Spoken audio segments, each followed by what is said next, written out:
the region, able just to harass the jungle, not be able to let them farm. We do see here, like, with this lineup, with these bad, who in team are you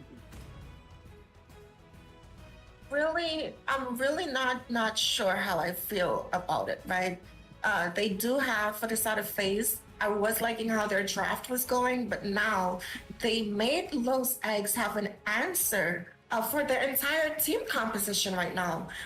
Having Fate pick up this export there in the jungle, as well as this carry, that's going to be constant true damage, right? And when you have a tanky composition, export in the jungle is what you want to do, and not and them having this carry as she was their prior pick in the draft is going to make it harder for the side of phase here. And I'm not too sure how I feel about what their win condition is right now. They definitely don't have as much damage as the game skills into the late game. Who's going to be the ones to dish out that damage, right? They have a Hayabusa in this jungle, and as we all know, the assassins, they fall off once those items start getting picked up, right? So I'm not quite sure. I'm going to give this draft to the side of Los Eggs here. I'm more confident in what they have going for them overall rather than the side of Team Face here.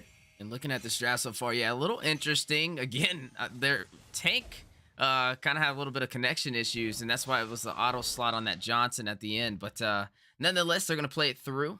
I don't know what's going on with the tournament room lobbies, but we are looking at Team FaZe going up against Los Eggs.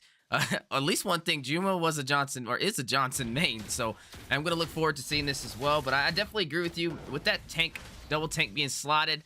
Faith going to have an easier time kind of bursting down with that true damage, but they are running the double support, which is kind of interesting to see. The Mathilda and also the Ramus to kind of keep the team alive, and then kind of putting a lot on the backs of Vin and Faith as that frontline presence. And looking at this match so far already, both teams playing very passively, but may go ahead and change that right now as down goes Carry over there in the top side. I was about to say his name, but that definitely is not something I'm about to be screaming out on this stream. But as we are seeing this go on, FaZe is going to go ahead and take up first blood. It's okay. You could go ahead and call him Seb, as we did see Seb falling there in the top side. And FaZe has to keep up this momentum, right? This is what they have to do. Looking at their composition, they have the ability to pressure these early games, because once this Faramis secures that ultimate and the sustain starts coming in from this Mathilda as well, I'm not sure who's going to be able to get that burst damage for the side of Los Eggs here, right? But they have set potential. I will say that, right? They do have the pressure from the Johnson. Los Eggs is going to go ahead and pick up that turtle, but they have the pressure from the Johnson. They have the CC with the Fredrin as well as this Lolita, right? So they do have that. So if they can make these team fights last a little longer, so Natan can go ahead and be that burst for them. But speaking of burst, you are going to see some heavy engagement over there. You are going to see Jumo rush in like a madman, and Luigi Shadowkill trying to connect. Fake taking dangerously low. Super Kyle going to pick up that kill. Now sitting at 101 KDA, 2 kills on the board for FaZe. But on the bottom side, you are going to see King Kong go down in the 1v1 up against Vin. Down goes this Fredrin XP up against that Hilda. Really have to put some light on this Hilda, right? Every time we've seen her slotted against heroes that we think, okay, well, these are meta heroes. I think we saw her go up against that Joy, and she was able to give Joy a hard time, right? So Hilda's one of those AXP laners right now. She's very situational, but the ability, the ability, what's English, that she has in terms of rotations and being able to apply that pressure across the map, that's definitely something that she's good at offering, right? But I want to see Los Eggs put some more pressure in this gold lane, shut this Natan down before he even gets the chance to come online. He did secure that kill already, but if they let him get to the, but before I get to that, you are going to see Entropy go in from that assist over there by Johnson, and now Numenon Blast going down. Super G's picking up another, is going to get a double. Down goes Meliodas on the Mathilda, and wait a minute, you are seeing the fire missiles go in over there by Faith, trying to rush in and do some damage, but not able to get there in time, and you are seeing FaZe leading the way with this unorthodox draft, 4-1. What I'm seeing, right? The both front lines there, the Johnson and the Lolita, they could have stole those kills, but they're going ahead and letting Deez be the one to secure it, and that is so smart. They know that he's their win condition. They know that without him, they have no damage, right? Because it's like I said, as the game goes on, this Hayabusa is not going to have an easy time, especially since the side of Los X is going to have to group up for this Cold Altar as well. So that damage is not going to be there, right? But they're going to go ahead and secure this first turtle as well as Hilda picking up that first core item and Carrie locking in that conversion site as well. But speaking of things being locked in, she's going to go ahead and get locked down there in the top lane.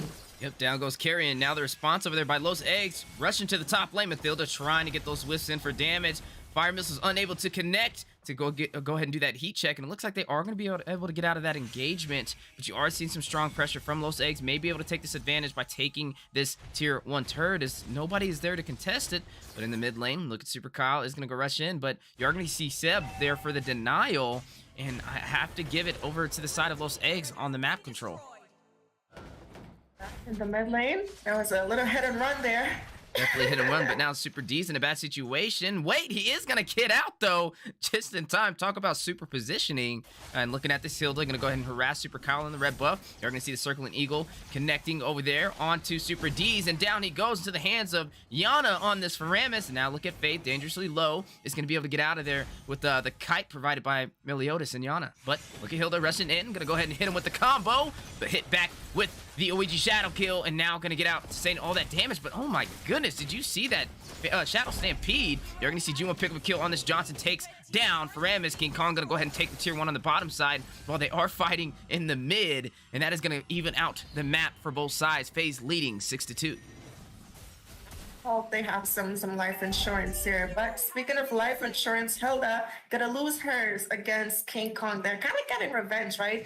In that 1v1 situation for him being taken off the board in that early game, right? But we are seeing D's going ahead and locking in that Genius Wand. That's just gonna enable some more of that early game damage that's gonna be coming in. He does have the Fetter of Heaven for that additional attack speed as well, right? We do see the Hayabusa already locking in that 100 strike for that early game penetration. But speaking of early game, we're seeing a lot of damage here being dished out, Weezy. Darcy and Johnson rushing into Faith. Can he take him down? King Kong is going to seal the deal, and that is a jungler off the board for the side of Los Eggs. And can it make it 2? You're going to see the Ouija Shadow kill sharing the damage, but Super Kyle going to get Meliodas and get out just in time with the quad shadow. And now you are going to see Turtle go into the hands of Super D's on the Natan, and now shifting focus to the mid lane. They are going to be able to take that. Can they get another kill, though? Looking at Yana, taken to about half HP, is going to have to push back a little bit. And this is what happens when you're on the double support. In theory, they have a lot of healing, but when it comes to damage, you're putting a lot into the hands of Seb to kind of close it out with the burst potential, but you do have this Hilda and this and Faith on this X-Borg to be able to do that AoE damage. But I don't know. It's just both of these teams, not your typical compositions. Very hard to read, but we are looking at the scoreboard right now. FaZe is leading the way. That's what they need in this match, right? Looking at their composition again, what they have going for them is the ability to kind of be aggressive, right? Because having this strong front line, there's not much items being built. But speaking of items here, you're going to see the rapid touchdown connect. Strike, you're out. Super D's picking up another kill. 4-1-1, and it's going to go ahead and take the tier 1 turret for the top side.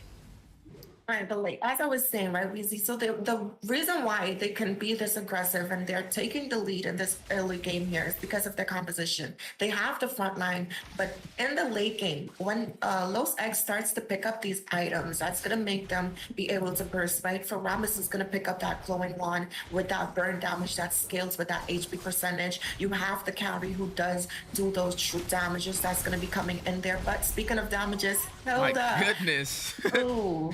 That's a drive-by right there. It's like Fast and Furious 10 is what we're seeing right now over there by Jumo. And D's in the passenger seat over there with this Natan. And now Seb going to take the tier 1 turf for the mid lane. Circling Eagle going down. But wait a minute. King Kong rushing in. Takes down Seb. Kyle's going to take down Yana. Faramis and this carry off of the board. And Meliodas in a bad situation is going to flicker out. But caught with another flicker. Unable to escape. Super D's on the hot pursuit is going to pick up another another kill. But look at Faith. He does have that Faraka armor, but oh my goodness! Look at the rapid touchdown. Jumo is everywhere.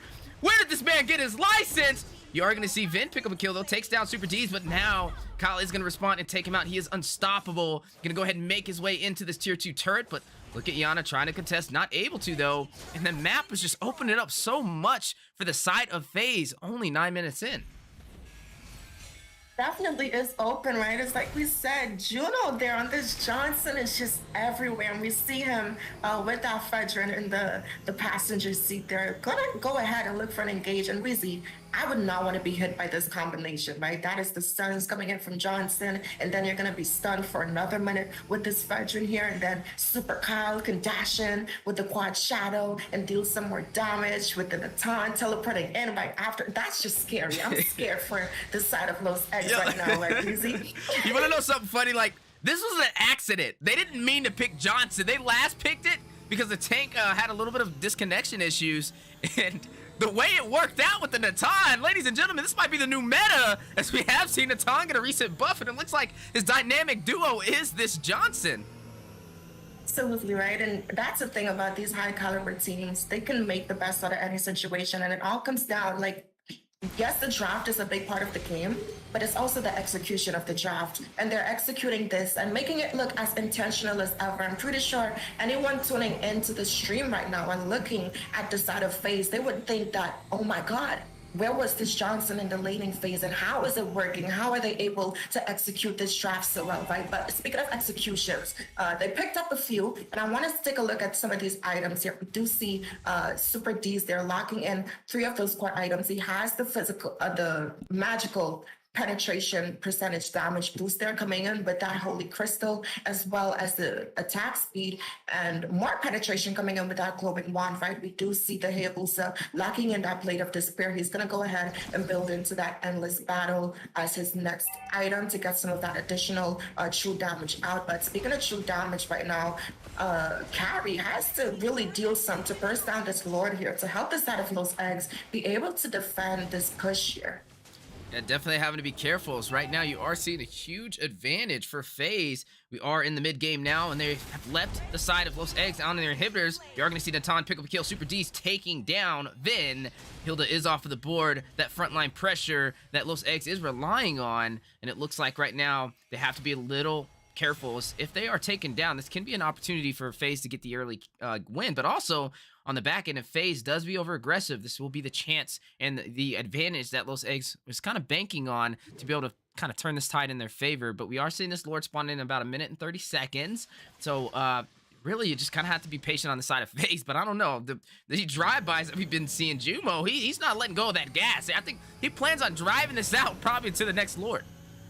So we know why the gas prices went up, right? It's because of Juno there on this Johnson. But I'm not sure how I feel in terms of Los Eggs, right? You mentioned before of them having these 2 supports on their side. They don't really have that front line. And looking at Hilda, that is a full damage Hilda. And the Johnson as well, right? The Johnson can afford to build full damage because there's a Lolita, there's a Fedrin as well to be able to provide that peel and that, you know, tank up some of the damage. Who is going to be tanking the damage for the side of Los Eggs right now? It cannot be this Matilda. There's only so much that she can do. And then this for Ramos, he is mage, you know. But speaking of, you're going to see the rapid touchdown. I think Jumo's just getting anything he can right now, just grabbing some extra points for his driver's license. But yeah, like you kind of mentioned, they don't really have the strongest set potential. They have a lot of supports on their side.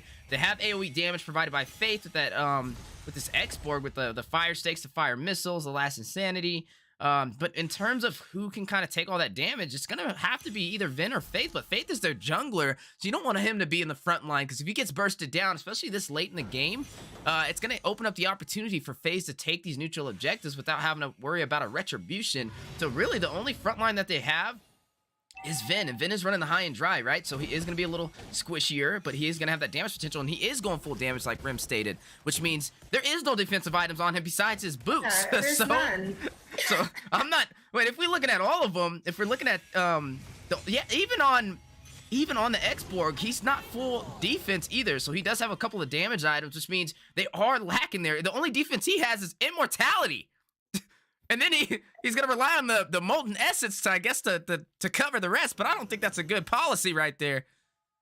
I think what's happening right now is they're banking on the healing that's going to be coming in from this Matilda, as well as the shields paired up with the cold altar from this Faramis, right? But it's like I said, the side of phase, they have the heroes and the composition that's going to be able to burst all of those things down, right? You can only revive once with that immortality. After that cold altar is done, or if someone even leaves a little too early, their defense is gone completely, right? And we see the side of phase right now, they're heavy on the offense. They're not playing defensive. They know that they can afford to be aggressive here. And speaking of aggressive, another crash. You're seeing the crash into the mid inhibitor, and now goes the Numenon Blast, not able to connect, but here goes Luigi Shadow Kill, the silence, down goes the mid inhibitor, and Lord is going to make his way into the Nexus, but wait a minute, you're going to see Entropy activated by Super D. He's going to focus on this Nexus. King Kong going to take down Ben going to take down Super D's just in time before he falls, but look at the Nexus, ladies and gentlemen, FaZe takes game 1, and they are now the kings of the hill.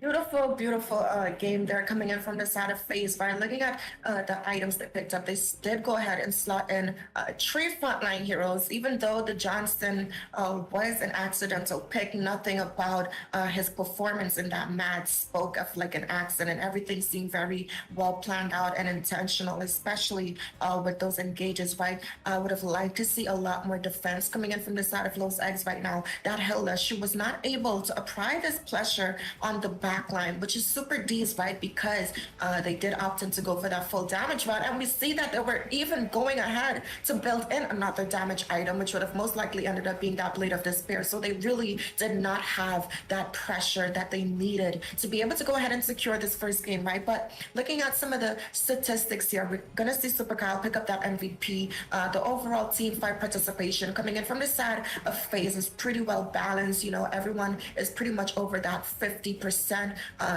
King Kong there in the EXP lane, he's a little lacking in terms of team fight participation, but he was as needed as everyone else on the team, right? He played an important part.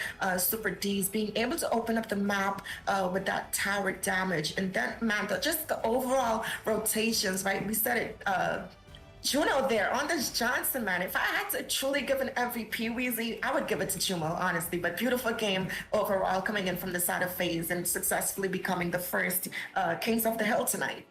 Yeah, definitely a beautiful game, because I was about to hop in that VC and start going to town on them boys for, for accidentally picking that Johnson. But I'm going to kind of retract my words and say congratulations, as I don't know. We've seen the Johnson, the Ton, and man, that's crazy, honestly. Natan with the recent buff, the Johnson, if he can get, you know, the rapid touchdown and assist with the Natan around the map, that's some easy kills, and that's what we kind of seen there. And I got to give credit to Los Eggs, though. A really good team. I think they were just trying out something new as well, as that is some of the focus that we do in the Mobile Legends Scrim Academy. Kind of focus on new drafts. You know, sometimes it works, sometimes it doesn't, but the only way to find out is to try it out. So I think that was their plan, because that's not typically how I usually see them draft. We usually private scrim them a lot, and we did go up against them yesterday, and I can definitely tell they're trying to test the waters to see what other meta they can find. But it looks like we found some new meta by accident over on FaZe, so that may be some more compositions in the distant future. But ladies and gentlemen, that is going to be game 1 of King of the Hill, and that is going to be FaZe wearing the crown, as the rules are simple. First come, first serve. Best of 1 winning team stays on every Monday and Wednesday starting at, or actually now every Wednesday starting at 8 p.m. Eastern time. Well, actually, no, it'll be Thursday now. Thursday. We gotta shift this whole thing. I'm like, hold on, Monday, Wednesday, Tuesday, Friday. But no, this will be on every Thursday now. A little bit of changes for the MLSA as we are getting prepared for Season 3. And we have changed the schedule. So this will be every Thursday at 8 p.m. Eastern Time. So definitely don't go anywhere, as we are going to be looking at some more amazing teams who are ready to go toe-to-toe with the current Kings and try and take them down. And I can't wait to see. We have a lot of people on the list today who are going to be going up against the current Kings. I am going to look at the list right now. We are looking at... Let's see. Maybe Rim can beat me to it, but I'm not sure. Ohana Esports is up next. Is it Ohana? Oh, Ohana Esports. So this is usually I love King of the Hill, because it's kind of like that night where everybody just clashes, a little powwow together. Not a long series, but more of like you're seeing every single team each match, and you know, definitely building that team spirit. So don't go anywhere, ladies and gentlemen. We are going to be seeing Ohana Esports go up against FaZe here momentarily for Game 2.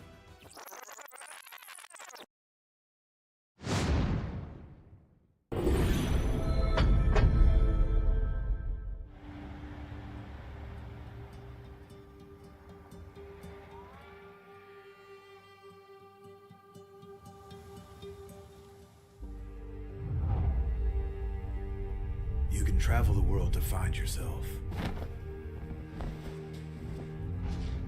But that journey must start at home. Valley are going to end war! Because you can't know who you are without remembering your past experiences.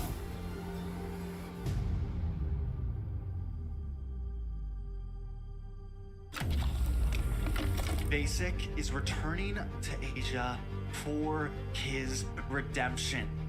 The BTK trio wants to prove M3 wasn't just a fluke, and Hoon looking to win back his fans. I got basically kicked, but they still call me traitor for, I don't know, for pursuing my dream. I thought living that comfort zone and then try new things was a better way for me to pursue the win. We're coming and we're gonna compete. We're gonna put a fight, that's for sure. I'm coming for you, M4. This is what we have all been waiting for. You push us, we push you back. You respect us, we respect you back. You doubt us, we will bleed to prove you wrong. Everything on the line, right here, right now.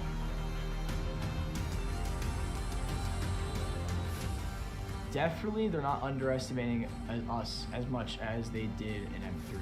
People probably see us and take us more seriously now, especially considering our accomplishment back then. I want to be the first in the world. I want to win a world championship.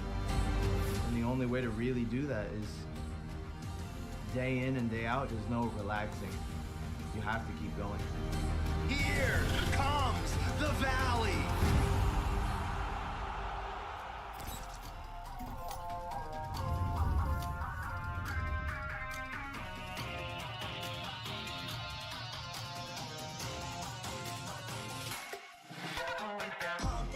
It's my time, I'm a ball. I'ma get this money right. I'm gonna live my best life. They been talking to me on me. You know they'll never win. I'm controlling all my victories. And something that's gotta give. Cause it's just what I made it now. You can't ever break us down. I'll be speechless for the stars. Promise I'll be what they not. And I'll never ever stop. Won't never stop. Yeah. Touch your sky. You're made of silver and gold. Touch your sky. You're the greatest option now. You and I can make it out of the cold. Hang tight, we gonna reach for the greatness. We will always rise, we will never fall. Fire in our eyes, and we are strong. Even though we know our backs against the wall. Can you take your aim? You know that this is.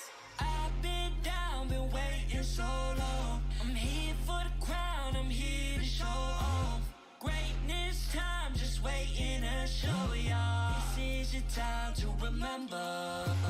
So many times, I lie in the basement waiting for greatness. No, I won't listen to anyone hating on me and telling me I wouldn't make it. Cause I did everything that they said I couldn't. Caught my footing and I got the controls. I stand for something, I ain't running now. I'm the greatest now, I just wanna make it proud. Don't let me down, don't let it all. I've been on the road, accomplished all of my goals, and I ain't gonna let you down. Touch your sky. You're made of silver and gold. Touch your sky. You're the greatest option now. You and I, we can make it out of the cold. Hang tight, we gonna reach for the greatness. We will always rise, we will never fall. Fire in our eyes, and we are strong. Even though we know our backs against the wall. And again, pick your aim, you know that this is. Coming for the game, cause we ready for the victory.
The sky is so vast, isn't it?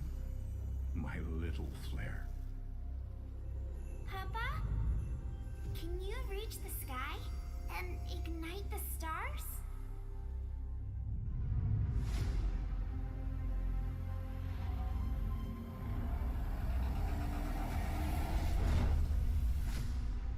Of course, Honey Bunch.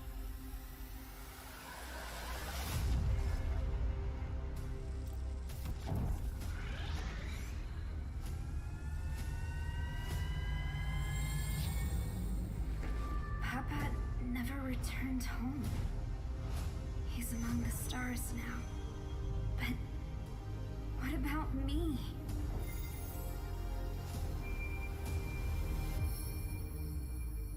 Have faith, little flare.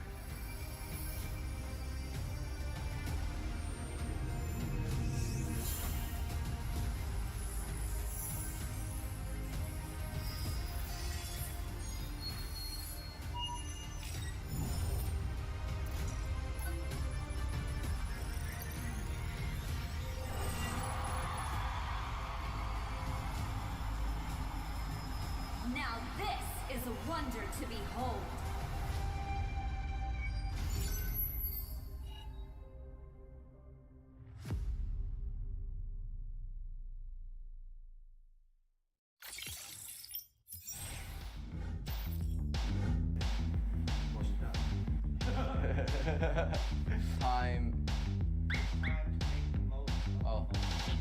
It's time to make the most of the moment.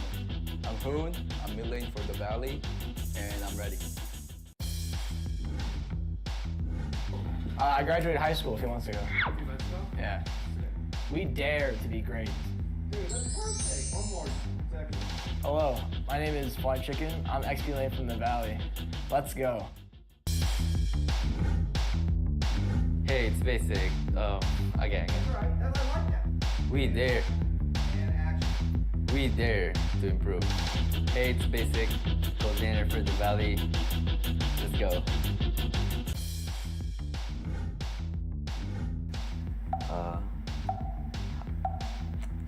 Say hi. Three wasn't good enough. There you go. One more time. Three wasn't good enough. One more time. You got a better one again. Hi, I'm Chuck. I'm Legend for the Valley. Let's go. You see my chapped lips on the camera? Like here a little bit? Don't disrespect the US of A. One more. Hi, I'm Moba Zane, Jungle for the Valley, and we're ready. I want to fight Yahweh from the Eagle team for Philippines. Definitely RRQ. They've done so much for Mobile Legends, and you could tell just by the amount of fans that they have. They've also been so driven. I mean, they've been in Mobile Legends for years and years and years, and they've always been pretty good. They've always, even when they weren't doing as well, even in this MPL, they bounced back in the second half of the season. And I have a lot of respect for them. They brought a lot for Mobile Legends. And in the Philippines, it probably blacklist because they're actually the first team that, even after winning a World Cup, they just stayed driven, stayed focused, and now they're on their way to having a chance of getting their second World Cup win.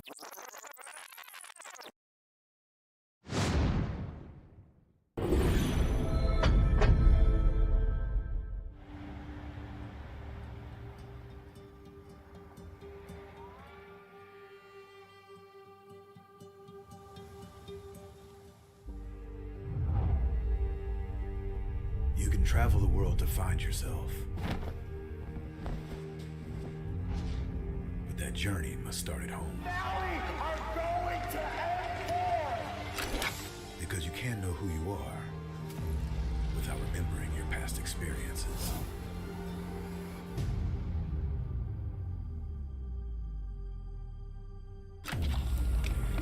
Basic is returning to Asia for his redemption. The BTK trio wants to prove M3 wasn't just a fluke. And Hoon, look looking to win back his fame. I got basically kicked, but they still call me traitor for, I don't know, for pursuing my dream. I thought living that comfort zone and then try new things was a better way for me to pursue the win. We're coming and we're gonna compete. We're gonna put a fight, that's for sure. I'm coming for you, M4. This is what we have all been waiting for. You push us, we push you back. You respect us, we respect you back. You doubt us, we will bleed to prove you wrong. Everything on the line right here, right now.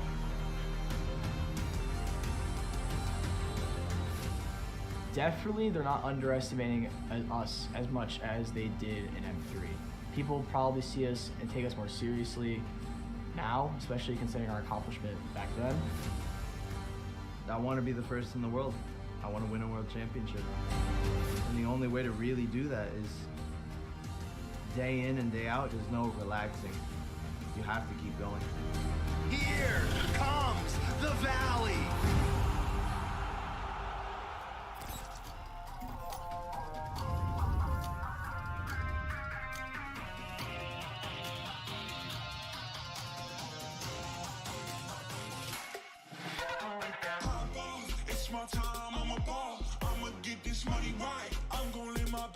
Ladies and gentlemen, welcome back to the Land of the Dawn. We are the Mobile Legends Scrim Academy. Talk about an insane match 1, 2 unorthodox drafts, but we're able to see the Johnson and the Natan just do the dash over there with that rapid touchdown for the finish. And that is going to be FaZe, the first one of the day, the current kings of the hill, as we are having all of these teams competing in a first come, first serve, best of one. Winning team stays on.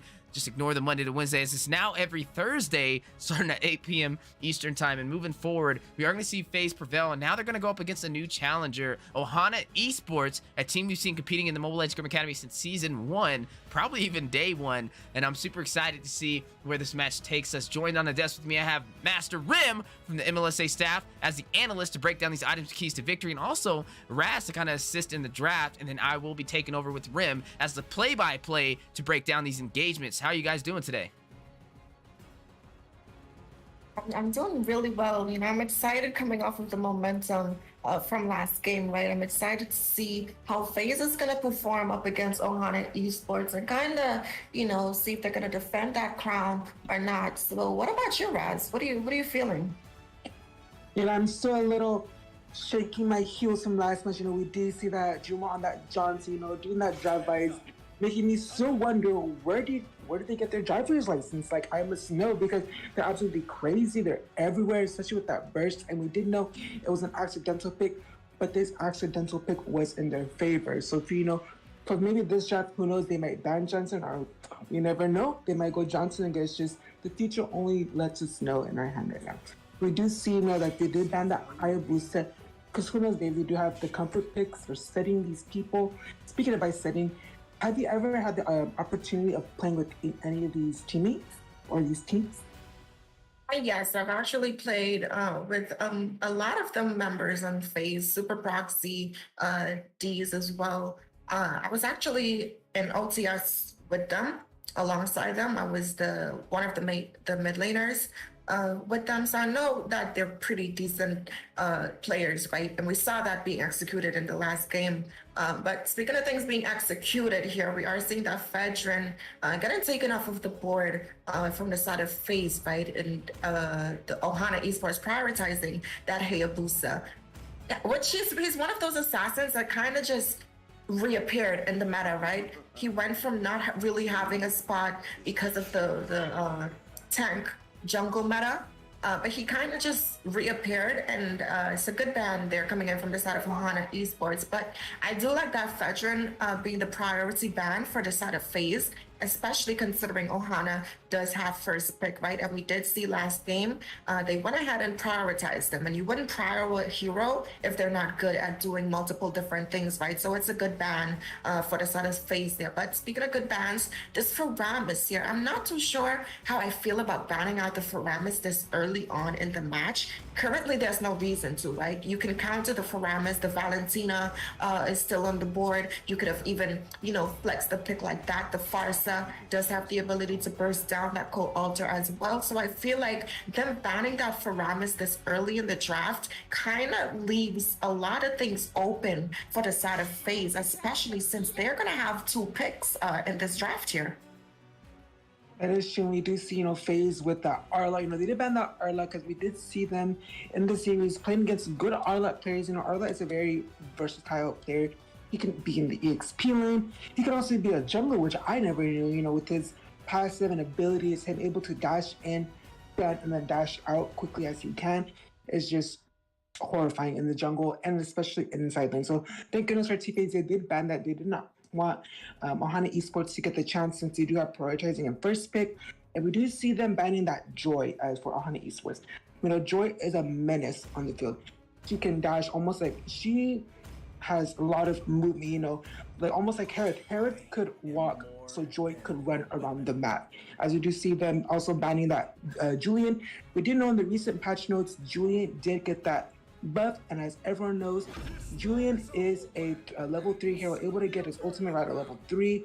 It's just especially with his combos. If you know how to play him right in jungle, or I've seen a lot of XP, and he's starting to show up in a lot of mid now.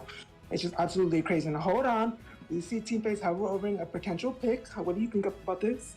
They are 100% teasing me right now. They know, Rem is casting this game. So they're definitely, I'm not even going to acknowledge that Odette unless it's finalized, right? But I do like the Esmeralda to go up against this Lapu Lapu, right?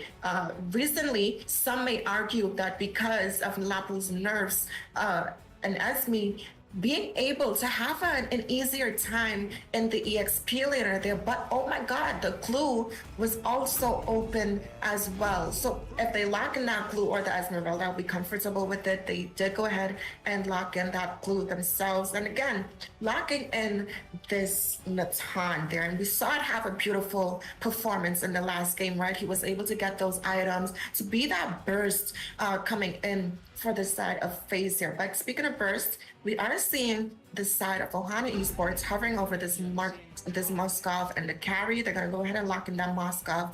And against the Natan, I think it's a pretty even matchup since their basic attacks does kind of work the same way. They have the ability to, target more than one hero at a time. They do have that burst potential coming in with the attack speed. But speaking of burst potential, King Arcs locking in this Farsa for the Fetid Airstrikes. And I love the Farsa pick for the mid laner here. She has the ability, she has the range to be able to get that poke on this Natan there, as we do know he's going to be in that back line, trying to be an annoyance to dish out that damage, right? But we do see Super Kyle having a response for that Farsa pick, going ahead and locking that lane, one of those heroes that can kind of just get to the back line, burst them down, and use that Tempest of Blades if necessary to either secure the kill or make a successful escape. That is true, and as a mage main, we do see a lot of good Farsa plays in the back line, but Ling is a good counter, as you did say. He's a single target person who can dash to the backline, and as you did say, secure a kill or escape successfully with that Tempest of Blades. But my question is, who are they going to ban? They still have, their jungle and their roamer. As you do see, Valentina's at ban, and as a major man, I would have gone Valentina if I see a Farsa able to slash her ult and go with, of course, the same build as her. The Clock of Destiny, the Lightning Trenchant, just to get the additional backline damage. And also to take that Lapu Lapu's ult to the Bravest Warrior, able to dive into a team fight and stun them and have your team just sweep up the rest of the team. We just need to know who are they going to prioritize, who are they going to think of, who are they going to pick. And we do see them banning that Kaja because, as Super Cow is going Ling, we don't want him diving into a team fight, getting a little bit reckless, and then that Kaja just using Divine Judgment just to stun him and catch him. And what do you think? How do you feel about this package of that? My question. That too sure why they would ban this Paquito, considering they already have the EXP laner as well as the jungler for the side of phase. That's definitely not going to be a roam glue, and it's definitely not going to be a side lane, right? So it's a wasted ban, to say the least. They could have went for another option. But speaking of things to go for here, we are seeing the side of phase banning out those two suppressions, right? And it makes me think, Raz, that they probably want to prio a mage like the Eve here, as she is still open, right? Suppression is the only thing that can get to that Eve if they really decide to engage there on the side of Ohana Esports, right? So I would like to see them either pick that up or the Kadita, right? The rough wild waves is going to be able to burst down not only the Farsa, but this Moskov as well, and apply that pressure, right? She can kind of mitigate some of that damage with her first skill. She has the mobility with that as well. So I would like to see them lock that in. The side of Ohana, they do need a roam, and early in the draft, we saw them locking that hover over the Lolita, right? So I do like if the side of phase were to lock in this Kadita, because it would be a read. When you have her hero that early in the draft and you don't pick it, you kind of let the enemies know what type of vibe you're going for. And we do know that Lolita does have that Luminum Blast, and she's going to be able to be CC erupted, right? But you mentioned the Valentina being open, Raz, and Faye's going to go ahead and lock in that Valentina. As we do see Valentina open, we do see that Fanny open. Who knows? This could be a good Fanny play. We just never know. I don't know who these teams are personally, but we do see them hovering over, as you said, that Lolita, prioritizing maybe this Lolita. It could be good against his Nathan with, his basic attack, able to use that shield. But hold on, we're switching it up here, maybe going to Metatar. I don't know why they'll go Metatar, but I believe they do have like a couple dash heroes. We do have that Valentina, that Ling, and that Nathan, but they switching up my words again and going straight to Kufra, able to provide that good magic ball so no person can dash towards them, or using that Tyrant trace to hopefully get a good stun against a wall, and prioritizing that good team by, just wondering, hold on, this could maybe be, okay, they're just messing with me. They're just messing with me. Just looking at this family's back. They're just messing with the casters right now. We do see this the Fanny jungle, as we do see a lot in these series. A lot of Fannies go EXP. When I see a Fanny going EXP, that's how they know how to Fanny. They know how to control their energy, not to use too much. That's when I see Fanny in the series. I just feel so scared if they're going EXP, because that's how you know they're going to dominate their lane. And they're just messing with my things, they're not switching that as well. No, I do. They're definitely teasing the casters up here, right? But I do like seeing these two assassins being in the jungle, both very mobile to their own right. But the side of Faye is going to go ahead and finalize their draft, locking in this Atlas there in the wrong position. And I do like the overall composition coming in. That's going to allow Super Proxy to take these Fetid airstrikes or the Brave Fighter stance from this Lapu Lapu there to be able to deal some additional CC or burst damage, right? They do have the Fatal Links, and there's not much mitigation that's going to be coming in from the side of Ohana Esports, right? Yes, they do have the Tyrant's Rage coming in from the Kufa there, but we are going to see King Arms locking that Purifying. That's going to be his save and grace fight. But there is still a lot of dive coming in from the side of Team FaZe, and I would definitely say that I agree and I prefer their overall composition a little bit more going into this game. Yeah, definitely some amazing picks on the board for both sides. We are going to go ahead and see this Fanny locked into the hands of Randy going up against Super Kyle on this Ling. And I can't wait to see the battle of the Assassins. Not to mention, not only Assassins, but we are also going to be able to see this Kufra into the hands of a Kosi Lapu Lapu, kind of the captain for Ohana Esports. And that is going to give him some dive potential, but we got to keep in mind this glue has been slotted, and then there's no direct counter to kind of burst him down. Maybe the Moskov, maybe they're saving graces. You are seeing him have an easier time. He's going to go ahead and proxy that minion nice and early, but look at Fanny's going to make her way to the red buff. Going to go ahead and do a little bit of good sportsmanship with a little bit of an emote. You are seeing a Kosi moving up there with King Arbs, and now they are going to work toward that red buff, but a direct mirror image is you're going to see Super Kyle on the bottom side, not even worried about it, and now This is going to kind of give Fanny a little bit of a hard time because that is a Valentina, and Valentina is an anti-invade hero, so looks like he is going to get the retribution, but he's going to get bursted down with the perfect match, and Super D is going to take down Akosi Lapu Lapu. That is 2 members off the board for Team or Ohana Esports. Now, the Saturn phase there, their jungler was able to secure both buffs, right? But the Fanny, even though she died, she didn't even secure the red buff. The Atlas was the one that was able to pick it up, right? And like you said, Super Proxy on this Valentina, one of those early game mages that's kind of able to apply that pressure, right? But we are seeing a potential charge here, but it's not going to quite land the mark. And we do see Super Proxy just dashing around the ball, right? So he's not even countering her right now, and that's just the skill level. But speaking of skills, you are going to see the super positioning over there by D. He's going to pick up a kill. Down goes Tears, literally sending him back crying right now, and that's going to be the marksman off the board for the side of Ohana. 3-0 lead. FaZe leading the way for the early game. no, FaZe is definitely keeping up that momentum from the last game, right? And it's like I said, looking at their composition right now, I am in favor of it, as they do have a lot more going for them in terms of what they're able to dish out. And not only dish out, but steal, as we do see that IMU being used there and the zoning coming out from Super Proxy. But they're not done, Weezy.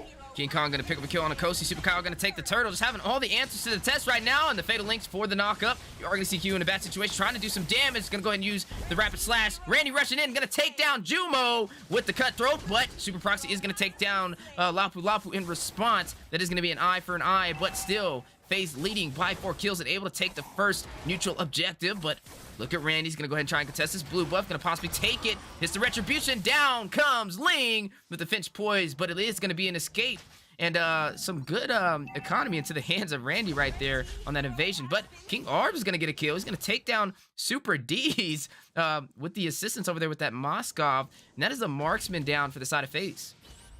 The thing is, in this game, right, I think both mid laners are super strong in what they can achieve here. But speaking of being able to achieve stuff, I like this Moskov pick, right? But before...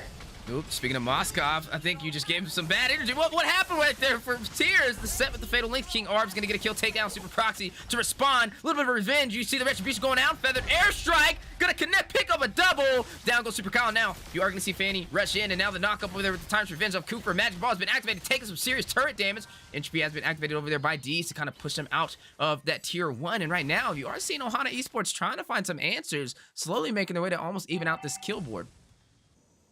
Absolutely, right? But speaking of things that's not even, right? In this EXP lane, we did see Blue already secure that first item as we're heading into that 4-minute mark, right? He did go ahead and secure that cursed helmet, but speaking of things to be secured here, Weezy. You are going to see Super Kyle hit with the Landshaker inside of the turret and burst it down over there by Lapu Lapu. Talk about some micro, but wait a minute. Now with the split activated, Feather Airstrike going down from the IMU of Super Proxy. Down goes Lapu Lapu, and now another Feather Airstrike going down. Missiles raining everywhere. Speaking of raining, though, look at Randy on the chase. Going to use the Retribution. That is going to be some utility off of his board and not going to be able to take out Super Proxy. Now the split has been activated onto King Arbs. King Kong definitely climbing the Empire State Building. You are going to see the Fatal Links for the double set. King Kong going to take down King Arbs on this. King Arbs and a King Kong. Hold on. What's going on?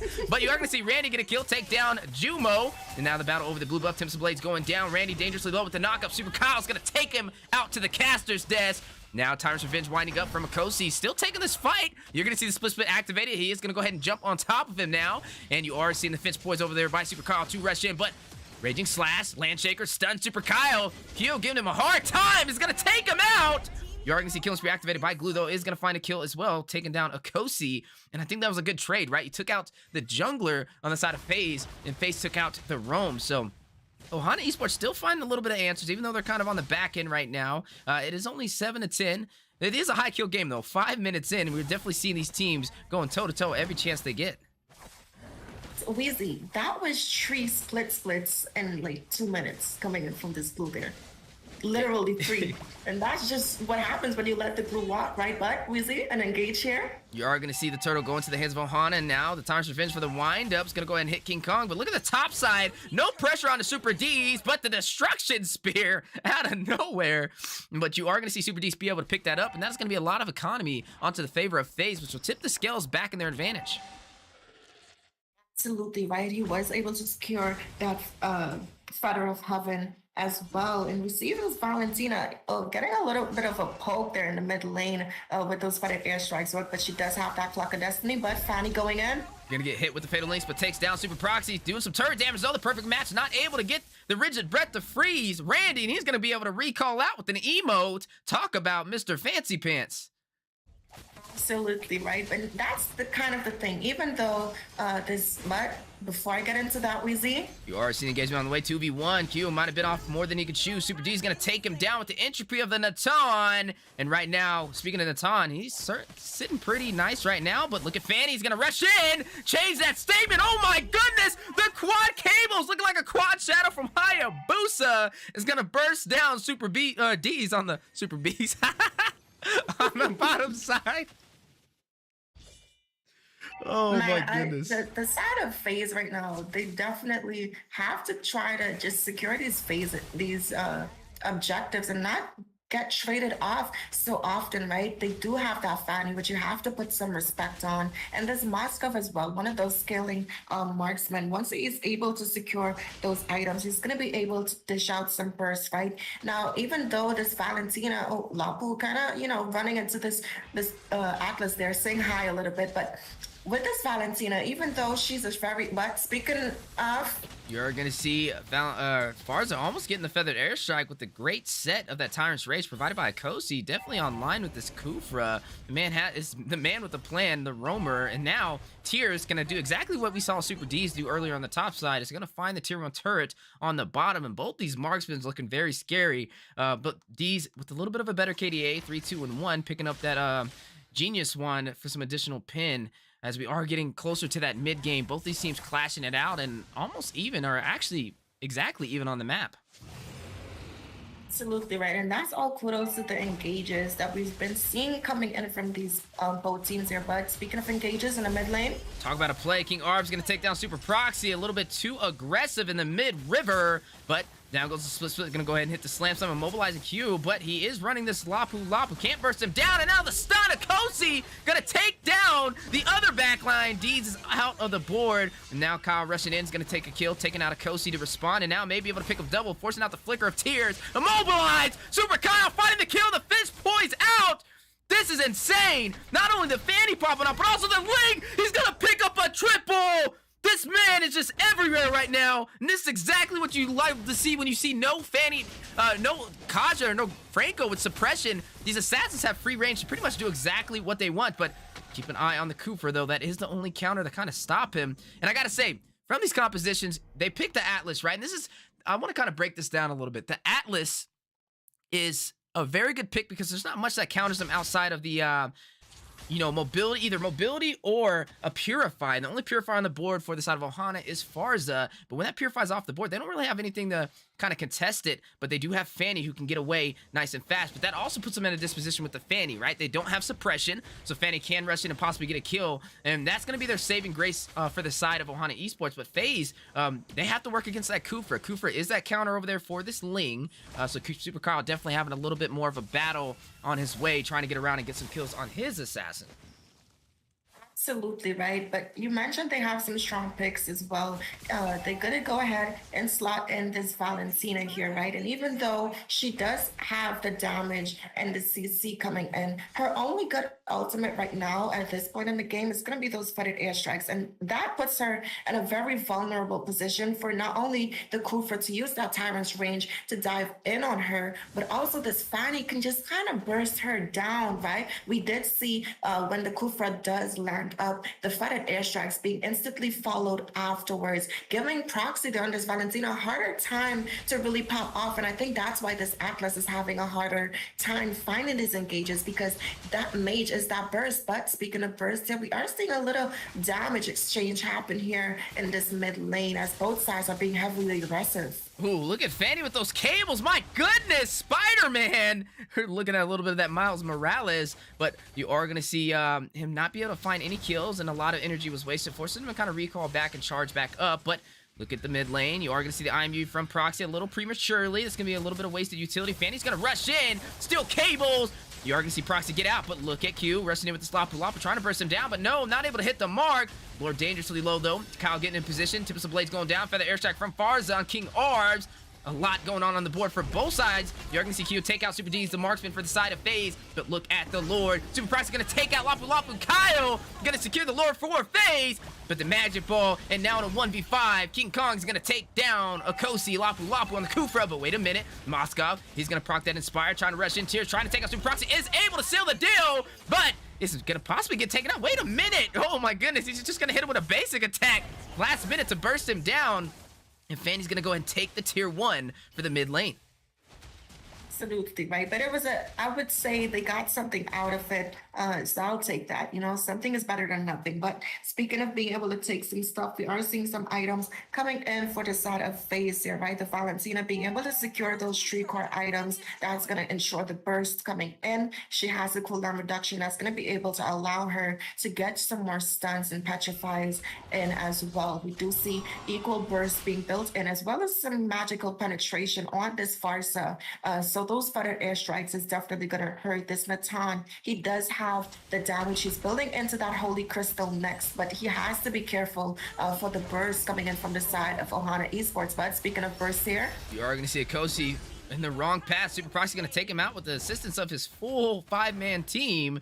And now that is going to give an advantage as the roam is out for Ohana. Feather Airstrike going down by King Arbs, trying to clear the minions. But now you are going to see King Kong take down Tears with the monster kill. Fanny rushing in, trying to find a pickoff, not able to. Is going to go ahead and recall. Same with King Arbs, and this may be able to get some more turrets. Super Kong going to rush and get a double, takes out King Arbs, and is going to take out Fanny. Talk about a last-minute play, and this is what we see when you have these assassins with the high mobility.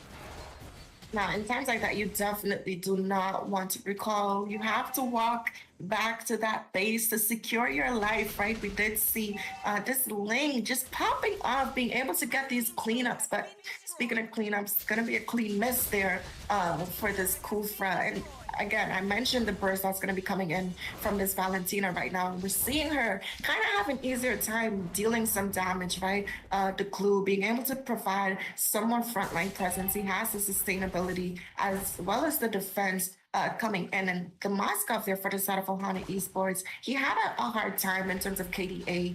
He's not looking too well on the map right now, but late game, as we're approaching that 15-minute mark, is definitely going to be his time to shine, right? The side of FaZe is a team that has to group up, and if he's able to get a successful stun there, he's going to be able to pop that Inspire and burst them down pretty quickly. But speaking of burst share, you already see the engagement on the way. The entropy activated by Super D's, but look at Randy trying to rush in, trying to get the marksman. Akosi gonna burst him down. I'm wondering why D's didn't just get out of there with the entropy and the super positioning, but you are gonna see the rough, or the fight on the way. Tips Blaze going down for the airborne knockup onto Tears. Now gonna try and burst him out to the caster. That's who can get the kill first. Fish Poi, Super Kyle with the flashy finish. Takes out Moscow. King Kong is gonna take out Akosi though, as well. 2 members off the board for the side of Ohana Esports to Super D's falling the marksman on FaZe. And now Randy able to get out, has been having a really good game. 4-3-5 all across the map, but same with Super Kyle, 6-3-8.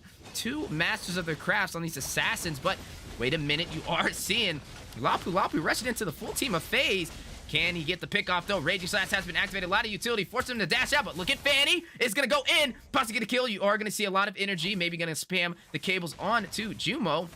He's going to use that perfect match. He can't get away, but wait a minute. He is able to get out just in time. Going to go ahead and try and recall, but Fanny may try and get another pick off. Looking for another kill somewhere else, but oh my goodness, look at that damage from Super Kyle. Looks like we definitely know which assassin is a little bit more fed as we are sitting in the 14-minute mark. Ladies and gentlemen, we have officially trickled into the late game. Absolutely, right? And he's sitting at 10.7k right now, and he's just not letting up with the aggression. And speaking of the aggression, Tips Blades going down into the feather airstrike. Juma gonna pick up a kill, takes down King Arbs, the mage for the side of Ohana, but look at Fanny with the steel cables. Gonna run out of a lot of energy. Super D's picking up a kill, takes down Akosi on the Kufra, but Moskov is gonna use the spear, use the Inspire. You're gonna see Lapu Lapu take down the jungler of FaZe though over on this Lord, and that is a huge advantage as they still have their jungler in play. Randy gonna rush in, gonna go ahead and try and help Q on this Lapu Lapu, but wait a minute, Super D's taken down. Randy finding the eyes on the prize. Goes for the back line. Down goes the marksman for FaZe, but Super Price is going to find a kill. Takes out Lapu Lapu, who did try and escape. You are seeing Tears join the fight. A lot of engagement, but Super Proxy dangerously low. Fanny rushing into the turret for the dive, but the wrong decision is going to try and get out of there. But look at the turret damage. Oh, my goodness. Oh, my gosh. I thought that was going to wipe her out. I don't think that was the tower. I think it was one of the remaining damage there coming in from the Valentina's second skill. So that's probably why she survived there. But speaking of surviving, this Lord being bursted down pretty quickly. Whoa, Super Kyle not able to hit that retribution in time. And that is going to be Tears picking that up. Talk about a turnaround. And now Ohana has some insurance in their favor as the map is pretty much even, right? You are seeing FaZe have one additional tier 1 turret for the bottom side. But overall, still pretty even as it is 16 minutes in. This is going to boil down to who can win these clashes. And if we are looking at who is currently a little bit more fed, even though Moscow's sitting 1-6-1, they are picking up a lot of items to be able to deal this damage. And I think it's going to come down to positioning, but FaZe need to do a better job of protecting their backlines. We're starting to see D's kind of fall a lot and Super Proxy into the hands of Randy.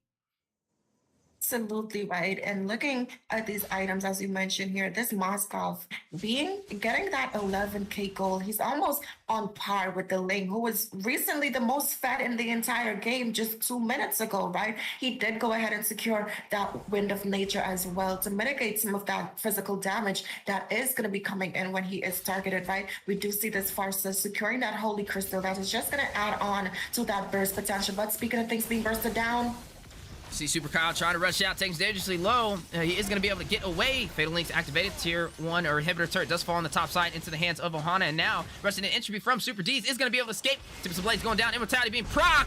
Tears going to pick up a kill, takes down Super Kyle. And look at the Lord being bursted out. Can they get the finish? You are seeing Glue with the split rushing in. Kufra winding up with the Time's Revenge is going to opt out of the base. And now King Arbs with the Feathered Airstrike is going to go ahead and do some AoE damage, trying to take the inhibitor for the mid lane. Moscow wasting no time. Tears is going to open up the map yet even more, leaving the side of FaZe down to their last straw with the last inhibitor. But the IMU with the Feather Airstrike trying to find a pick off. Kosi dangerously low. It looks like they are going to be able to back out and still take this push, though.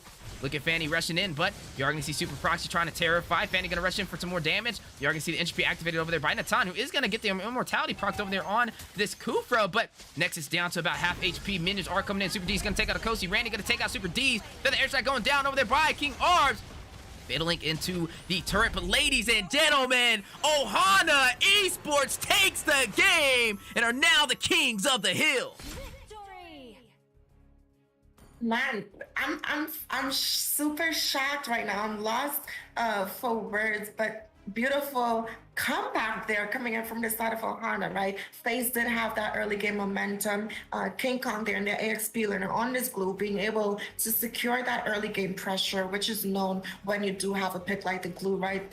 Super D's in that early game did have an easier time. However, as the match scale and some of these items started to be picked up for the side of Ohana Esports, right? The Moscow locking in that trifecta with that corrosion sight, the Demon Hunter Sword, as well as the Golden Staff, and the Malefic Roar to top it off for that penetration coming in, right? We did see King Arbs there on this Farsa being able to secure that burst, and then Lapu, the moment he picked up that Queen's Wings as well as that Bloodless Axe, the sustainability was on point that he needed to be able to constantly be on the aggression and not give the side of FaZe a time to really find an opening to respond, right? Looking at the statistics coming in, a lot of tower push coming in from both marksmen, right? Natan with the 80% and Tears there with that 49%, being able to open up the map for his team. We do see a lot of participation coming in from the Fanny, and that's what you expect from a Fanny, right? She has the mobility, she has the damage, and speaking of damage here, King Arbs leading the way there with that 102,000 overall team fight damage coming in. And man, beautiful game from Ohana Esports, being able to capitalize on their composition. They knew they had the late game. All they had to do was get there, and Weasley, they definitely got there into the top of the hill as well. talk about a great game, right? You were able to see both these teams go neck and neck, toe to toe, down to the wire. That was an 18-minute game, and honestly, I was on the edge of my seat the entire time, and I'm very impressed over there by Ohana Esports. I see some major improvement, and definitely I'm gonna be kind of writing down that Fanny was insane. Not only the Fanny, but the Ling over there from Super Kyle. It was pretty dominant as well. It was a battle of the assassins. I felt like I was watching Carl Teasy and Kyrie out there, but you were able to see Ohana Esports take the win, and they're currently the new Kings of the Hill.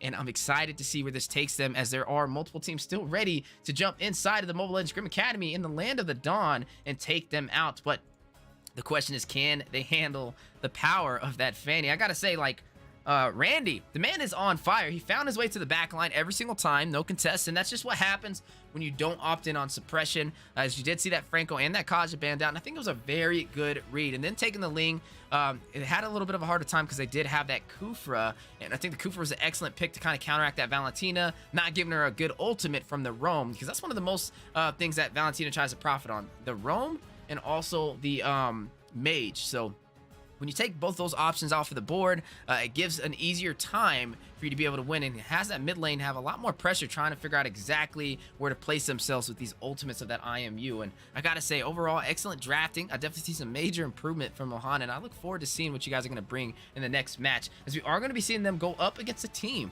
that is known to switch the momentum in their favor, the Kingslayers. Ladies and gentlemen, Huevo is stepping in the game for match 3. So definitely don't go anywhere. Grab some popcorn, get some drinks, and we'll be right back with you guys for the third game.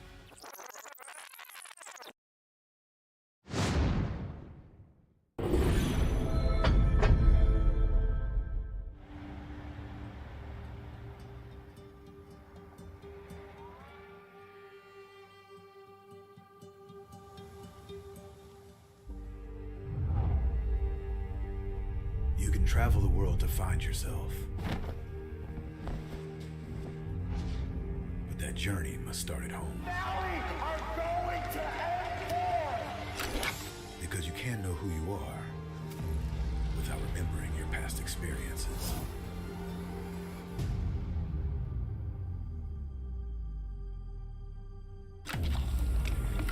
Basic is returning to Asia for his redemption.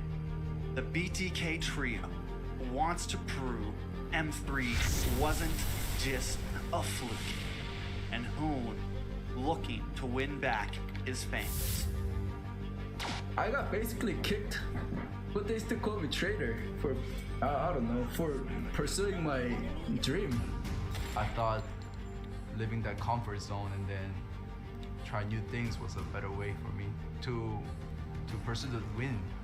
We're coming and we're gonna compete. We're gonna put a fight, that's for sure. I'm coming for you, M4.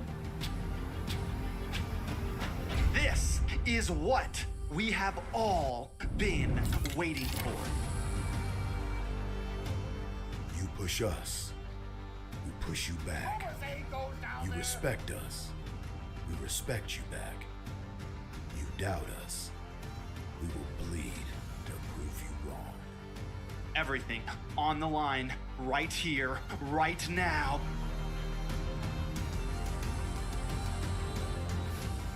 Definitely, they're not underestimating us as much as they did in M3. People probably see us and take us more seriously now, especially considering our accomplishment back then. I want to be the first in the world. I want to win a world championship. And the only way to really do that is day in and day out. There's no relaxing. You have to keep going. Here comes the Valley.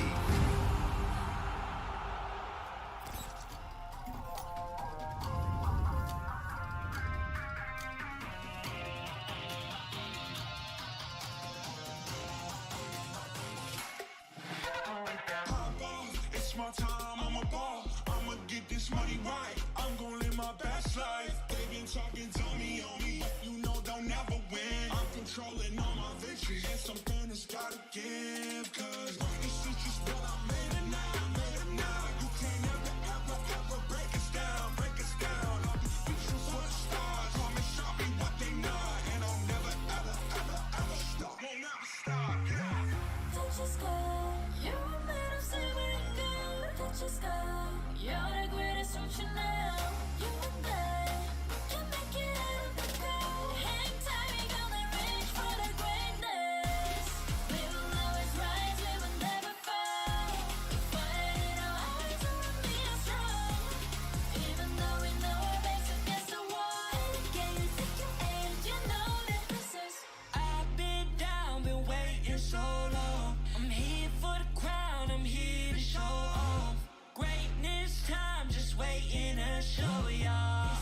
only time to remember.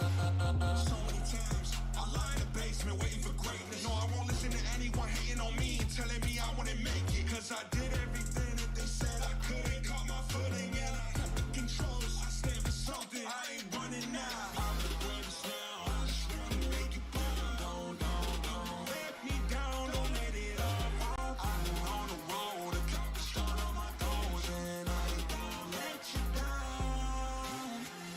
Don't you stop. You're made of something good. Don't you stop. You're the greatest, don't you know? You and I, we can make it up the goal. Hang tight, we gonna reach for the greatness. We will always rise, we will never fall. The fire in our eyes will be as strong. Even though we know our backs against the wall. And again, pick your aim, you know that this is Coming for the game, cause we ready for the victory.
You can travel the world to find yourself.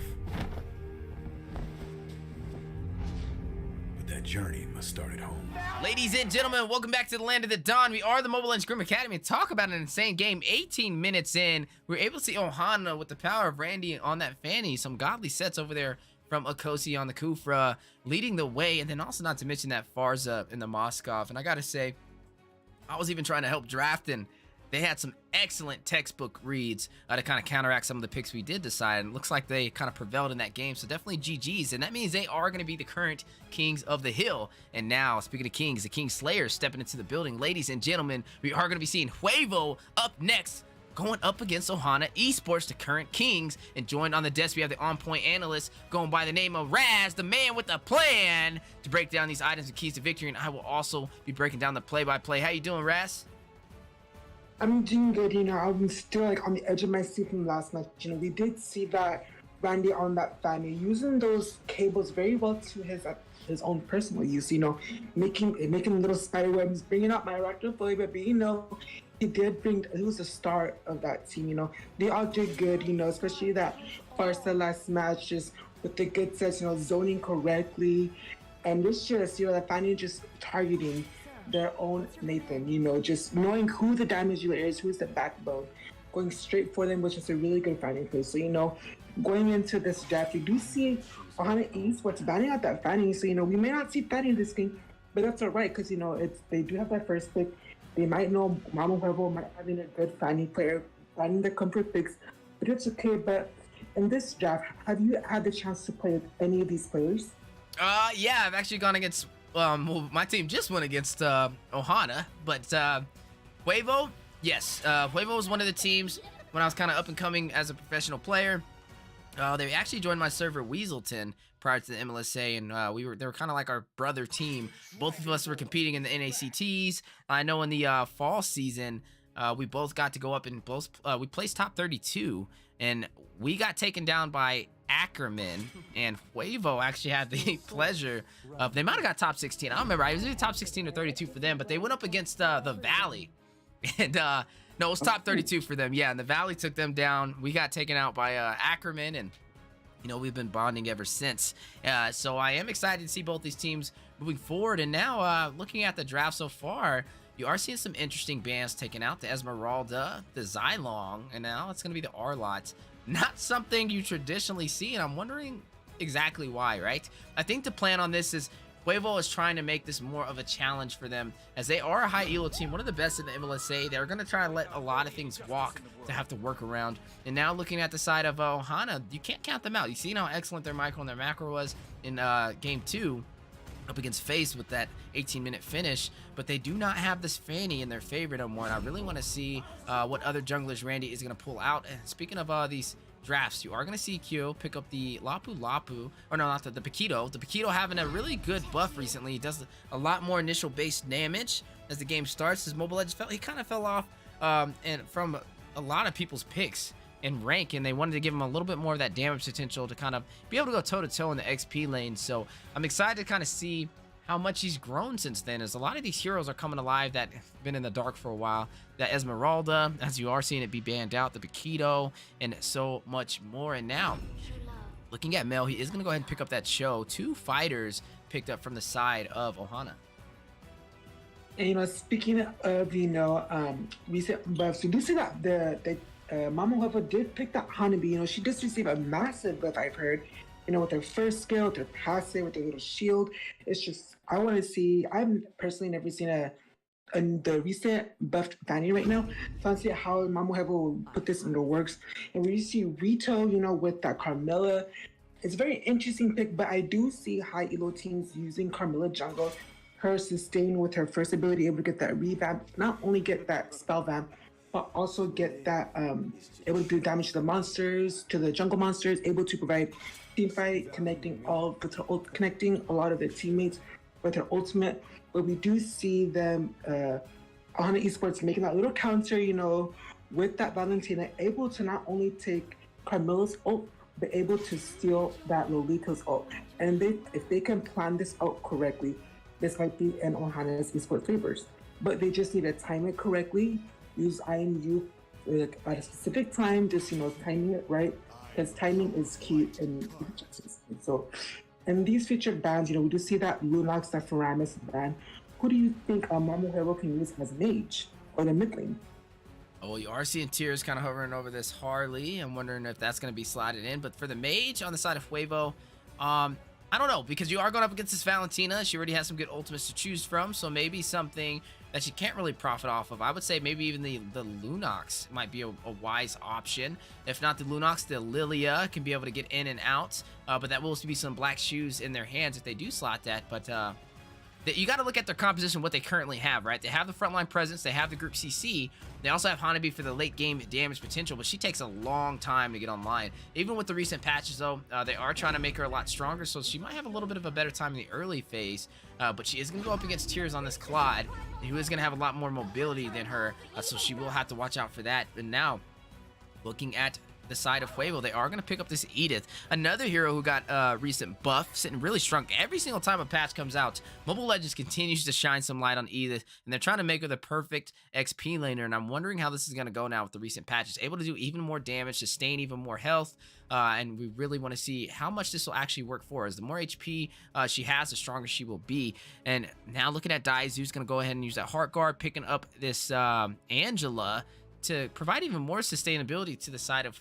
Huevo, but I'm really wondering how this is going to work, right? They have the double support, and they have 2 strong front lines. Edith can use that Inspire with the Primal Wrath to burst somebody down, but that's kind of banking on having that ultimate available. So this is going to be a late game composition into the side of Huevo if they do want to be able to win this. So need to be a little passive in the early phase possibly is the game plan, but if Ree can get that Primal Wrath with the Inspire, he may be able to pick up some kills. But when you look at the side of Ohana, they have the late game damage dealer. They also have this Valentina to be able to take that Numeon Blast over there from Durza. Randy over there with this Marksman, that Blazing Duet for the AoE damage. Only having to worry about the Bulwark Shield. And also Paquito with the burst potential, who will be going up against this Edith. He does have a little bit more mobility than her, so he will be able to use that double heavy left punch to escape and possibly a knockout strike to get a kill. And he also has sustainability, so I think overall it's an interesting composition, but I am going to have to probably give this to the side of Ohana just because they have this Martis, right? This Martis is a game changer, especially in the early game, and that is currently where Huevo's a little bit lacking in. They have the frontline presence to sustainability, but they will not have the damage until the late phase of the game. Yeah, as you are true, they do not have damage. They're mostly relying on that honeybee because, we don't see a burstful mage on their, or basically a burstful mid laner. They're just relying on that late game on honeybee, able to get her items.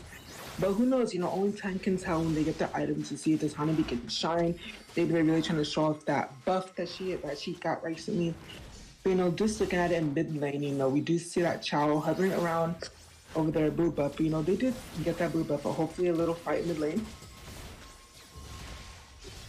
A fight on the way, trying to pick up a potential kill. You are seeing Huevo back down, though, doing some damage, but not much. And like we said, the early game composition is still going to be in the favor of Ohana, but look at Durza rushing in. You are going to see Mel taken very low, and now pulled back. Is going to get immobilized and going to force that flicker out. Tyr's going to take down Rito, though. First blood for the side of Ohana, but answering back, Durza rushes in, takes down Mel in the tier 1 turret, but overstayed is welcome. You are seeing some serious damage. Martis with the mortal coils trying to connect, is going to knock him down with the Sure's Wrath, and Akosi picks up the kill, leading on the scoreboard for Ohana. Yes, we do see, they need to, for this matchup, we can't really see a lot of team fights now because they don't have that damage for team fights. In my own opinion, if we're not having damage on our team, we have only the honeybee. I'll just be ganking gold lane, getting honeybee as fed as she can, getting her items. Once she has the 3 core items, she can be a menace in her lane. Not only that, be able to help in team fights because with her new buff, we do see them with her shield adjustment and everything. But hold on now, let me hold my words to see her fight bot lane. You already seen the fight on the bottom side. Look at the knockout strike. Can it connect? Yes! Heavy left punch. Down goes Durza into the hands of Kyo. But now you already see Rito on the chase. Decisive going to pick up that kill with the basic attack, taking out the jungler, oh no, the XP lane for the side of Ohana. Now the fight on the way. Rito going to take down Akosi on this Valentina. Martis with the Mortal Coils, trying to find a possible decimation. Going to get hit with the Earthshaker. And now the Primal Wrath to seal his fate. Ree going to pick up that kill with Edith. And now Decondo hitting the wall. Going to use the Jumpu to dash out. And this is going to open up the opportunity for Huevo to take the first turtle. That is good. We do need Mama, however, to get that item build, the gold league, because you do see, their synergy is really good. No matter who they use, their synergy is really good. Hold on, let me hold my words real quick. You're going to see some more engagement over there. Huevo being the aggressor. Numian Blast not able to hit the mark with that IMU of Akosi. Going to be a little bit of wasted utility. And now you are going to see Carmilla rushing in with the team for the mid lane. Not going to go in for that turret, though. Going to shift their focus back to their side of the jungle. And Randy kind of in that bush, going to go ahead and spot them out. And now he is going to continue his farm as well. But right now, 4-3, maybe a high kill game on our hands. Yes, we do see that. We do see finally they're making the rotation I've been talking about, rotating around mid, around gold lane. We need to prioritize gold lane. Gold lane is a really important lane for these marks, and especially, a Honeybee going against a Claude. Honeybee just got, okay, I just keep saying it about Honeybee because I'm starting to like Honeybee now. But hold on, let me hold my words about Honeybee because you see some team in top lane. Yeah, you are seeing a fight on the top lane. Immobilized Rito going to pick up a kill, takes down this Cho. And right now, Huevo trying to even out the odds, trying to kind of lead the way for the early game. Already up by 2 kills and maybe able to make this 3. Look at Akosi trying to dash out. Mortal Coils from Martis trying to kite the damage, but Akosi still being chased down. And Yukinon's going to pick that up with this Hanabi with the power of that Heart Guard. And now going to rush in.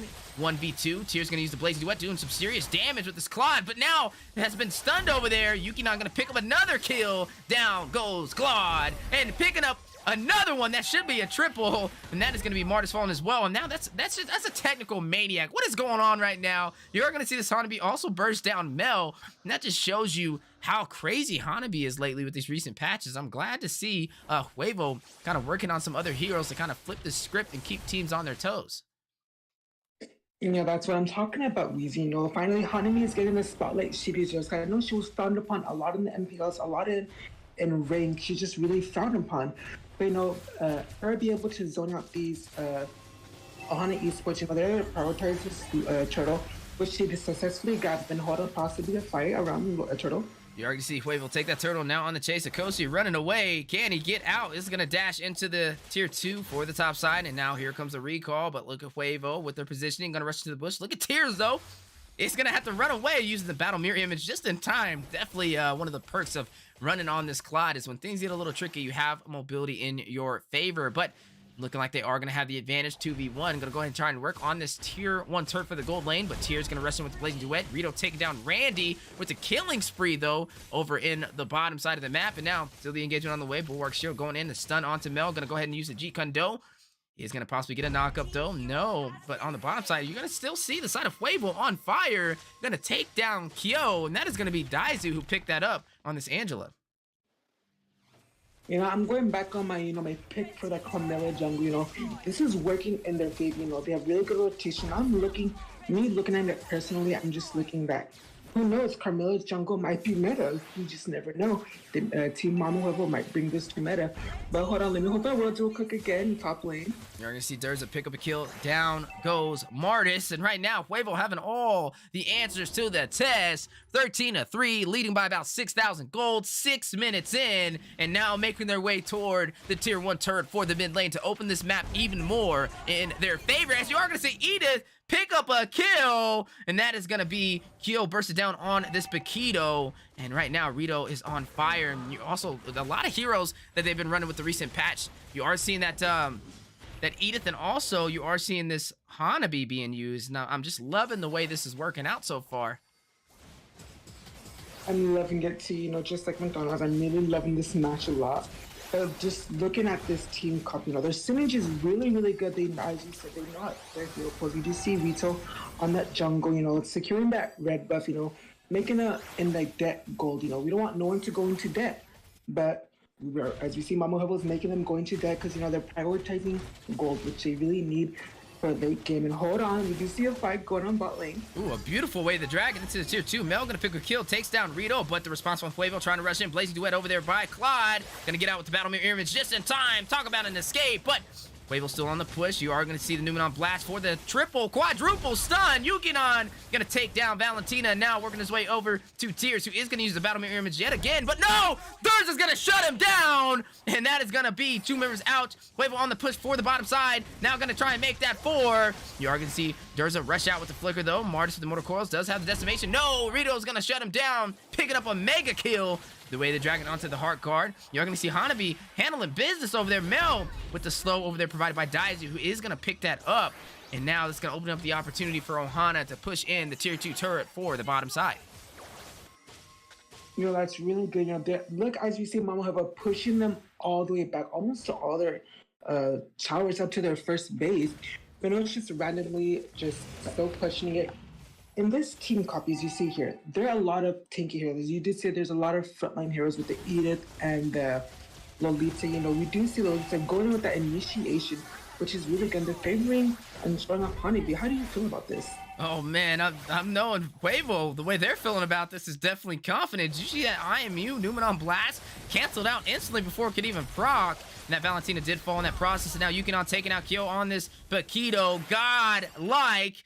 Fight not over, though. Look at Mel being chased down and dangerously low. Yukinon picking up a double, shutting down the Cho. And right now, looking at the KDA, he is 8-0-6, only 8 minutes in. And they're almost down to their inhibitors for the side of Ohana. And now they are going to be requesting for a pause. So we are going to go ahead and send it back over to the caster's desk. And I got to say, man, I don't know if that's even the time to pause. Like, right now, Huevo having everything in their favor. Huge advantage. Backs against the wall for Ohana Esports. They need to find a game plan to find their footing and possibly turn this around.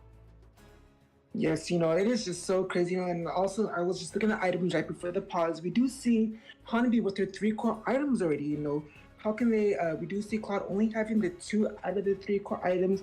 They have the Corrosion Scythe, the Demon Hunter, and I believe the Golden Staff. And I did see Hanabi building that Wind of Nature to have sustain against that Claude, But this match is just strong. They're showing that they don't need a burstful mid laner to have a successful game. They just need to have good ganks, good rotation, just good overall everything. And I do see, Rito getting that good rotation in, going for the farm. Not only that, getting a good rotation in for the jungle, just say like they did secure the turtles. I don't believe that Ohana Esports did get a turtle because their zoning out is just absolutely tremendous. Their synergy is there. How do you feel? Like, do you believe that Ohana Esports can make a comeback? I don't know. I mean, right now their backs are against the wall and it's looking kind of shaky, right? They do have this Hanabi. The later this game goes, the even harder it's going to be because she has that Higabana, that CC to work up against. And I got to say, if they do not find an answer, they're going to be quickly thirsted down. This is only 8 minutes in. Like, we're not even in mid-game yet. And they're down to their inhibitors. And with the Lord being up, you are going to see the side of Fuevo may be able to take that and go for this finish. And I think overall, it's just, they just didn't have an overall strong draft. I know over the up against FaZe, I think what kind of tipped the scale from them was having that Fanny to be able to rotate around the map and find the backlines. But without that mobile hero, you're seeing a little bit of a different kind of tone from them. I think it just has to boil down to execution. And as the team kind of plays together for these engagements, they need to have a plan together collectively if they want to stay in this. It's not late game though, so one thing that Ohana has in their favor is the respawn timers not being that high. So even if they do get bursted out, they have another chance before Huevo can't close it out. But you have to be careful because Huevo is the type of team that doesn't miss a beat. So going back into this match, I want to see Ohana have a little bit more of a defensive stance. Don't be overly aggressive. Wait for Huevo to make a mistake and then capitalize on it. That is true. I was talking about the items. We do see, yes, Hanabi with the 3 core items as she's needed. And we do see that Carmilla with a tank build, of course. As a lot of the tank jungles are support jungles, they do have that tank jungle, especially with that Molten Essence, to help clear that jungle.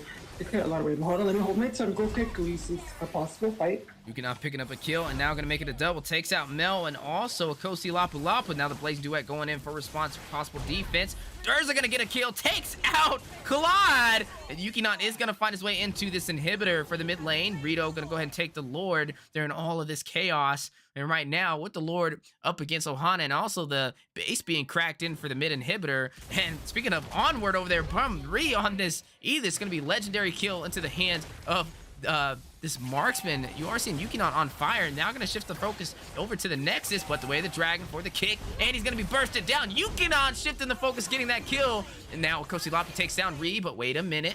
You are going to see Tears rushing in. Going to go ahead and use that battle mirror image to go back to the base. Deciding to go back. Not even going to try and fight it out. And ladies and gentlemen, Huevo is going to take the game with a fast finish. Victory! This match was just, I was on the edge of my chair this whole time. We did see that Hanabi with that MVP, of course.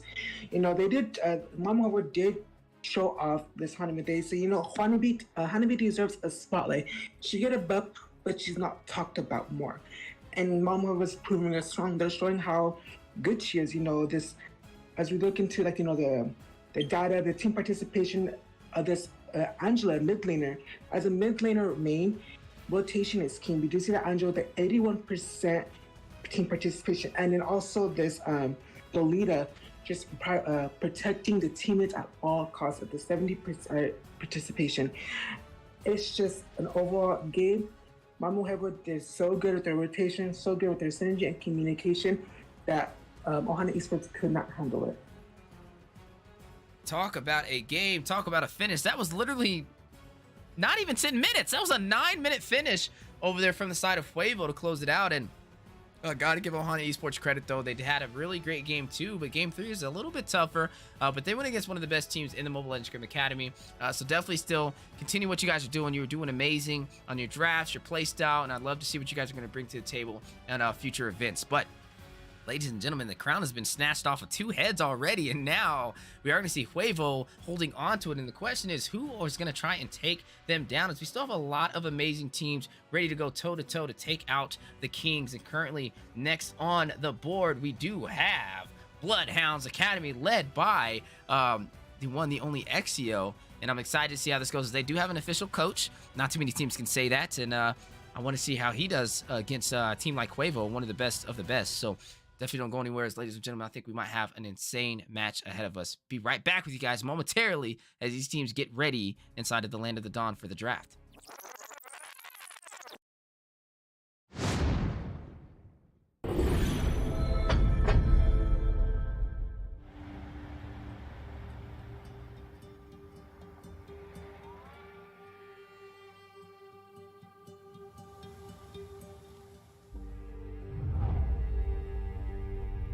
Travel the world to find yourself.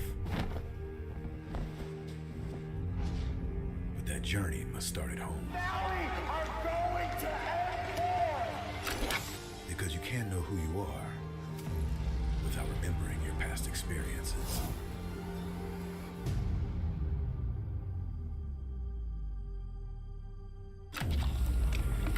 Basic is returning to Asia for his redemption.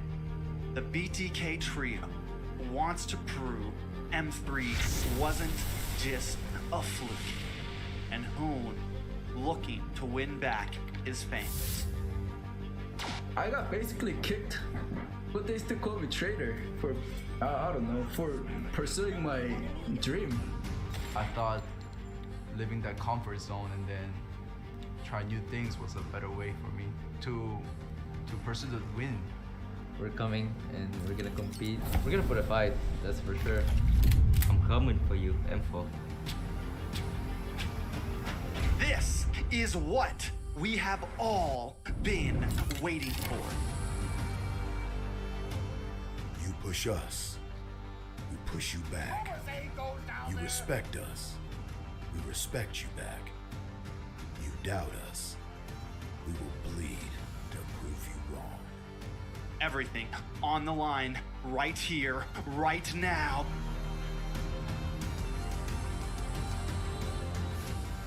Definitely, they're not underestimating us as much as they did in M3. People probably see us and take us more seriously now, especially considering our accomplishment back then. I want to be the first in the world. I want to win a world championship. And the only way to really do that is day in and day out. There's no relaxing. You have to keep going. Here comes the Valley.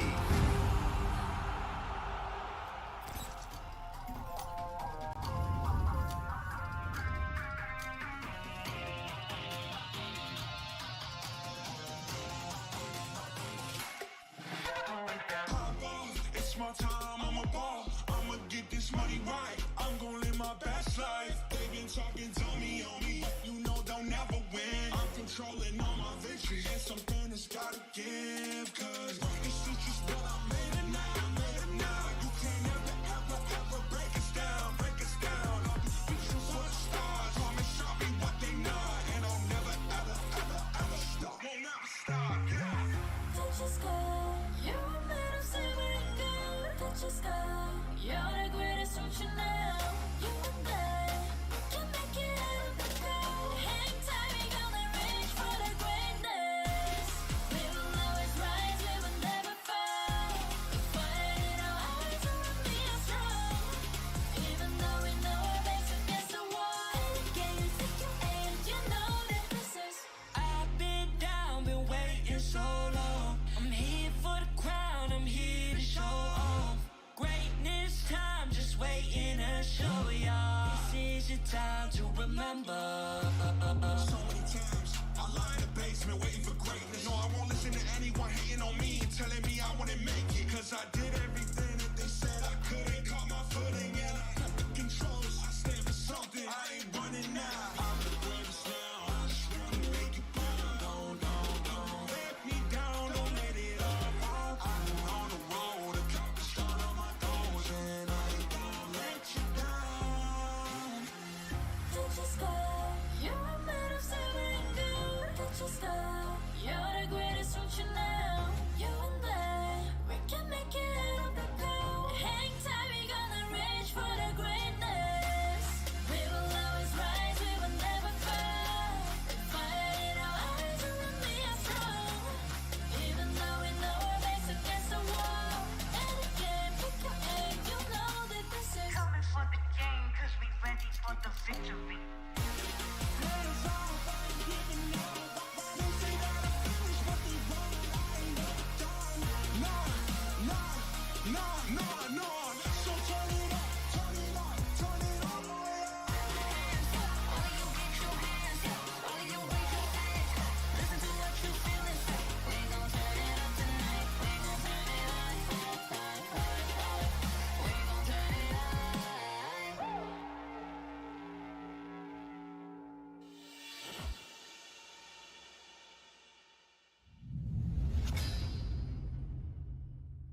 The sky is so vast, isn't it?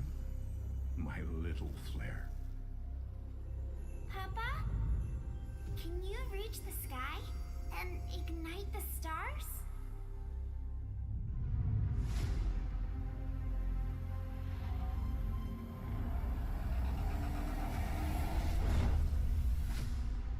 Of course, Honey Bunch.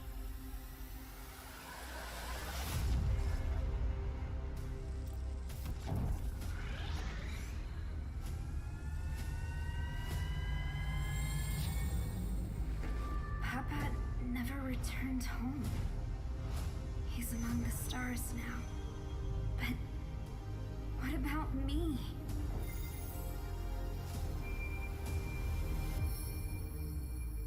Have faith, little flare.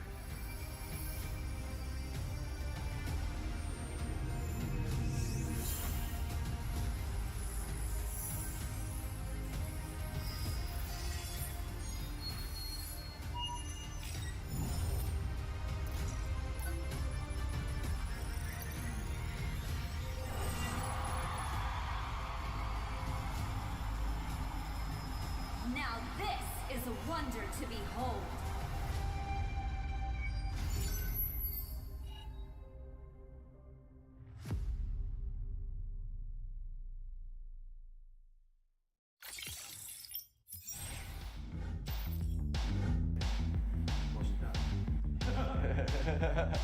Time. Oh. It's time to make the most of the moment. I'm Hoon, I'm milling for the valley, and I'm ready. I graduated high school a few months ago. Yeah. We dare to be great. Dude, that's perfect. One more second. Hello, my name is Fly Chicken. I'm XP Lane from the Valley. Let's go. Hey, it's basic. Again. We dare. We dare to improve. Hey, it's basic. Coordinator for the Valley. Let's go.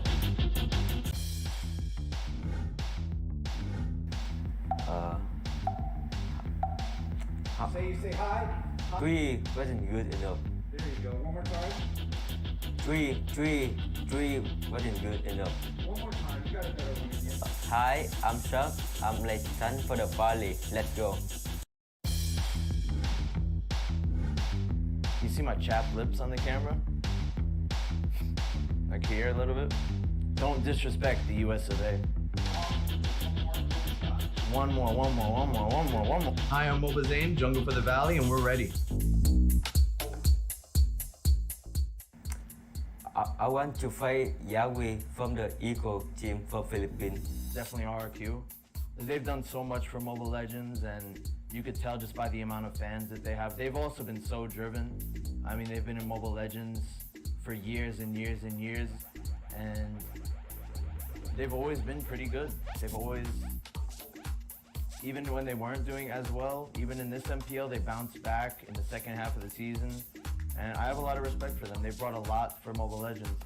And in the Philippines, it probably blacklist because they're actually the first team that, even after winning a World Cup. Ladies and gentlemen, welcome back to the Land of the Dawn. We are the Mobile Legends Scrim Academy, and currently we are on day 4, week 3, season 2. Dang, man, I'm just trying to break these numbers down without messing them up. We've been at this for about a few months now. It's insane how many teams have joined, and I really appreciate everybody being a part of this community. And now today, it is Thursday. We are hosting King of the Hill. This is where every team comes by, first come, first serve, best of one, and the winning team stays on to kind of show their presence in the Land of Dawn and also let them know who are the bosses in the MLSA, the kings in the MLSA, matter of fact.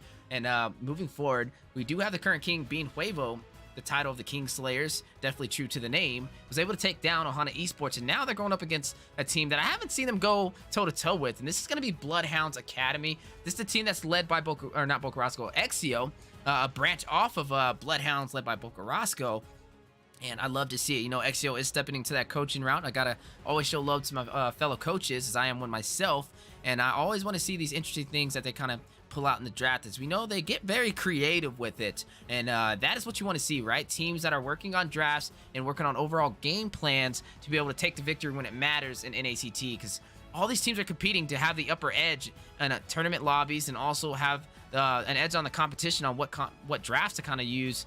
And so going forward with these two teams, I think this might be one of the best matches of today. I'm not going to lie. And joined on the desk with us, we do have the On Point analyst, the MLSA staff member, the second best Odette in the MLSA.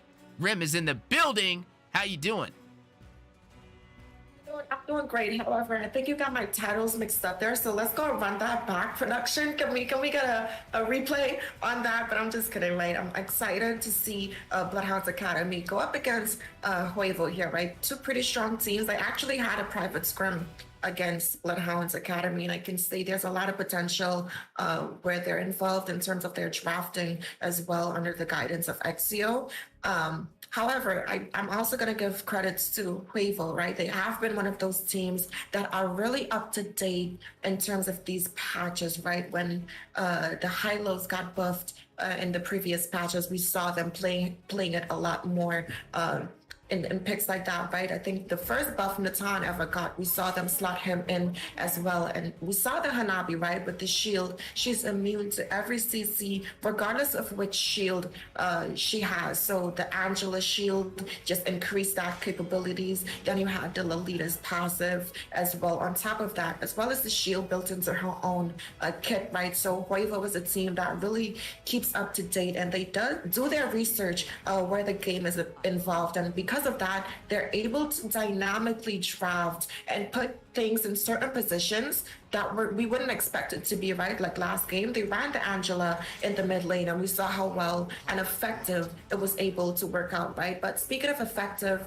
things, we are seeing some equally effective bans being taken out of the board, right? We do see that Kaja being taken out. He does have that divine judgment, which would secure that pick off, right? And then the new hero Arlak, they're not really having his time to shine, much like the Joy, right? His counterpart, one of those heroes that has endless dashes as well as that CC immunity, and they still are able to deal a lot of damage as well. So beautiful bans coming out in this first half so far. Yeah, I definitely couldn't agree even more with you than that, as the draft thing is definitely what matters, and both these teams know exactly what to do. You are seeing that Fanny taken out. They do know Huevo has a high pool of heroes, and Fanny one of those players that can pretty much flip the script and lead the games. We've seen it with FaZe and Ohana, how deadly a Fanny can be, and I think it's a good thing to kind of ban out. But as the bans are currently finalized, something that surprised me was Bloodhounds Academy taking out the Julian. And they did have first pick, they could have slotted it, but I guess, hey, I mean, you still have the Fredrin, so it's still a win on the board, and rather pick it up than have the Julian as their game plan. So I think overall it's still a solid draft. Huevo now gonna have to have a possible response. Is that Fredrin is a walking petrify, right? He has the energy eruption, that taunt, and he also has the Appraiser's Wrath, that Conal ultimate to be able to do some serious damage. And now Yukinon, not wasting any time, is gonna go something we've seen prior patch, and now making its way back into the new patch as well. Ladies and gentlemen, Carrie has stepped into the building.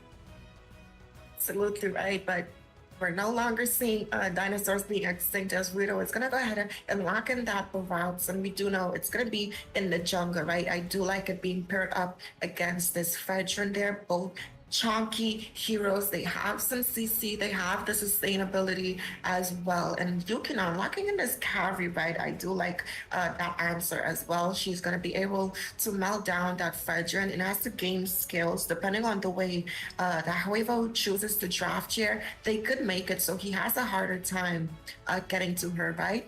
The Yve is still on the board, and we do know how effective that Yve is going into that not Valentina, but being paired up with Rito there with that Barats, right? So that's a beautiful combo as well. But speaking of beautiful combos, them locking in the Ruby as well as this Faramis there. So that's a lot of sustainability already coming on the side of Bloodhounds Academy.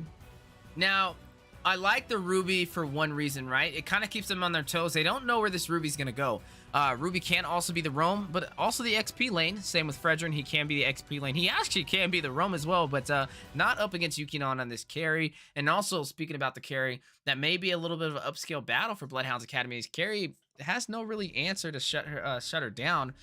I mean, if you do get the I'm offended to be able to pull her in, that's some great CC over there from X on this Ruby, but is it enough to stop her, right? And now Durza, we talked about the Harai Hero pool, always keeping you on your toes. They're going to go ahead and lock in this Florian, not somebody you typically see, but you can't count her out. And I'm excited to see the way this draft goes. This is looking like a Blacklist style draft, the Ubi strat over there from Huevo. How well is it going to work, right? Right now, their only front line is going to be coming in from Rito there, as that is a Florian. And because of the way that the hero is created, she kind of misses out, right? She does have that passive with that lantern, the blessed lantern that she's able to apply to a target. But at the same time, she misses out on being able to slot in that one extra defense item, right? And whichever roam Bloodhounds Academy does decide to go for, whether it's the Ruby or the Fredrin, heck, it could even be on there on this Paramus, right? But they still are going to have that item advantage over her. And they already have some more frontline, right? They already have the Ruby. They have the Fredrin as well, compared to it only being Rito for the side of Huevo here. Looking at the sustainability coming out from both sides, Bloodhounds Academy also has them beat out in that aspect, right? They do have the Cold Altar as well as Ruby with the insane lifesteal. She was the queen of Spellbound for a long time, and she probably still is to this day, right? And like I said, the Fredrin, he does have the sustainability coming in as well. But speaking of another thing that we don't see here, we see Daizu going ahead and locking in this gourd. What are your thoughts so far? It's crazy. I think they did this because they're trying to bait out maybe another tank and forcing this Ruby into the XP lane. That's the only reason I could see this being profitable, right? Because he does have that Mystic Gush, and maybe if they pick that Lolita, it'll be counteract to that, but then that'll force that Ruby into the XP lane. I'm really wondering, right, the exact plan on it. I don't really typically see the gourd slotted in, not to mention Ruby is on the board, and Ruby still can hit him with that I'm offended and pull him to the team as he's stationary inside of that Mystic Gush ultimate that he has, that coming Hall Blast. But looking at the side of Bloodhounds Academy, they are going to finalize their draft. They're going to go for that late game marksman. Claude has been slotted in, and Anjing Will is going to pick up this Paquito. And now Daizu, Ri, and Durza look like they're ready to go. Rito as well, and Yukinon. You are going to see Yin back in the building. And let's kind of talk about Yin, right? He got a recent buff as well with the patch that just came out. He does get additional, I want to say 8% spell vamp when nobody is around him for a decent amount of time. I think for 3 units. If you're 3 units away from him and not in his area, any minions that he takes down, he gets 8% additional spell vamp to keep him alive and be able to kind of have an easier time for the early game. And I really want to see how this goes, right? Huevo definitely paying attention to current patches. They're going to go ahead and test this out, and this is what we love to see. Trying new things, and if they work out, another thing you can add to the toolbox is, ladies and gentlemen, we are jumping into the 4th match of the day, or no, 3rd match of the day. We are going to be seeing Huevo going up against Bloodhounds Academy, and I can't wait to see where this takes us. We have Bloodhounds Academy led by Exio, the second team branching off from Bloodhounds, and Boca Roscoe and Pika Pika. Then we have Huevo, right? The team we've seen time and time again, the King Slayers of the MLSA, back again, currently holding the crown. Absolutely right, and that's Huevo's title. We call them the King Slayers or the Crown Snatchers, one of them, right? And they've kept up to that momentum. Looking at their composition in the draft, I wasn't too sure why they slotted in that gourd there, right? But if you look at that gourd and you look at that carry, right? What do those 2 heroes have in common? They have the true damage and they have the slows coming in. So Huevo is going to capitalize off of that true damage. But speaking of true damage, here's some serious damage being dealt in the mid lane. You're going to see a triple Shadow Stampede over there from this Faramis. Talk about a play. That might be the first time I've ever seen that. And nice and early in the game, doing damage to all 3 members of Huevo as they are going to battle over this Lethal Wanderer. Dies in a bad situation over on the gourd, though. Not going to be able to take him out. But you are going to see Huevo into the hands of Rito picking up that Lethal Wanderer. Man, that was so satisfying. I don't think, like you said, I've never seen that triple Shadow Stampede just successfully pull people back like that. But yeah, I do like the composition. I think with that Gord's buff, where he's able to use his skills while he's moving, it's going to help him have an easier time going against the composition coming in from Bloodhound's Academy, right? They are going against this Ruby as the roamer. She's one of those heroes that has to be up close in order to get the job done. But speaking of getting the job done, that retribution from Fredrin there, going ahead and secure that gold crab. But speaking of things to be secured here, You are seeing the chase over there from Huevo, the 2v2, kind of dancing in the mid-river. And right now, looking at the composition, the longer this game goes, the more defensive Rito will be and harder to burst down. Not to mention Yukinon on this carry. You do have to keep an eye on him, even though they have the late game Claude. But first blood, wait a minute, Ree is going to be bursted down on the bottom side. We were talking about how this Yin was going to have an impact possibly, but already seeing Bloodhound's Academy counteracting it. Absolutely, right? And not wasting any time, they're setting up for this turtle. You are going to see the Shadow Stampede pulling back Rito just in time to allow Lu to get this turtle into the hands of Bloodhound's Academy. Now they have an advantage, right? They got first blood, and they're also able to secure the first turtle, which means they're going to be leading in the economy by a few hundred gold.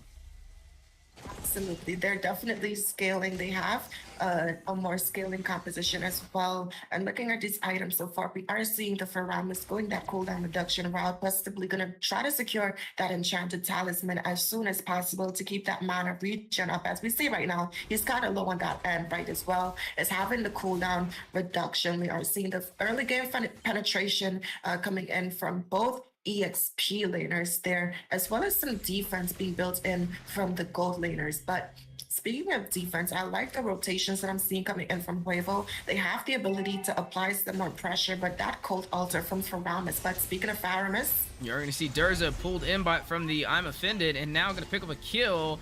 Looks like right now, Bloodhound's leading the pace. Cold has been activated. You are going to see the Shadow Stampede pulling back Daizu, but look at Rito rushing in. Denton is welcome, able to hit the mark, grab the stun, throw him into Bloodhounds, trying to take out Anjing Will, but he is going to dash out of there. Lug going to pick up the kill. Appraiser's Wrath finding Rito, and that is going to be 3 kills so far on the scoreboard, leading the way against Huevo. Bloodhound's Academy sitting strong, and now, oh my goodness, Yin going to go ahead and grab up a member of Bloodhound's Academy into his zone, and I wonder if he's going to be able to take him down. No, I wish we could actually see that fight in there, but there's no additional way for the camera to go in there, so you never know what's going to happen on that engagement.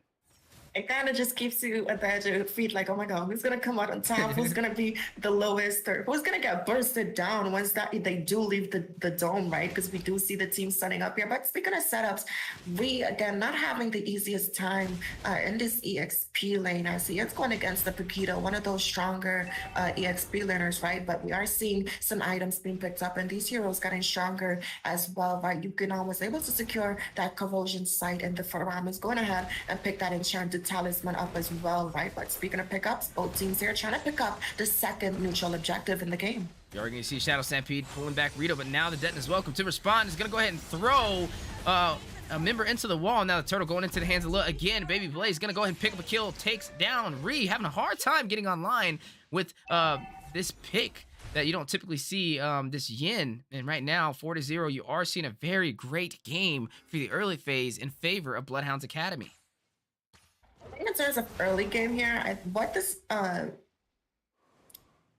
laner Ree has to do at this point, try to kidnap the Fredrin, right? But speaking of kidnaps here, there's Daizu. Gonna be pulled in by a lot of CC, and Killing Spree activated. Faramis online is gonna burst him down and send 3-0 and 2 for that mid lane support. And now they're gonna shift their focus over to this tier 1 in the mid lane, and it looks like they will be able to burst it down. Durza not able to stop them over there with this Florian. And you're just seeing an easier time overall, but look at Yin. He's going to go ahead and proxy that lane. I'm wondering what his game plan is now after having that advantage of the split push. He is going to go ahead and recall, which means that is not really going to be too effective. It's going to take some time for him to get back from the base and be able to kind of traverse across the map for a pickoff. But look at Huevo rushing in, going to go ahead and try and take down X. He is going to use that Blazing Duet, Battle Mirror Image, and now going to the back push, but grabbed by Rito with the Detona's welcome. And now he's going to stomp on him, throw some oil, but I'm Offended pulling Rito back. You are not taking out my marksman. Ult being activated as a saving grace, and now Rito being bursted down by now with 4 kills under his belt. The man is on fire. But wait a minute, you are gonna see Ree with my turn take out Alma. I was wondering where he went. I was trying to find him. Yuki not able to take the turret in that separation though, and that is gonna be a little economy translating over to Huevo, who also picked up their first kill of the game. Absolutely right. And Huevo is definitely one of those teams that is able to find a response, right? They're able to choke out Decisive Bloodhounds Academy here and kind of put them in a tough position. They did block off X there on this Claude, and he didn't know if you were supposed to stay or use that bottom mirror image to escape, right? And we saw Rito just set up there waiting for him. But speaking of waiting here, we are seeing Blaze kind of given some vision here as the side of Bloodhounds Academy tries to pick up the third turtle of the game. And they were able to secure the first two, and now can third time be the charm? Will it work in their favor? Rito rushing in, hit with the I'm offended, but now gonna hit Deadness. Welcome, Love, picking up the third turtle for Bloodhounds Academy. Mystic Gush going in by Daizu, but gonna go ahead and go out. You are gonna see the Blazing Duet and the Appraiser's Wrath. A lot of utility on the board, but look at my turn. Ree's gonna get a kill, take out Baby Blaze on this Ruby, and now he can go ahead and do some additional damage, but pulled in by the Shadow Stampede and finish off from the Piercing Strike over there on this Fredrin. Talk about a play, but in the mid lane, you are seeing Huevo still remaining dominant. They are going to try and take this objective, open up the map. Yukinon going to take down Anjing Will. That is going to be carried, taking down Bakito, and the fight is not over. You are seeing Bloodhounds Academy trying to clear out these minions, but Huevo not letting go of the gas. Retribution used to clear the last minion to not allow them to do any damage to that turret. And that is going to be Retro off of the board, but I don't think it was a waste, as they definitely don't want to lose that mid turret, one of the most important objectives, especially for the early phase. Absolutely, right? And also heading into that mid game, we are seeing the side of Huevo be able to get some more items at their disposal here, right? We did see Florin picking up that enchanted talisman as well, so she's going to be able to stack those heals coming in from this first skill. But speaking of things stacking up, you are going to see the Mystic Gush not able to find the mark onto Baby Blaze. He is going to get out just in time, but still, Huevo trying to remain vigilant on this tier 1 turret for the mid lane. They're going to continue to go for it, right? And they may be able to pull it off, as you are going to see the My Turn activated. Paquito has been grabbed into the realm of this Yin, but both of them dangerously low. You are going to see who's going to fall. Wait a minute. Neither of them. And now Ree gonna pick up the kill, takes out Anjing Will just in time as they get out of that domain, and now Rito gonna go ahead and pick up the Detonus. Welcome onto Laugh, but now rush out, pulled back by the Shadow Stampede, and now the Blazing Duet going in with the Cold Alter X, gonna pick up a kill, takes down Rito, and they are still on the chase. Bloodhounds Academy trying to find some more answers, but no, looks like Mama Huevo gonna use the Mystic Gush, kind of going a little too far, overextending. Dice is going to pick him off. That is going to be a 1-for-2 trade. The turrets are still falling, as you were able to see Yukinon on the bottom side take the tier 1 turret from Bloodhounds Academy. That's what I was saying, right? Huevo being able to find these trades and these answers on the map, and they're kind of taking back this control. We are seeing the slows, more utility coming in from Gore there, as he was able to secure that Ice Queen one, right? But speaking of things being secured, Bloodhounds Academy making a quick burst on this Lord here. They are going to try and take this Lord, able to take it with no contest pretty much, but wait a minute, you are going to see the heavy left punch running into the My Turn. Ree is going to take down Baby Blaze again, changing this man's diapers.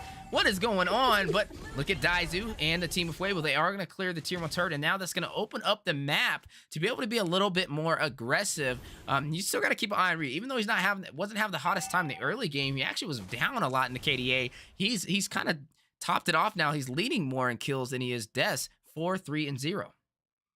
Absolutely right. And to be honest, I never considered Cord being able to provide so much zoning potentials, right? But we are seeing that happening, as well as these items. Looking at this for Ramis here, he does have that lightning truncheon, as well as the cooldown, right? So he's able to get the burst in, as well as be able to spam those skills a bit more. Claude did go ahead and secure those 2 core items. He's going to build into the 3rd one now, and those Blazing Duets is going to start hurting for the side of Huevo, right? There's building into potentially that fleeting time next, so he'll be able to spam those ultimates some more. But speaking of ultimates here, you are going to see Ree rush in with another My Turn. He's going to try and get a possible kill, as he did grab up on this Faramis. You got to see the Mystic Gush going in, not able to take down at all now. Now the Blazing Duet to respond. X doing some serious AoE damage. Taking the kill, takes out Yukinon. Baby Blaze taking out Daizu and getting a double, takes down Ree. They are on fire right now, 11-6.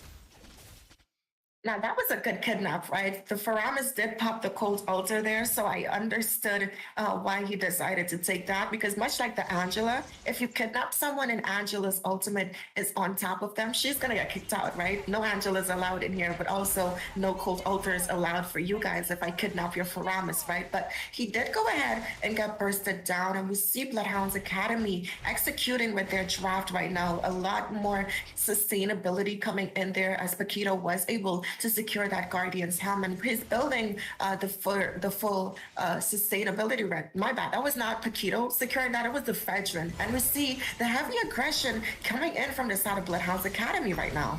You already seen the aggression on the way. Baby Blaze taking some serious damage. Gonna go ahead and rethink that decision of rushing in, but he does have the power of the Cold Altar. Kind of rotating around with the team, and they are sticking together, right? They are trying to get some more pickoffs and not trying to be soloed out. And then they're giving Huevo a hard time, a team that you usually see lead the momentum for the early phase. They had like, what, a 9-minute finish up against Ohana last game, and not seeing the same scores. This is a 12-minute game already, and Bloodhound's still leading in terms of kills and almost have the side of Huevo down to their inhibitors, only holding on to their last tier 2 on the top lane.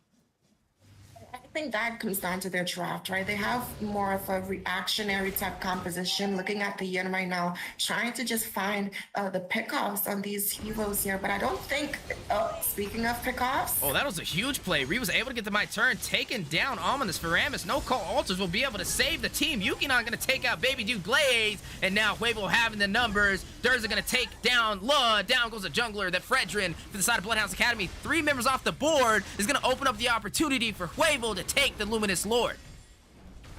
And they're gonna take it uncontested, right? But looking at some of the items here, as we are approaching that 15-minute mark, right? This carry, we saw the damage being dished out, and that's because she was able to secure the trifecta, right? She has the Demon Hunter Sword, the Golden Staff, and the Corrosion Scythe, and she's gonna go ahead and burst down this tower here. So a beautiful response coming in for the side of Huevo here. Yeah, definitely a beautiful response, and it looks like Bloodhounds Academy did request a pause, so we're going to go ahead and send this over to the caster's desk. And I got to say, man, I don't know. Huevo, I got to say, well, they're one of the teams that can make the impossible possible, right? We've seen them be stripped down to literally nothing with no inhibitors and only a Nexus and a Dream, and still able to make these games last to a 30-minute and turn it around. So you are going to have to be careful. They do know how to make the worst situation work in their favor, but right now Bloodhounds Academy, they did have the slight advantage in the early game, and then they were able to translate that to the mid game. But as we are getting closer to that late game, we're 13 minutes in, you have to watch out for Huevo's comeback potential. As you did see them, you've seen Ree rush around. He knows what he has to focus on. Go straight for that Faramis, grab him inside of that my turn, burst him down, easy peasy. Don't have to worry about that roam providing that cold ulti to save the team. And without in the play, right, they don't have much protection, so you are going to have to watch out. You're going to have to rely on that Ruby to kind of seal the deal, as that's all they really have. And if they are down 1 member, it's going to be an easier time, especially with the Blazing Duets to go in to possibly get a pick off. That's what they're going to have to rely on, but they have that carry, Yukinon, to be able to burst him down. So as we are getting back into the match, ladies and gentlemen, we are looking at Huevo going up against Bloodhounds Academy, and currently the Kingslayers, Huevo, holding the crown. Absolutely, right? It's definitely starting to scale into the hands of Huevo right now. Like you said, you mentioned this carry. She is one of those dominating forces when it comes to that late game, as well as the sustainability coming in from the side of Huevo, right? There's Rito, go ahead and pick up that Oracle there. That's going to add on to the healing that's going to be coming in from this Florin as well, right? We do see the Gourd securing the ISP wand for the extra slows and utility, as well as that glowing wand for the overtime poke damage that's going to be coming in. So the side of Bloodhounds Academy has to play it safe, but speaking of playing it safe, it's not a safe place for them right now, Weezy. You are going to see X be bursted down on that Claude as Mystic Gush was activated over there by Daizu to burst him down, and that is the marksman for Bloodhounds Academy, opening up the opportunity for Huevo to possibly close this out, as they do have the Lord in their favor. And without that marksman to play, no Blazing Duets, can they close it out? Reed's going to go ahead and use the my turn to go ahead and grab up Baby Blaze and leave one more member off of the base. And ladies and gentlemen, talk about a turnaround. Huevo remains the Kings of the Hills and takes down Bloodhounds Academy. And we wondered how the Yin was going to work in this composition, right? And we saw it struggled in the early phases of the match, but as soon as we got to around that 5 minute mark where he was able to find these kidnaps, right? This is the one time where you know what? Let me not. We're not gonna say that. But he was able to, get the job done. And okay, so what Bloodhounds had going for them was this Faramis with this Gold Altars. And like you said, in the game, if they don't have that going for them, they're not going to be able to get the job done, right? We did see him being able to secure that 100% team fight participation. As you mentioned, the side of Bloodhounds Academy, they did have that draft that required them to stay grouped up, right? So the team fight participation would be high from them, but also it wasn't a high kill game. It was pretty even on both sides, as Mama Huevo as well, matching up with that overall team fight participation. Looking at Yuki there, getting that 80% tower damage, and a bulk of that had to have came in while he focused on the inhibitor turret there to close off this game. So beautiful comeback for the side of Huevo to be able to maintain their status as the kings of the hill. I think Huevo just wants to continue earning these titles, as they are now, I would say, the comeback kings, right? Every single time you think they're out of the game, they're not. They have a plan and they turn it around, and definitely talk about well-played execution. And I got to give Ree props on that. Even though he didn't get MVP, the man had all the answers, right? He had a bad time in the early phase, but as soon as he kind of got his momentum together and found his groove, he kind of found his way to the back line, was able to take out Faramis when it mattered, like Rim kind of mentioned, and that was the deciding factor every single time. And then not to mention on the final play, with one of their members being down, right? He was able to rush in, take out Ruby into his My Turn and make him have no CC. Without CC, without the marksman in the game, how are they going to contest the Nexus push, right? He could have grabbed anybody, but he decided to go for the other person that can kind of stop them from pushing in this turret. And I got to say, definitely well execution. That's why Huevo is one of the top teams in the MLSA. They've definitely came a long way and keep at it. But Bloodhounds Academy, I definitely was impressed with your guys' gameplay as well. Keep up the drafting, XCO. I think you guys are going to be a phenomenal team to see in the MLSA and also in NACT spring season. But now, going forward, we are going to see Huevo hold on to that crown, taking their second win of the day. And next up on the list, we have an amazing team to try and take it from them, as Prime Esports is stepping into the building. So definitely don't go anywhere. Grab some popcorn, get some drinks. We'll be right back with you guys for Game 5.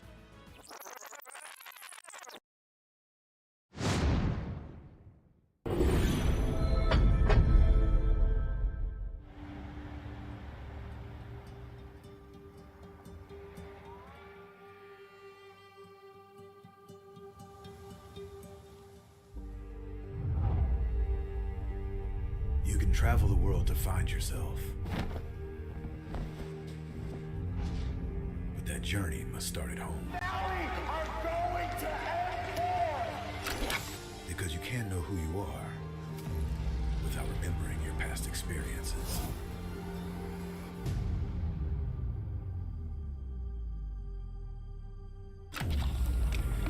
Basic is returning to Asia for his redemption. The BTK trio wants to prove M3 wasn't just a fluke, and Hoon looking to win back his fans. I got basically kicked, but they still call me traitor for, I don't know, for pursuing my dream. I thought living that comfort zone and then try new things was a better way for me to pursue the win. We're coming and we're gonna compete. We're gonna put a fight, that's for sure. I'm coming for you, M4. This is what we have all been waiting for. You push us, we push you back. You respect us, we respect you back.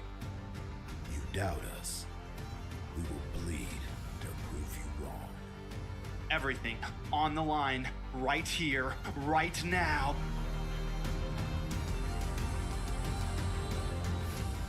Definitely, they're not underestimating us as much as they did in M3.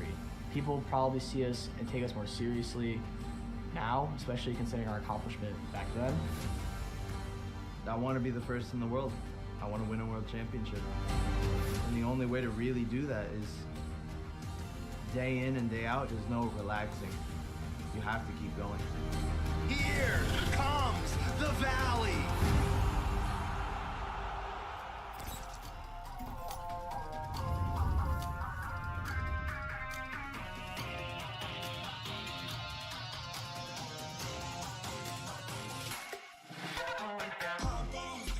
time, I'm a ball. I'ma get this money right. I'm gonna live my best life. They been talking to me on me, but you know they'll never win. I'm controlling all my victories, and something has gotta give. Cause this shit just what I made it now, I made it now. You can't ever break us down, break us down. I'll be reaching for the stars, promise I'll be what they not. And I'll never ever stop. Won't never stop, yeah.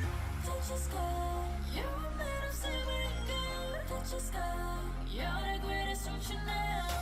You and I can make it out of the cold. Hang tight, we gonna reach for the greatness. We will always rise, we will never fall. Fire in our eyes, and we are strong. Even though we know our backs against the wall. And again, you take your aim, you know that this is. I've been down, been waiting so long. I'm here for the crown, I'm here to show off. Greatness time, just waiting to show y'all. This is your time to remember. So many times I lie in the basement waiting for greatness. No, I won't listen to anyone hating on me and telling me I wouldn't make it. Cause I did everything that they said I couldn't. Caught my footing and I got the controls. I stand for something, I ain't running now. I'm the greatest now, I just wanna make it down. Don't let me down, don't let it off. I'm on the road, accomplish all of my goals. And I ain't gonna let you down. Touch your sky, you're made of silver and gold. Touch your sky, you're the greatest, don't you know? You and I, we can make it out of the cold. Hang tight, we gonna reach for the greatness. We will always rise, we will never fall. Fire in our eyes, and we are strong. Even though we know our backs against the wall. And again, pick your aim, you know that this is. Coming for the game, cause we ready for the victory.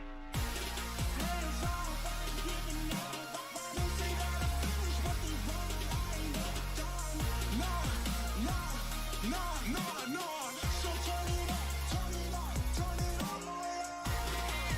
All you get your hands up, all you raise your hands up. Listen to what you feel and say. We gon' turn it up tonight. We gon' turn it up. We gon' turn it up.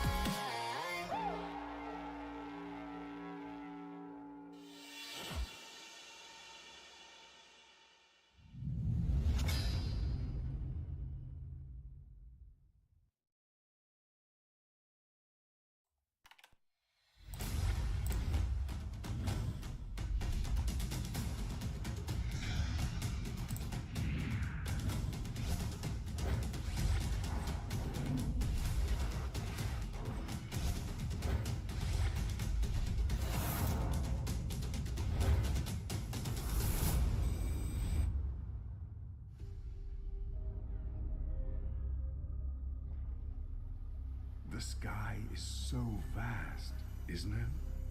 My little flare. Papa, can you reach the sky and ignite the stars?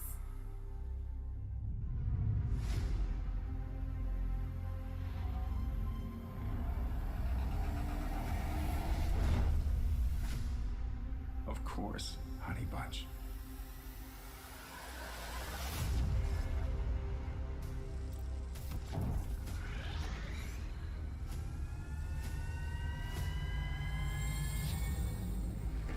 Papa never returned home.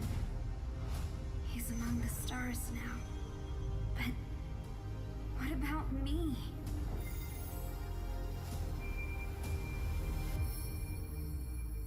Have faith, little flare.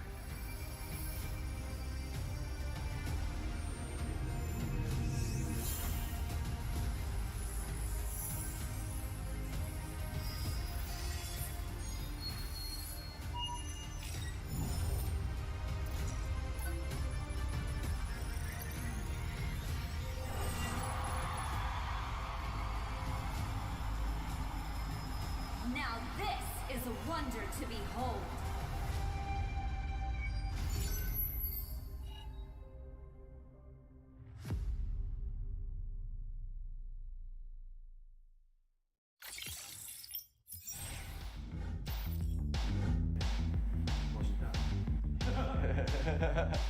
Time time to make the most of the moment.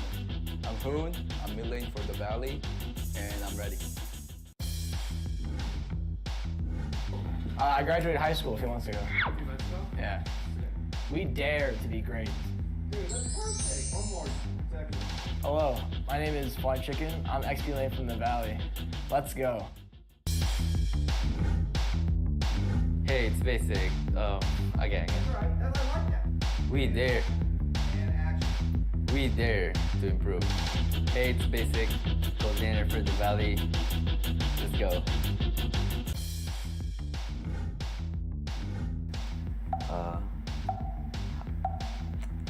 Say hi. Three wasn't good enough. There you go. One more time. Three wasn't good enough. One more time. You got a better one again. Hi, I'm Chuck. I'm late son for the Valley. Let's go. You see my chapped lips on the camera? Like here a little bit? Don't disrespect the US of A. One more. Hi, I'm Moba Zane, Jungle for the Valley, and we're ready. I want to fight Yahweh from the Eagle team for Philippines. Definitely RQ. They've done so much for Mobile Legends, and you could tell just by the amount of fans that they have. They've also been so driven. I mean, they've been in Mobile Legends for years and years and years, and they've always been pretty good. They've always, even when they weren't doing as well, even in this MPL, they bounced back in the second half of the season. And I have a lot of respect for them. They brought a lot for Mobile Legends. And in the Philippines, it probably blacklist because they're actually the first team that, even after winning a World Cup, they just stayed driven, stayed focused, and now they're on their way to having a chance of getting their second World Cup win.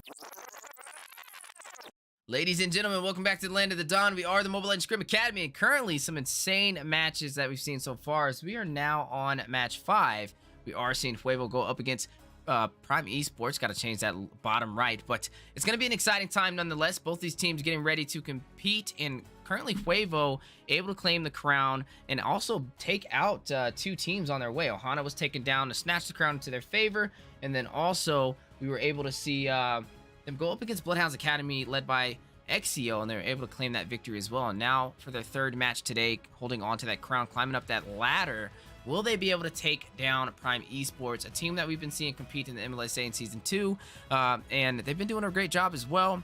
And I want to see where this match takes us. Joined on the desk, we do have the on-point play-by-play, also NACT caster as well for the spring season. Coach Deku, do you even breathe? And I will be the analyst to kind of break down these keys to victory and also items. How you doing? I'm doing good, Weezy. Feeling good to get back on the caster desk. Had a little bit of a break from that for a little while, but coming right back in, getting to see Fuevo up against Prime Esports. Fuevo being that top dog right now and king of the hill, the team to beat and the team to stop here. So Prime Esports is going to try to find a way to go ahead and take them off the board. But speaking of things being taken off the board, Fanny is going to be that first ban coming out from the side of Fuevo. And Weezy, you've been up here casting these matches with Fuevo, seeing how kind of what they've been picking and what they've been banning and kind of the compositions they've been going for. What are you expecting to see from them up against Prime Esports in the draft game? I gotta say, Fuevo's one of the teams that holds multiple hats and multiple titles. Like, they're the Kingslayers. I think Rim said also the Crown Snatchers. They just earned the title of the Comeback Kings. And then also, I think we should call them the wild card team because they pretty much can pull anything out and make it work in their favor. Last game, we saw them pull out a gourd of Florian, and they were still able to make it work for them with a Yin on their side as well. And you saw more of a evenly balanced team from X over there for the Bloodhounds Academy, and they were still able to get that victory with that late game comeback. So you never know with Fuevo. I think they're very diverse in their draft, and I'm excited to see where it goes. And I think Prime Esports is going to have a hard time getting a read on them because they just know how to play pretty much everything in the game. You've seen them run an Angela in the mid lane. Like, they do pretty much anything, and they're able to maximize everything. So I'm excited to see where this draft takes us. One thing that they are constantly banning out, though, is this Fanny when they do have that first pick. So maybe a little bit of research on Prime Esports. Fanny, one of those heroes that requires a lot to deal with. Either opting in on that suppression or going for that Kufra and kind of praying that she doesn't reign in the early phase. And then also speaking about mobility and speaking about heroes that have been a problem, you are going to see Huevo also take out this Joy. Definitely, and on the same path as far as research, as you kind of pointed out, they did take out that Fanny from the side of Huevo, but Barat's being immediately taken out by the side of Prime Esports for their first ban. And we did just get to see Huevo utilize that comboed in with that Florin, which is a very strong 1-2 combination. You got the beefy boy Barat with a bit of that sustainability with Florin offering in that gloom, right? Or Bloom to be able to assist and further increase the durability coming in from those tank jungles that Rito likes to play for the composition of Huevo. So definitely a keyed in ban, a respect ban coming in from them. It'll be interesting to see what they will walk in for their final ban. Is Huevo has gone ahead and completed theirs with the one-on-one, a very strong marksman that could be slotted in response to anything they take. We know it's very reliable. It's very consistent, even through all the nerfs, the ups and downs on patch notes. 1-1 has been stable in this higher level of competition, which is what we're kind of going to see between these two teams, Huevo and Prime. So with less than those 20 seconds to go, they are going to go ahead and kick in the Eve ban there. Weezy, what are your thoughts on that? Is Arlot just got picked up in the first slot for Huevo. I was about to say, Arlot just walked. Hold on a second. This is going to be the second time we've seen him in the MLSA, and I'm excited to see how he does, especially into the hands of Huevo. But again, when you ban that Eve, you created the opportunity to get a little bit of a meta pick for the second part of the draft, as you are second pick for the other side. And I gotta say, I think it's a good option. Prime Esports now is gonna go ahead and take up this Julian, that hero that kind of gives teams a hard time. Only at level 3, able to have all those enhanced skills, the enhanced sword, scythe, and chains in his favor. He's pretty much a jack of all trades. He does have the sustainability. He has the range damage, and he also has the knock up and his survivability. So definitely a good pickup, I think, for them. But the wild card for me is going to be this Arlot. I'm not really seeing him too often be slotted, and I really want to see how he kind of works his way into the current meta. It's definitely interesting, and I've seen some gameplay coming out from Arlot, not over in the MLSA, but just seeing some of the players in the community use it on streams here. I've been watching Fly Chicken, who's in the XP lane there, formerly from the Valley, back up there with BTK. Same with Zane as well. And it seems to me that in the hands of some capable players, right, with the right mechanics, he is definitely a force to be reckoned with. I know last time I was up here in the caster's desk, I did mention I didn't feel like he should be banned just because these players hadn't had enough time to really, experiment with him. But with a little time in between that and getting to see, definitely something I would put on the ban list. He's been compared to things like Irelia from League, if you ever played that. A very strong dash-enabled champion and character, and it's one of those things where it may not be for everybody as far as the mechanics, but for the right person, it is absolutely devastating to let through. And hopefully that's not what the side of Prime Esports has unleashed into the hands of Huevo there for Rito to pick up in that jungle. Yeah, looking at the side of Huevo, Durza on this high-low, we've seen it time and time again. He runs that in the XP lane, and he does a lot of damage, and that might be the answer up against this Esmeralda, and I'm excited to see that matchup on the way. And this is what we kind of talked about with Huevo, right? They're very versatile with their draft, kind of keeping you on your toes, always pulling out something when you least expect it, and making it actually work in their favor. So I am going to expect that to actually be the XP lane high-lows, but we'll see as the draft is still on the way. We are in the second ban phase, and Kaja is being taken off the board alongside Dairoth. And that Kaja, one of those heroes that, one of the trifectas for suppression, now not going to walk. Maybe a possible assassin on the way, but the Fanny was taken off the board, so there is still a chance for a Ling to be slotted, or even that Hayabusa, who's been kind of high prioed this season. So definitely having to keep your eyes on these assassins moving forward. But there is still Franco, right? Franco is still an option, and the side of Prime Esports has not solidified their roam, but also technically Huevo hasn't as well, so they can pick in or opt in for that suppression and pick up that Franco, and then also lock down on well, they're not gonna go an assassin, or maybe, I don't know, maybe we see the Arlot get swapped over to the X lane. Is he even considered a flex pick, or is he just pure jungle? I think he can be a flex, right? So I saw him in the jungle. Like I said, I watched Zane and Fly to kind of use it. Chicken using it in that XP, of course, and then Zane using it in the jungle, and both look pretty strong to me. It's always hard to really call if it's a a really good flex, just because there hasn't been a lot of time for us to really get to see this pick flourish. We'll definitely get more of a clear answer as we get closer to NACT, or maybe as NACT rolls on, right? Get to see some of these teams flex the power of our lot, and we might have some defined answers. But right now, that's the scary thing about these type of picks. You just don't know until you know, right? You're going up against it. You're not sure where it's going to go. You're not sure how capable the user is and how strong the pick may be. All you know is that there's a new champ that you kind of have to adjust for. You know, you have to learn the skills. You have to learn where it can be slotted. You have to learn how it impacts your draft. And I feel like that's just a very uncomfortable spot for the side of Prime Esports, as there just hasn't been enough time to have these answers, you know, be satisfied for anyone, not for the players or us up here at the caster desk, to really give these accurate assessments here. But it's going to be interesting to see, and if any team can pull it off and make it look well, whether it's in the jungle or XP, definitely expecting the side of Wavo to go ahead and do that here. And it's going to be up to Prime, right, to be able to find the answers to counteract this pick. Yeah, I really want to see how this goes. You are going to see Wavo lock in their final pick, Yuzong, into the hands of Ree, and that means this is going to be Durza running this Hylos XP lane. And now looking at the side of Prime Esports, they did pick up that Kufa for the roam, and now one final hero to slot in for the jungle, unless they try and opt in that Julian to be that jungle. No, they're going to go in for the assassin. They are going to kind of take advantage of not having suppression to work against him, and I think it's a good pick, right? But you have to keep in mind Daizu on this Valir.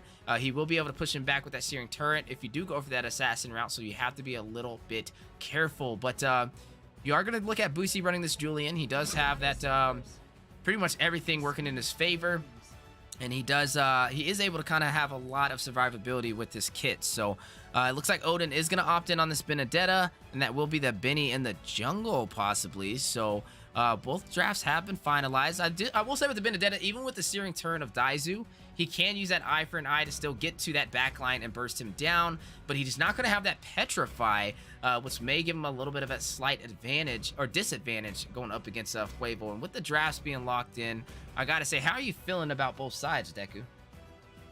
I mean, it's very interesting. It feels almost like we saw a challenge response come out from the side of Prime. Odin locking that Benedetta dash for dash, as you're mentioning, eye for an eye up there against Arlot. It's definitely going to be a lot going on there in those team fights, a lot of high mobility, being proc for different reasons, right? So damage in the way for Benedetta to get further with that passive, and then Arlot, right, being triggered by the CC effects in team fights. So that's going to be a very interesting dynamic to see play out in those clashes. And I'm hoping to maybe see some early on, but looking at the compositions, right, I just feel maybe the side of Wavo kind of has it locked in just because of that Valir pocket pick really cancels out a lot of his engages. I feel like as long as Daizu can keep the positioning space, and these engagements should be able to be an answer to things like the Esmeralda, the Kufra, and even Julian to some extent with that Searing Torrent, like you said, be able to slow them down and punish them for these plays. Speaking of plays, though, knock up from the max here on Daizu, going to drop them low. And now Durza sitting on top of Buse here with the Ring of Punishment, trying to punish him for his fatal decision there. But he's going to be able to disengage, and now we're going to be looking over towards the Whippo.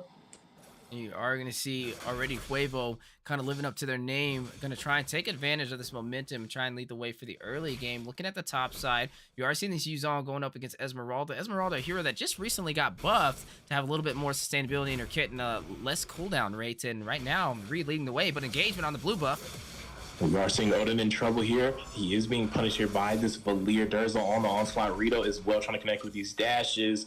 Not going to be able to find the kill, but I do believe... No, they don't. They weren't able to steal the blue buff, so it still goes to the hands of Prime Esports jungler, but you can see the aggression coming in from Wavo here with this composition.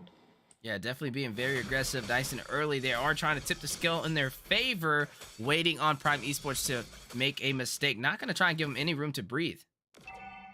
Definitely not giving him any room to breathe. Speaking of not giving any room, Yukino is going to pick up the first blood. And then in the top side, Ree also going to clean up in the side lane, but not on the XP. He's going to take down the jungler for Prime Esports. Early 2-0 lead on the kill board for Wavo. We're only not even 2 minutes in, and right now you are seeing Wavo leading the way on the scoreboard, and also in terms of gold, almost actually up by about 1,000 in 2 minutes. That's very impressive and not the easiest thing to pull off. And this is what we talked about with Wavo, right?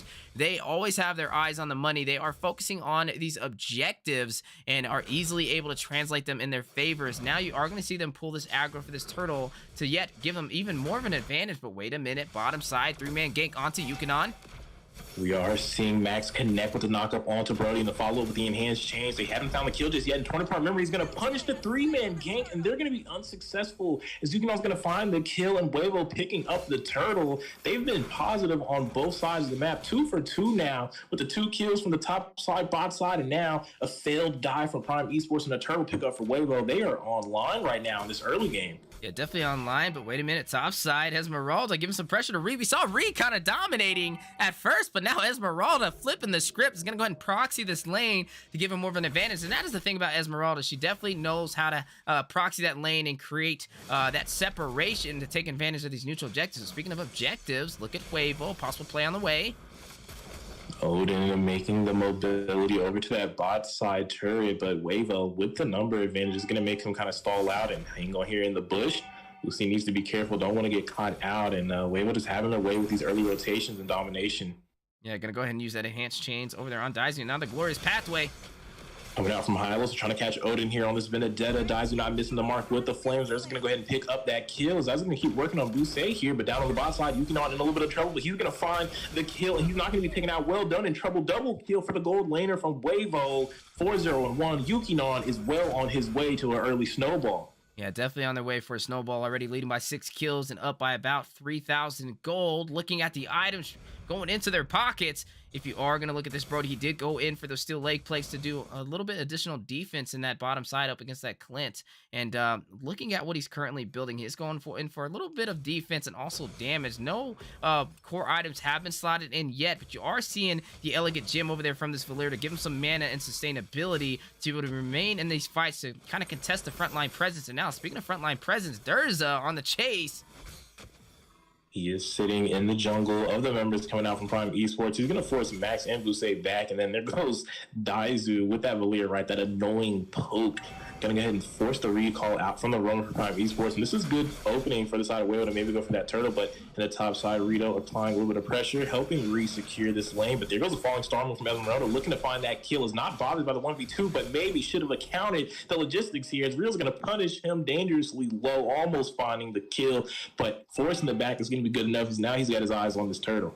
Definitely having his eyes on the turtle as it has spawned up, and already seeing Huevo working on it. They already took the first one and now going to get a second one with no contest. And similar situation, Prime Esports trying to make sure they translate this in their favor by focusing on Yukinon for the goal line. But we saw Yukinon able to pick up a kill and stop them on that gank. But will we see the same thing happen twice, as you are going to see the minions pushing in, Tyrant's Revenge winding up, and Yukinon rushing in for the contest.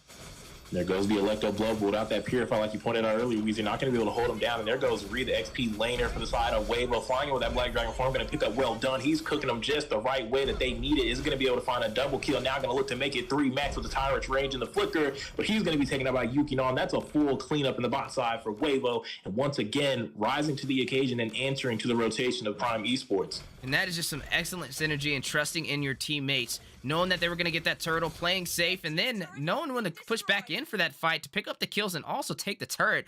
They won everything out of that engagement. 10-0 right now. This is a flawless game into the hands of Huevo. They are leading by about 5,000 gold now, and you are seeing some of these core items be picked up. Already Hunter Strike into the hands of this Arlot jungle, but looking at Brody, he did go for that Dreadnought. He's going very defensive. He does have the Blade of Heptases, though, so he will be able to do that initial burst damage when he does get out of play and rushing back in for a potential engagement. And you are going to look at this Valir going in for those mana boots. He is going to have a lot of mana for these fights to be able to sustain himself. You're looking at a 2v4, making a 2v5 unfold as Durza's going to fall to the hands of Prime Esports. Now, Esmeralda was trying to clean up a little bit there on Daizu, but it's going to be forced on the back. But that is a 1-for-0 unanswered play for the side of Prime Esports. Their first kill of the game, but looking here, the turtle pit, Yukinon in trouble. 20-part memory isn't going to find the kills. He's actually going to be shut down, and a pause request coming in of the way of Huevo.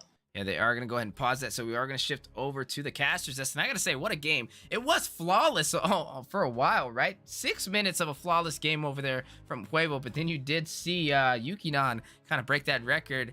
But I got to say, Huevo definitely knows the mechanics of the game, and they're kind of performing it perfectly so far. They did lose one member, though, and now making that 2, we are jumping back into the game, and you got to see them kind of play a little safe. But wait a minute, we are gonna go ahead and shift over real quick. Not sure what that was, but as I was saying, Huevo, definitely a team you have to watch out for. They know how to kind of make it count when it matters, and we see they're not only the comeback kings, but they're about to be the early game punishers too. So every single time I see them play, we give them new titles, as they always are keeping us, on our toes as casters, able to hit the mark where it counts. And I gotta say, for Prime Esports, you are having a tough fight on your hands.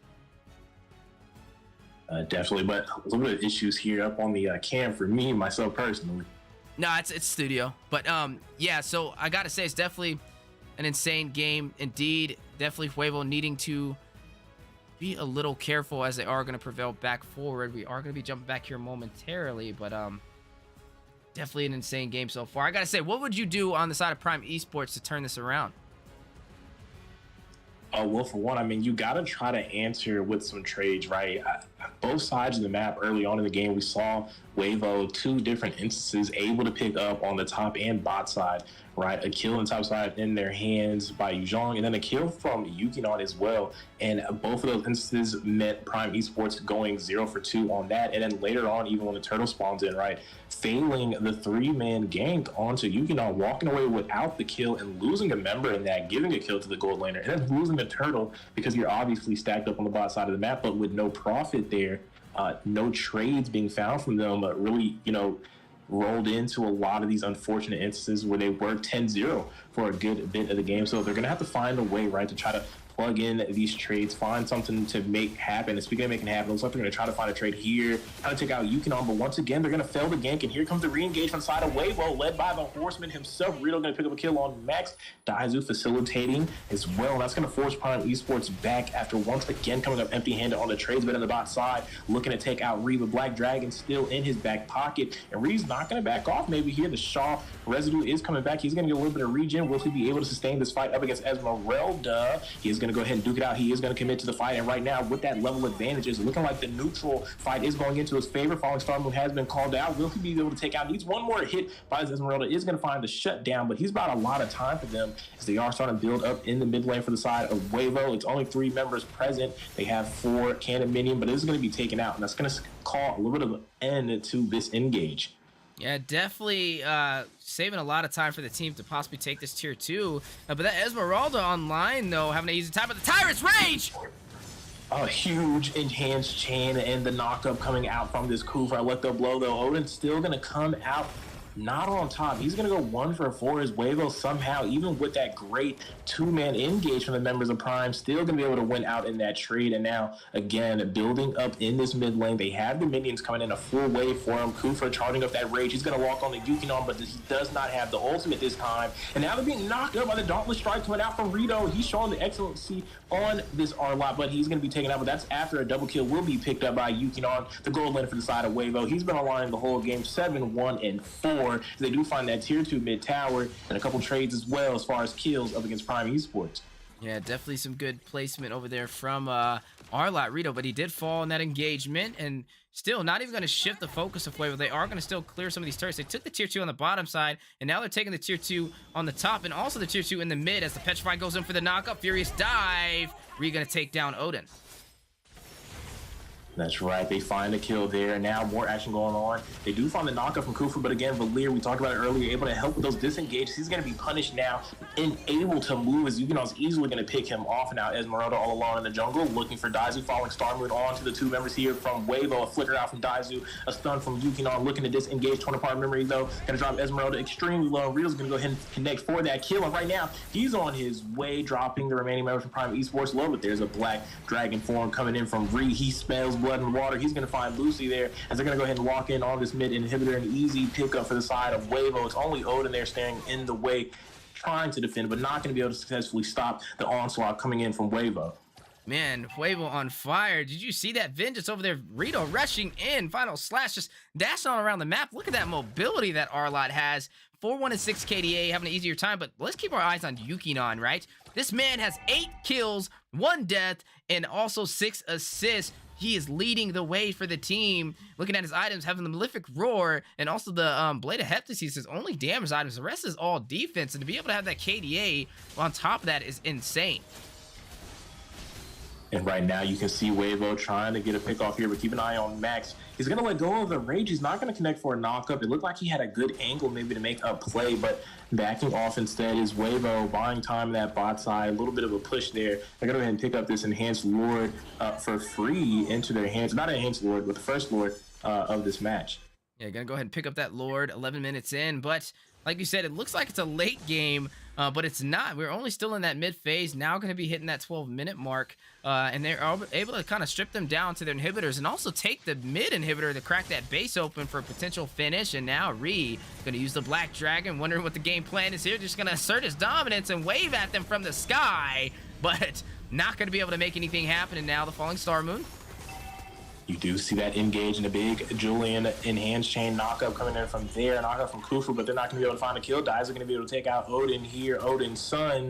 This is going to meet the war god Thor here. He's striking away with the fireballs, and Wavo has the early advantage now. They have a 5v4. Make that a 6v4 if you want to count the Lord Glory's pathway coming out. Look at Max charging up, looking to find an engage. Only finds one, finds Dirge, but that's not going to find the rest of the members. As Rito has found his way into the backside, they're looking to lock onto the Nexus, but they're being taken out. Dirge is going to be striked, but we'll keep an eye on Yukinon. He is locking onto the Nexus. No one has answered to him. No one has punished him for locking onto this Nexus. They are going to take the win up against Prime Esports. Talk about a game. Wavo taking match 5, their 3rd win in a row. Down goes Prime Esports. And I gotta say, MVP well deserved into the hands of Yukinon for the Battle Twin Brody. And you are gonna see those items. The only damage items he had was the Blade of Heptases and the Malefic Roar. That is all he needed. And then opting for the full defensive route. And I gotta say, definitely a man with a plan. But looking at Rito, he did go in for that R-Lot, which was allowed to walk 4-2 and 7 KDA. And if you guys do need an R-Lot build, there it is. Hunter Strike, Blade of Despair, Malefic Roar. Definitely trust in that damage and pin. But now looking at these statistics, what kind of led the way for them to take this finish over up against Prime Esports? You are seeing Yukinon again, who did have that MVP, 61% turret damage all across the map where it mattered, focusing on these objectives. And not to mention just objectives, right? We were able to see them take the neutrals. They really didn't have any contest on all of these turtles, and that kind of led the way to that power spike to close this out. And a good read on Daizu on that Valir, right? The Searing Turrets kicked in where they mattered, and he was also able to kind of give a lot of that CC when he was able to stack up those burst fireballs. So overall, good game from the side of Fuevo and well played. But Prime Esports, definitely don't count them out. They're a really good team, and I look forward to seeing what they do in the MLSA Season 2. So that is going to be them taken down, and Fuevo remaining strong, holding the crown for Kings of the Hill. But the question is, who is going to challenge them next? We have a lot of teams trying to kick them off of that ladder, and they're one of the teams that know how to hold on to the crown. And next, we have a team, not Dark Immortals, but Immortals is back on the scene for the Mobile Legends Scrim Academy. We'll see what they're going to do, right? They're a team that comes from that Immortal trilogy, led by Bling, and Dark Immortals, kind of, we've seen them more time to time competing, but this is their brother team, and I really want to see how they prevail. This will be their 2nd match I've actually casted to see them play, and I wonder what tricks they have up their sleeves, because they're going to be going up against the multiple title holders. There's another title for them right there.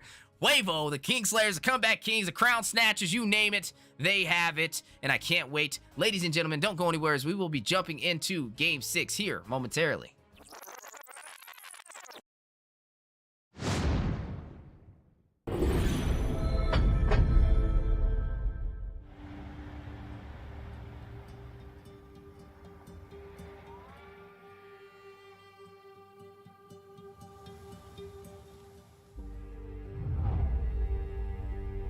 You can travel the world to find yourself. But that journey must start at home. Now we are going to end war! Because you can't know who you are without remembering your past experiences.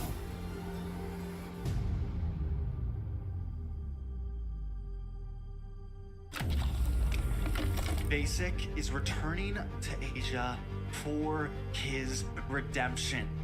The BTK trio wants to prove M3 wasn't just a fluke, and Hoon looking to win back his fans. I got basically kicked, but they still call me traitor for, I don't know, for pursuing my dream. I thought living that comfort zone and then try new things was a better way for me to person to win. We're coming and we're gonna compete. We're gonna put a fight, that's for sure. I'm coming for you, M4. This is what we have all been waiting for. You push us, we push you back. You respect us, we respect you back. You doubt us, we will bleed to prove you wrong. Everything on the line, right here, right now.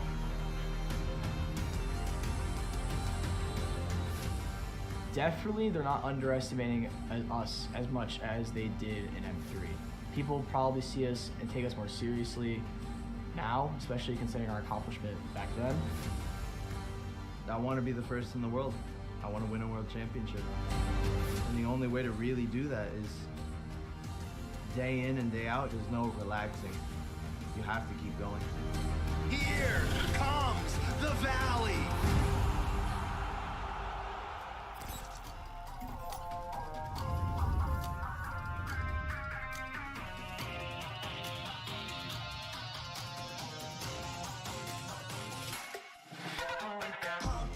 It's my time, I'm a ball. I'ma get this money right. I'm gonna live my best life. They been talking to me on me, but you know they'll never win. I'm controlling all my victories, and something has gotta give. Cause this is just what I made it now, You can't ever break us down, I'll be speechless for the stars. Promise I'll be what they not, and I'll never ever stop. Won't never stop, yeah. Touch the sky, you're made of silver and gold. Touch the sky, you're the greatest, don't you know? You and I, we can make it out of the cold. Hang tight, we gonna reach for the greatness. We will always rise, we will never fall. We fight in our eyes, and we are strong. Even though we know our backs against the wall. And again, you take your aim, you know that this is. I've been down, been waiting so long. I'm here for the crown, I'm here to show off.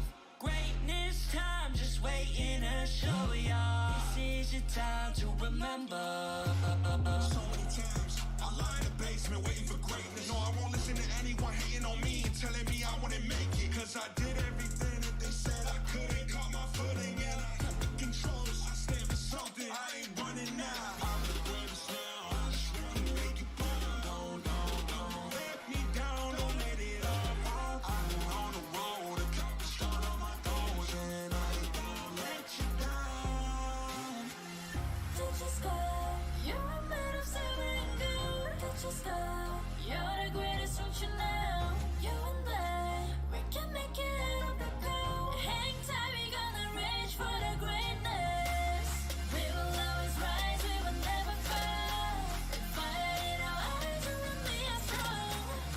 Even though we know our backs against the wall. And again, pick your aim, you know that this is. Coming for the game, cause we ready for the victory.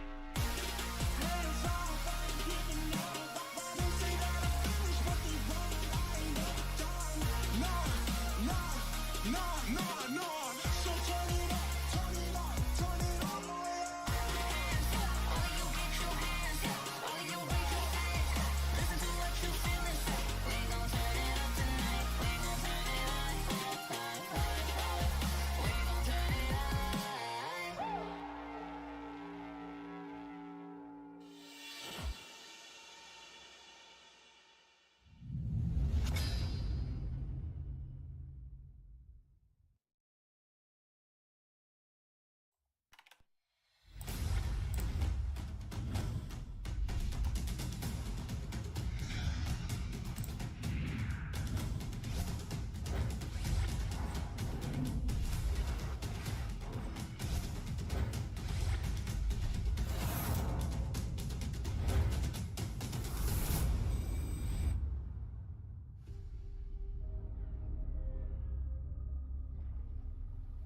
The sky is so vast, isn't it?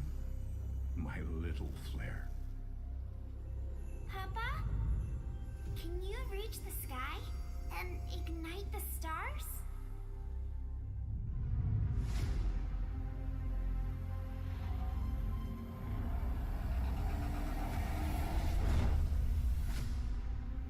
course, Honey Bunch.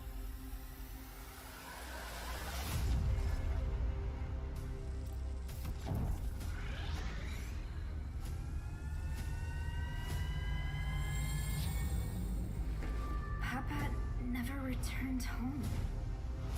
He's among the stars now. But what about me?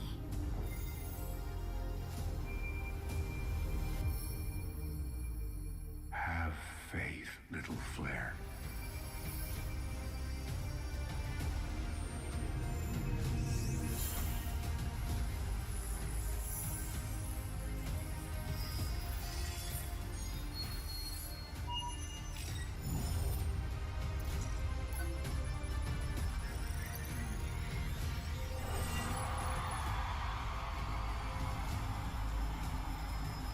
Now this is a wonder to behold.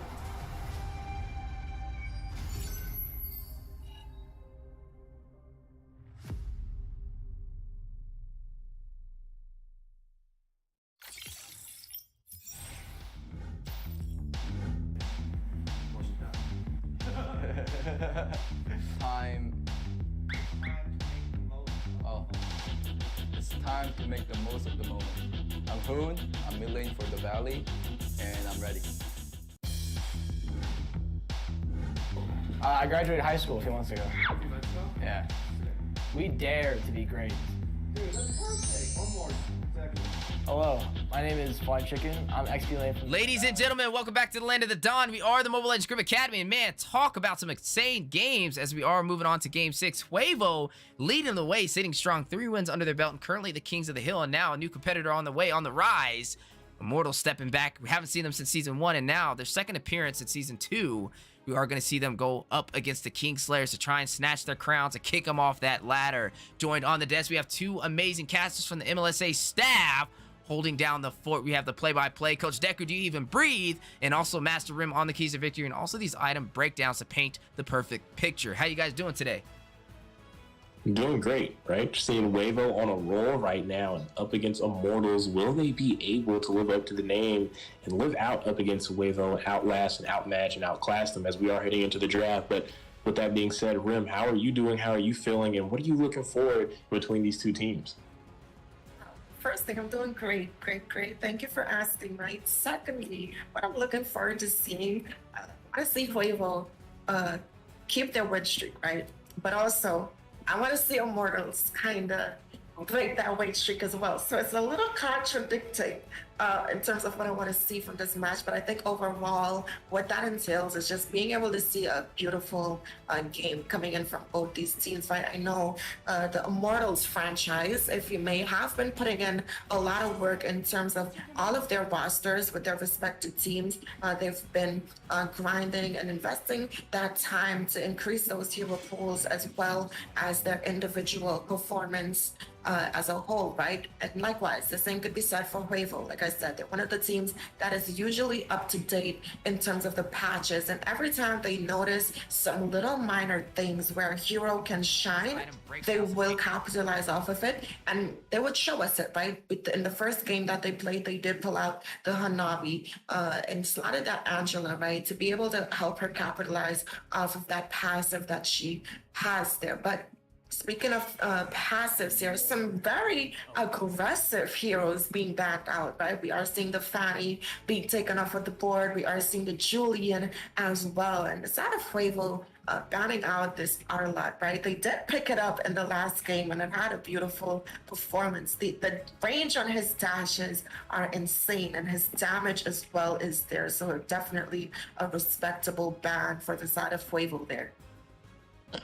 100%. And like you said, a lot of aggressive picks being banned out. So you can see, it looks like both of these teams kind of maybe have a good read on each other. Know that they kind of want to play towards something a little aggressive, something a little aggro, really into your face. And like you said, dishing out an incredible amount of damage in a short span of time. But speaking of short span of time, we only have a limited amount of time until these first 3 bans are out of the way.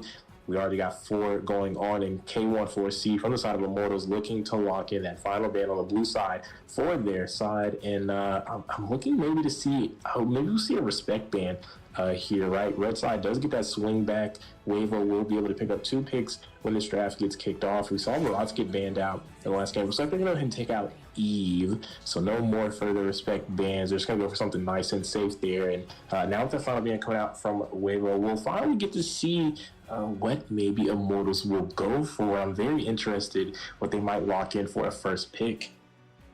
Absolutely right. There's still so much things on the board, but Fredrin is not going to make the cut. So next up, right?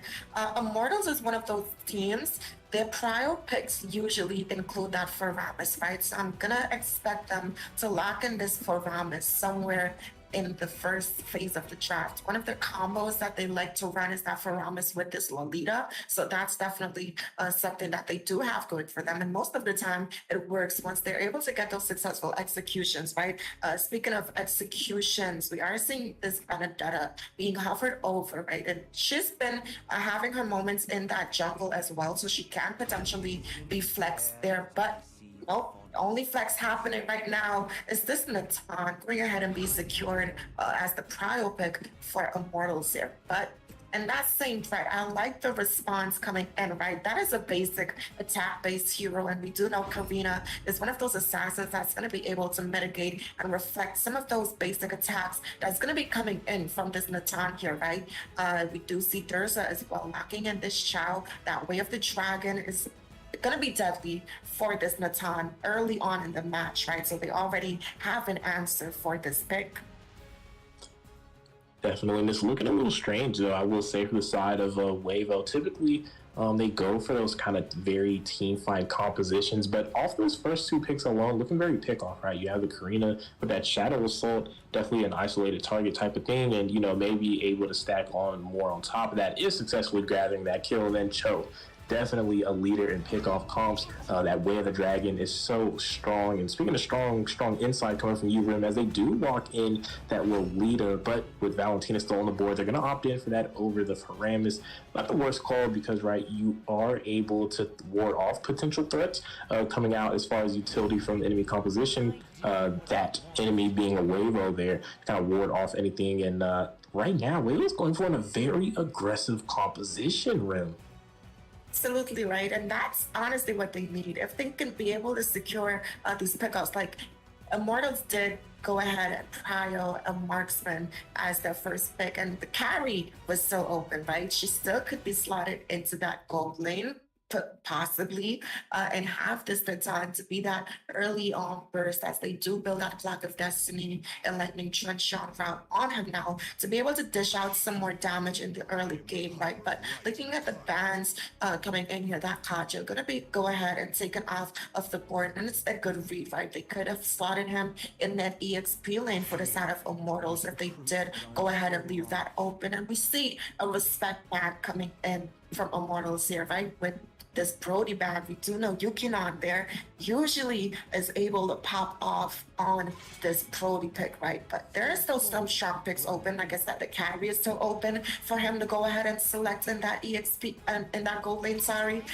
They could even run this Hanabi again, right? If they're feeling really brave about it. So there's definitely what they have going for them right now. They still do need a mage there. They're gonna go ahead and lock in this Aurora, and it's kind of on path of Wavo, right? It's unconventional and very situational. So I'm excited to see how this Aurora is gonna perform in this match here. Daku?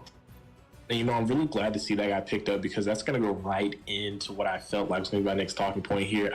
The target bans, to an extent, at a certain level, are appropriate, but at this level, right, you come across teams that just have too vast of a pool for you to waste time going for those target bans. You take off Eve, right, as a mage for kind of that safe thing. Maybe the Julian potentially goes in the mid, and then you know target ban Brody specifically on Yukinon. But looking at the composition right now, they have things like an Aurora there. You know, the Karina, which isn't picked that much. Even the Dairoth is well into the hands that is currently on Yukinon's hand. And then look, there's a Guinevere there's no marksman that's been picked up here for the side of Wavo. And it's like, when you face a team like this, you can't waste time going for target bans. It's so much better to just go for bans that, fit a certain type of composition. In this one, right, they're going for pickoff. So anything maybe in the pickoff realm, you can target in. And with them going for the Brody ban and things of that nature, it just kind of missed the mark. They just misread what Wavo goes for here in this draft. And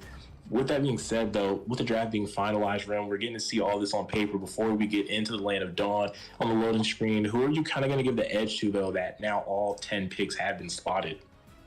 I mean, Huevo, look at the heroes right now. They're running that full king of fighters. So not only are they the full king of fighters, they're the king slayers, they're the crown slayers. I'm going to give it to the side of Huevo only because I'm expecting a lot of things from this draft. It's not a conventional draft that we're used to seeing. And that's probably a little bit of bias and me wishfully thinking, right? But if I were to put that aside, the aesthetics aside, and go simply off of what they have going for them, Immortals do have a lot of utility coming in. The blue is on their side. They do have this Lolita with that Luminum Blast, and they also have this Valentina, right? And that Aurora's ultimate, even though she doesn't have that freeze passive, it's still going to be a guaranteed freeze if she does take that out. And that burst that's going to come in once she secures that Clock of Destiny, as well as that Lightning Truncheon, is going to be deadly for the side of Huevo. So I'm going to give it to the side of Immortals. But I know in terms of execution, Huevo can definitely get it done. And, it's hilarious that you even pointed that out. I definitely didn't even see what was going on there as far as the King of Fighters theme. That is just ridiculous from Huevo. They're such an unserious team at times, but rightfully so. They are the King of the Hill, and now the King of the Fighters. And the bot side, Yukino with the dire off is going to go ahead and strike first blood onto this Natan, and that's going to be a quick kill for them. But in the Litho fight, Mikey with the rotation does find a response pick, takes down Rito, the jungler for Huevo. So we're 1-for-1 on the board right now in between these two teams, Immortals and Huevo. And I like that Immortals has a response for it, right? But speaking of responses, Lolita here. We are seeing a kill come in from Durza. He is going to be able to take him down. A strike in the mid lane, going to the favor of Huevo. Now up 2-1 on the kill board. I'm very excited to see how this Guinevere is going to pair up against this Blue, right? He is one of the more dominant EXP laners, and Guinevere, you usually slot her in against squishies or against some EXP laners that she can kind of bully, right? But who can really bully Blue in lane? So that's something that I'm really looking forward for. But I'm also seeing the side of Immortals now looking up for that engage. But speaking of engages on the top side here, a forced out Vengeance by Rito. They're ahead of this turtle. That is going to be troublesome for Mike. You're going to lose some utility there in the way of skills. Level 4 coming in for Daizu, Rito, Ree. They are set up and prepped for this turtle if they choose to go ahead and contest. It is just Benedetta currently making their way up to that turtle right now, so no one really around Mikey coming to swing behind Charcoal here as they are looking to get into this grill pit that is the turtle. And now Liz is starting to take over some positioning as Yukinon again finding another kill off Cam there. That's 2 deaths for the gold laner on the side of Immortals, but now look at the engage on this turtle fight. Reed's going to find Sammy here. A major explosion of activity. Charcoal's going to take down Rito. Look at Durza, dropped very low. It is Reed in the midst with this Guinevere looking to make a play. A freeze from Daizu with that passive.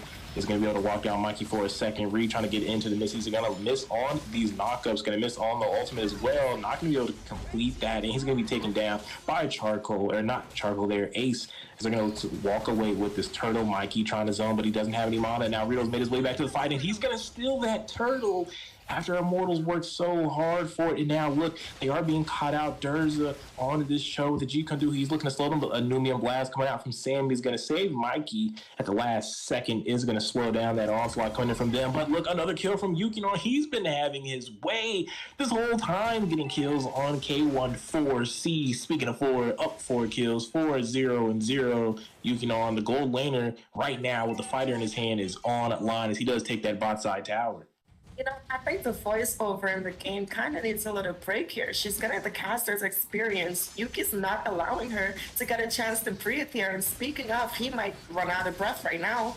They're trying to follow up on him. He uses the Petrify, and then there goes the Eternal Freeze coming out from Daizu here. Is going to be able to disengage him. K1C is going to be able to find a kill. He's going to be taken out by Yukino once again. He's been the sole killer for him. Sammy, Numian Blast is going to be burnt out by Durs. I don't know if he noticed because he still went for the flicker there with the Numian Blast already canceled. Not going to be able to find a follow-up play. Looking Ree on the Gwen though. Looking to find Ace. Not going to be able to get the land jump there. Mikey joining his way into the fight. Not going to catch anyone with the slam. Durza warming up that G-Kun-Do for the knock-up. Is going to create the disengage and the space for the side of Weibo. Fight might be over here. But be careful. Yukino diving in with this die off. The Bism Strike going out. He's going to find a kill on the Sammy. Now the full onslaught. They're diving into the tower. Ree going to take down Ace there. Members missing from the side of Immortals. Now they're looking to focus on the Mikey. A bunch of misplays coming out from them. The split in the Vengeance. He's trying to create some opportunity to disappear. Yukino's going to make K14C disappear one more time. Rito going to strike down Mikey.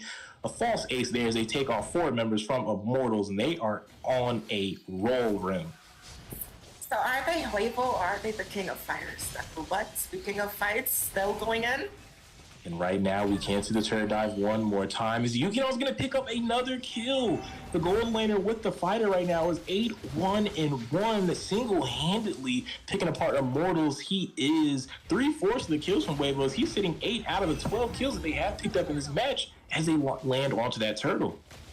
Absolutely right. And it's like I mentioned right now, looking at his items in particular, he's already 5k gold, right? He does have those 2 early game not damage penetration items coming in there as well. And looking at Daizu on this Aurora, she has that Clock of Destiny. She's going to go ahead and build into that lightning trench next to secure that burst coming in. On the side of Huevo, they are set. And speaking of sets, we saw Numian Blast come out, able to find Ree there. One of the off times that Immortals gets to strike the first kill, but keep an eye on Durza here. He is on the backside coming in with the G-Kun-Do. Not going to find a knockup here, but keep an eye on Daizu as well, trying to disengage from Sammy. Durza still has that Way of the Dragon. A freeze coming out from Daizu. The IMU gonna steal that Aurora. Oh, not sure how useful that's gonna be. Is now Durza finds a Way of the Dragon on to Sammy here, finds the tank underneath the tower. Daizu is gonna be able to pick up that kill. An easy facilitated assist by the hands of Durza. And on the bot side, Yukino making light work of this tier 2 tower. He has steamrolled this lane. afford to do so, right? But speaking of things he can afford to do, he's gonna go ahead and successfully not go down in that engage there, but Immortals not having an answer for him, right? The moment that Natan died, okay, you let him die once, okay, cool, but you let him die twice, you gotta have an answer. And speaking of answers here, another Way of the Dragon, easy Abysm Strike for the unstoppable kill coming out from Yukino. G-Kun-Do coming in toward Mikey away. Charcoal on the response. Final 5 members up though for the side of Weibo. They're missing Sammy on the side of Immortal, so some easy engages can be forced on Weibo if they choose to do so. They are making their work onto this red buff, grouping up now into the mid lane. Look at Ree working his way in on this Gwen as well. He's going to go ahead and proxy and cut. They're going to look maybe for some opportunities on the map. absolutely.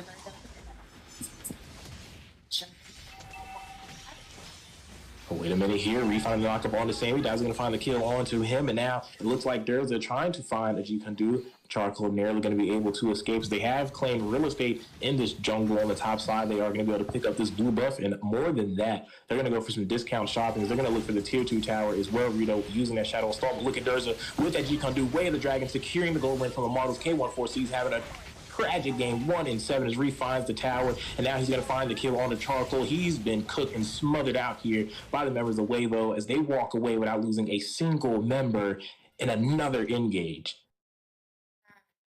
It's on fire right now. They definitely been getting those training in, right? And they're representing the squad really well because they are the king of fighters right now. Looking at some more items being picked up here for the side of Immortals, right? They aren't quite online yet. That Valentina is still building into that lightning trench down, so she's going to be getting that burst pretty soon. The Natan, he does go ahead and secure that second core item of his, so his damage is also going to be up there. But speaking of damage, this Rito man, he does have those 2 damage items as well as that Athena shield for that additional magic defense there that's going to be coming in.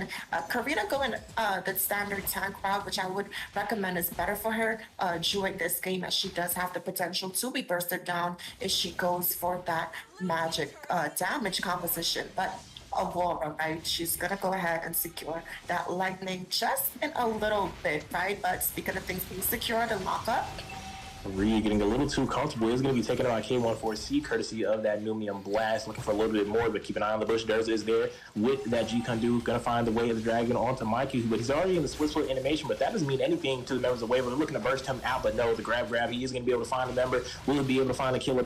Doesn't strike coming out from Yukinon, even under the control of Blue. And a Petrify on the 3 members, he's still going to find a kill under the influence of Immortals, a drunk driver, and a head-on collision with him. And Sammy is finally going to be able to take out Yukinon. They do end up winning the trade 3-1, but what a play from Yukinon, even under the conditions that he was in.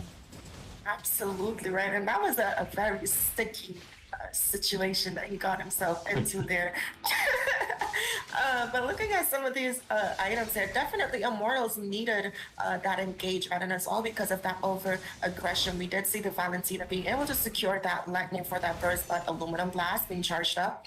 It comes out and connects to Rita. But look at Durza again with a G-Kundu. Going to disrupt. He's going to find a way to drag it on to Sammy here. The roamer is out of place for Immortals. I know it's the world coming out from Charcoal, but isn't going to be able to find anyone. No, Sammy is in trouble, and Durza trying to walk onto him. G-Kundu's charging up, but he knocks up the wrong person.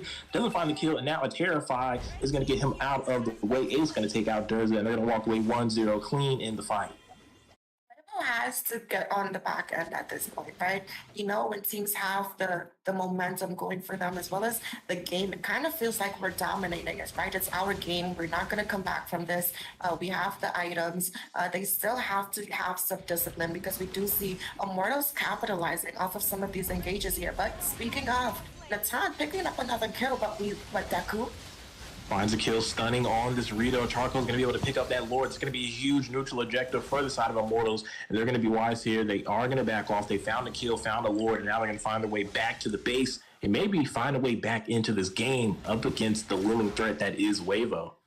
They are getting that economy as well, right? The gold lead is splitting. It's coming, closer. It's only 5K ahead, but speaking of being ahead, a Biddle Strike coming out from Yukinon, but he's going to be taken out courtesy of the Terrify coming out from Valentina there, and that's ill-advised. A member falling as a Lord comes in. It is now a 6v4, and it looks like Immortal knows that. They're trying to find a kill here. The grab, split connection is going to be able to find a mark. Look at Durza, though, in the river bush. He has been finding some important weight of the dragons, and he has a G-Kundu. It looks like he's going to find Mikey here. Not going to use that ultimate to look at Sammy with the Numian Blast. Going to find Burrito here and a let go blow to go, but look at Reed in the backside. He's going to find 2 members. He takes out K14C. Backline's falling apart from Immortals. They need to try to disengage. A double kill from him. He's going to take out Sammy, and a shutdown into the hands of Reed. That's going to be a triple kill. That's going to be big for the side of Wavo. And now the condition that Immortals did have to maybe get back in this game, they lost it all on some ill-advised chases and engages. And now Wavo gonna leave the Lord all up to the hands of Yukinon. They're gonna pile up in the mid lane. They know they have the number advantage 4v2 here.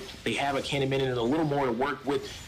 Daizu doing what she can, maybe to create a little bit of space, a little bit of opportunity. They still have a cannon in there, Rito, and the rest of the members of Wavo are going to lock down onto that. Will they look for more, though? K1C is back in the fight. A missed jump coming in from this Gwen, and now Numian Blast are going to look to lock down Rito once again. Will they be able to find the kill this time? Yes, they will. Yes, they can. Oh My Sammy is going to take him down, and now it looks like they're looking for more again, as Durza has already went for the recall. Mikey still on the chase, being slowed, though, by Ree and Daizu. Needs to be careful. Ree with the jump, finding the Requiem, is going to be able to take the kill on him. Sammy's going to trade him out immediately. Yukinon going to do his own justice and go ahead and find a kill. Double kill, finding the R14C. Will he make it a triple Terrify, though? Is stacking up. He is going to be taken out by Ace there. Big plays coming in from him, and look at Durza flying down the mid lane with a kill. Don't know who he thinks he's about to catch. Now that the fight is over, it has been a clean 3-3 in between both of these teams, and Immortals is doing what they can to keep in this match with Wavo.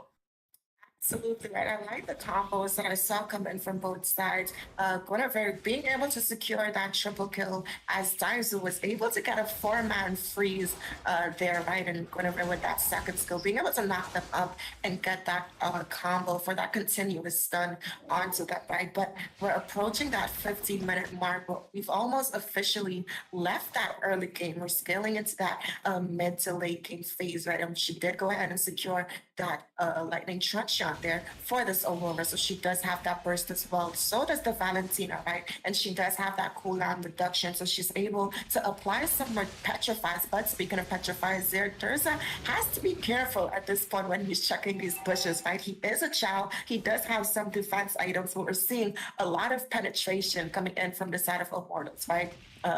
The Valentina does have that decline divine play. If Natan is online in terms of his items, right? He has the sustainability with that concentrated energy there, as well as that golden staff. But speaking of things being concentrated.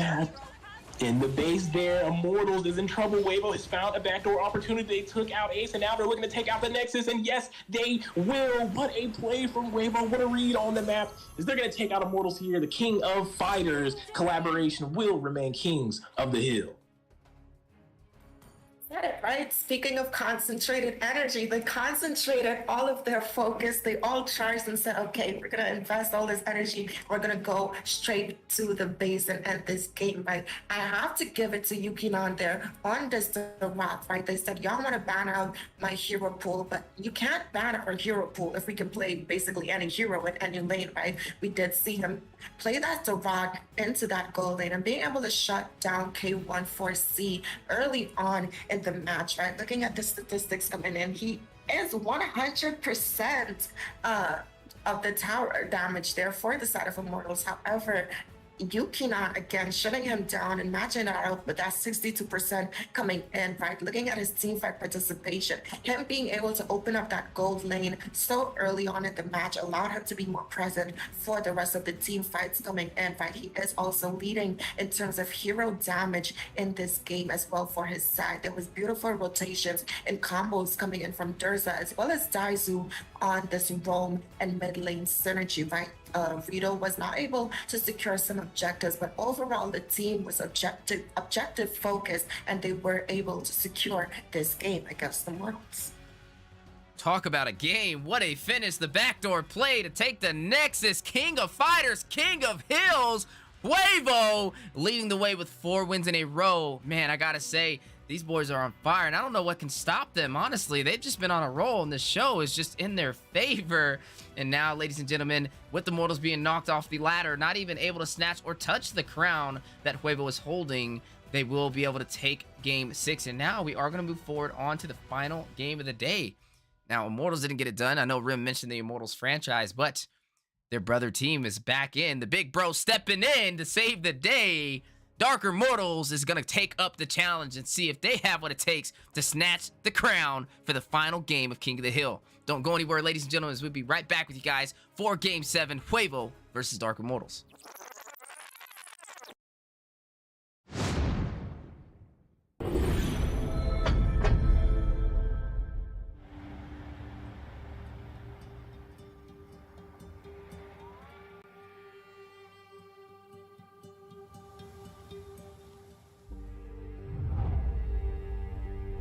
You can travel the world to find yourself. But that journey must start at home. Now we are going to end war!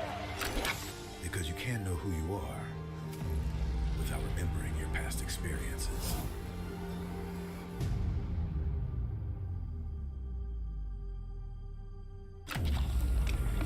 Basic is returning to Asia for his redemption. The BTK trio wants to prove M3 wasn't just a fluke, and Hoon looking to win back his fans. I got basically kicked, but they still call me traitor for, I don't know, for pursuing my dream. I thought living that comfort zone and then try new things was a better way for me to pursue the win. We're coming and we're gonna compete. We're gonna put a fight, that's for sure. I'm coming for you, M4. This is what we have all been waiting for. You push us, we push you back. You respect us, we respect you back. You doubt us, we will bleed to prove you wrong. Everything on the line, right here, right now.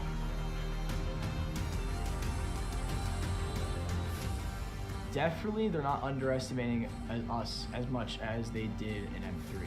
People probably see us and take us more seriously now, especially considering our accomplishment back then. I want to be the first in the world.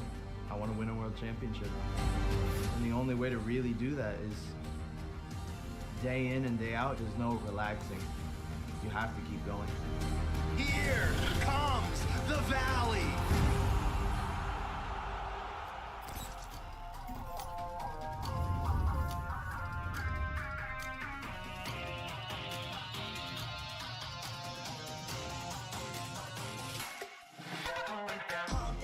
It's my time, I'm a ball. I'ma get this money right. I'm gonna live my best life. They been talking, tell me on me, but you know they'll never win. I'm controlling all my victories, and something has gotta give. Cause this is just what I made it now, I made it now. You can't ever break us down, break us down. I'll be speechless for the stars. Promise I'll be what they not, and I'll never ever stop. Won't never stop, yeah. Touch the sky, you're made of silver and gold. Touch the sky, you're the greatest ocean now.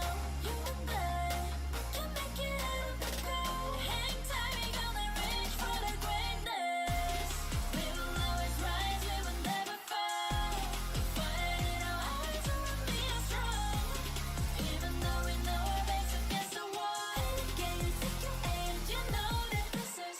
I've been down, been waiting so long. I'm here for the crown, I'm here to show off. Greatness time, just waiting to show y'all. This is your time to remember. So many times I lie in the basement waiting for greatness. No, I won't listen to anyone hating on me and telling me I wouldn't make it. Cause I did everything that they said I couldn't. Caught my footing and I got the controls. I stand for something, I ain't running now. I'm the greatest now. I just wanna make it burn. Don't let me down, don't let it all. I'm on the road, accomplished all of my goals, and I ain't gonna let you down. Touch the sky, you're made of silver and gold. Touch the sky, you're the greatest ocean now. You and I, we can make it out of the cold. Hang tight, we gonna reach for the greatness. We will always rise, we will never fall. We fight in our eyes, and we are strong. Even though we know our backs against the wall. And again, pick your aim, you know that this is. Coming for the game, cause we ready for the victory.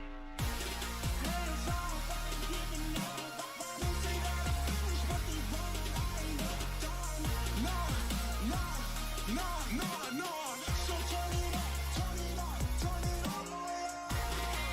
All you get your hands up, all you raise your hands up. Listen to what you feel inside. We gon' turn it up tonight. We gon' turn it up. We gon' turn it up.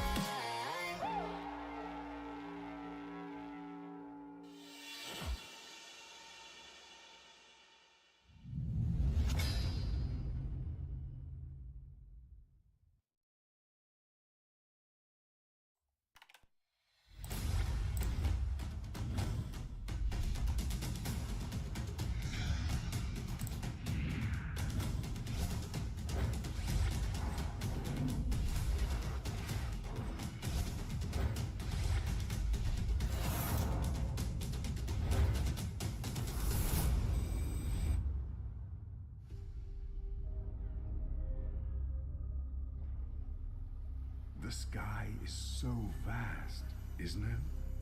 My little flare. Papa? Can you reach the sky and ignite the stars?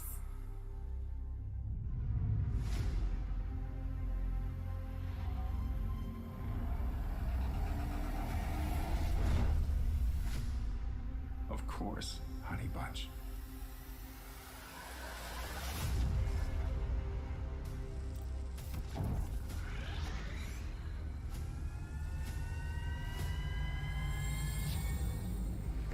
Papa never returned home. He's among the stars now. Ladies and gentlemen, welcome back to the Land of the Dawn. We are on the final match of the day for King of the Hill. The rules are simple. First come, first serve. Best of one winning team stays on. Ignore the bottom part as it's now shifted over to every Thursday starting at 8 p.m. Eastern time. And right now, we are seeing the current kings holding the crown inside of the throne for Huevo, 4 wins in a row. And now, they took down in last match Immortals, and it looks like the big brother stepping in to save the day. They are going to be going up against Dark Immortals this time, and the question is, who will prevail? Are we going to see Huevo take their 5th win in a row, remain the kings of the hill for week 3 of season 2? Or are we going to see Dark Immortals strip them of that title, take the crown with the victory? On the desk, we have 2 amazing casters from the MLSA staff. Coach Deku, do you even breathe on the play-by-play? And also Master Rim breaking down these keys to victory and also items. How you guys doing today? Doing good, Wheezy, right? We're on the final match of the night. This is going to wrap it up for us. And now we got a pretty interesting match. Wavo on a roll after that King of Fighters collaboration, remaining on the hill as the Kings. Now going up against Big Bro as you accurately assessed and named this roster, Dark Immortals, the original roster of Immortals. And now with Rim here, I'm going to ask you as well, how are you feeling to know? Are you expecting maybe to see Dark Immortals at the final match of the night, maybe take Wavo off of this throne they have created for themselves? Absolutely. I'm expecting them to do that because I want to see them play like they have vengeance, right? They just took out one of their teams. So it's up to them right now to represent, and kind of no pressure to them, but a lot of pressure is on their back right now to show us what the Immortals franchise is truly capable of, right?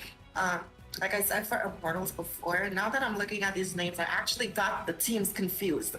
Dark Immortals is the team that runs that for Ramis Lalita combination, right? That's usually in their prime. So if they do pick that out, it's going to be a comfort to them as well. But speaking of things that's not going to be so much in terms of comfort, Quavo, right? The way they draft and the picks that they slot into their drafting here, you could never be comfortable with it, right? Even here up on the cast, just looking at it and us reacting to some of the wild card heroes that they slot in there is usually always a sight to see, right? But looking at the ban so far, they are banning out some of those assassins, right? We are seeing the Fanny ban, that Ling also being banned. So maybe they want to have like a more mobile mage be played this match as they go ahead and finalize the 3rd ban with that 1-1.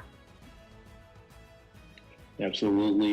We are going to see what they're going to take out. Some aggressive picks, though, being banned out from both of these teams so far. Minus the glue. The R-Lot being taken out, Fanny, Ling, 1-1. Definitely some interesting things to note. Like I said, we are looking for that final response from side Dark Immortals, and I'm interested to see what could be the first pick from Wavo. They've been throwing oddballs at us all night. We just saw them play the Dyroff in the gold lane, and not even just a single pick, but they literally went for a skin collab composition, right? The King of Fighters. So we saw things like Aurora and things like Guinevere as well in this. But with Joy being taken out the first pick, and oh my goodness, Rim already starting out the Hanzo being walked in by Rito. Is Assassin Dave in the building? Can someone get him on the stream here? He would be proud to see this right now coming out from the members of Wavo. This is already leading up to be an interesting match room.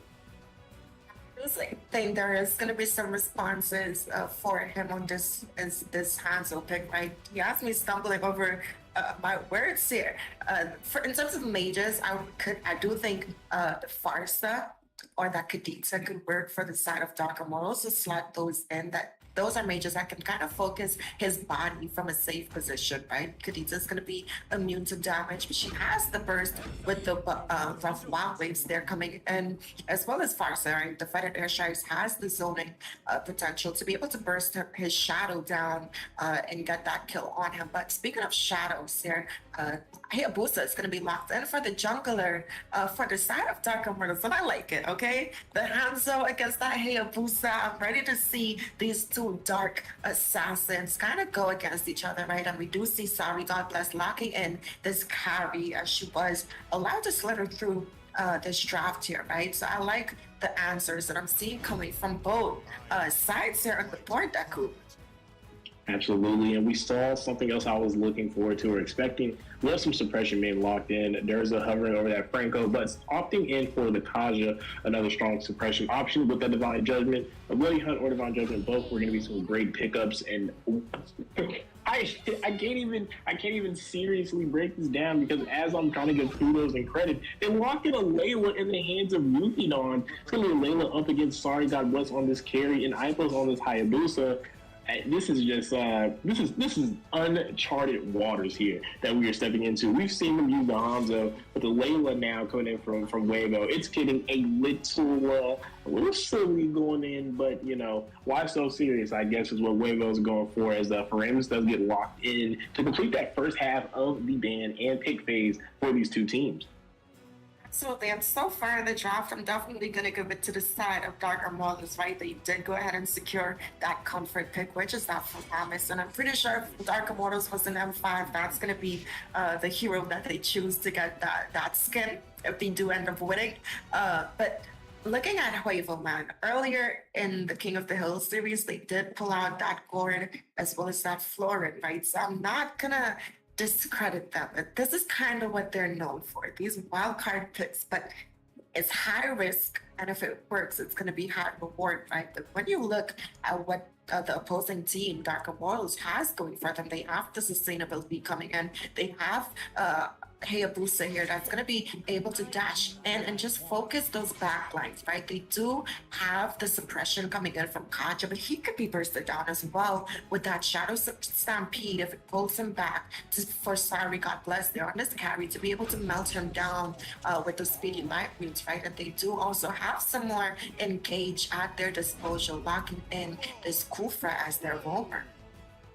That as you say that, the response right there from Reed is going to be the Johnson.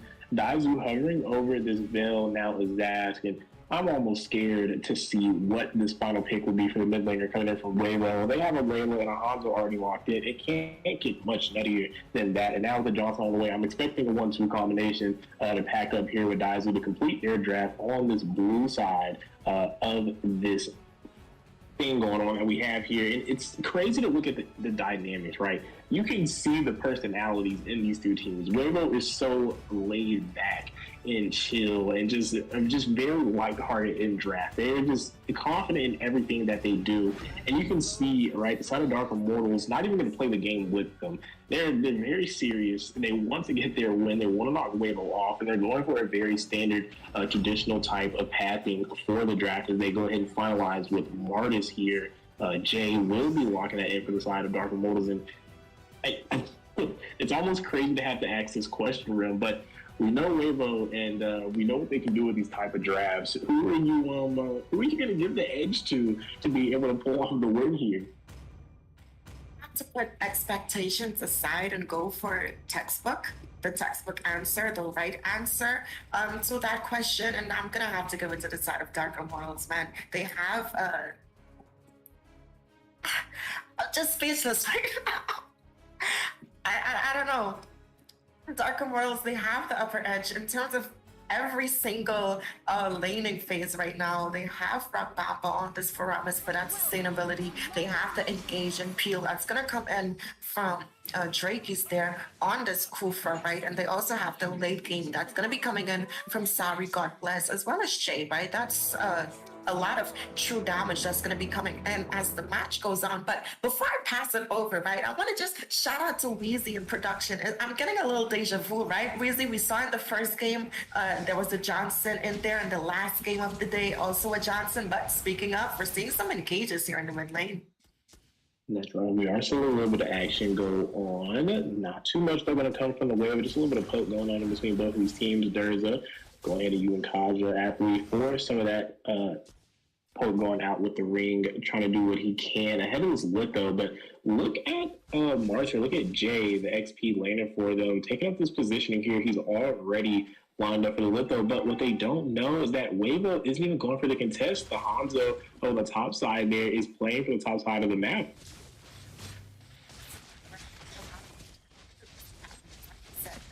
Game that Dark Immortals has going for them. It's going to give them the upper edge, right? But I can't cancel out this Layla just yet. She does have that range that's going to be able to basically outrange the side of Dark Immortals as this game goes on, right? But they still do have a Hayabusa at their disposal who's going to be able to get into that range and kind of just burst it out, right? And looking at what Weibo has going for them, their only answer for this Hayabusa is going to come down to Durza here with that Divine Judgment, right? But speaking of judgments, here's something happening in the mid lane.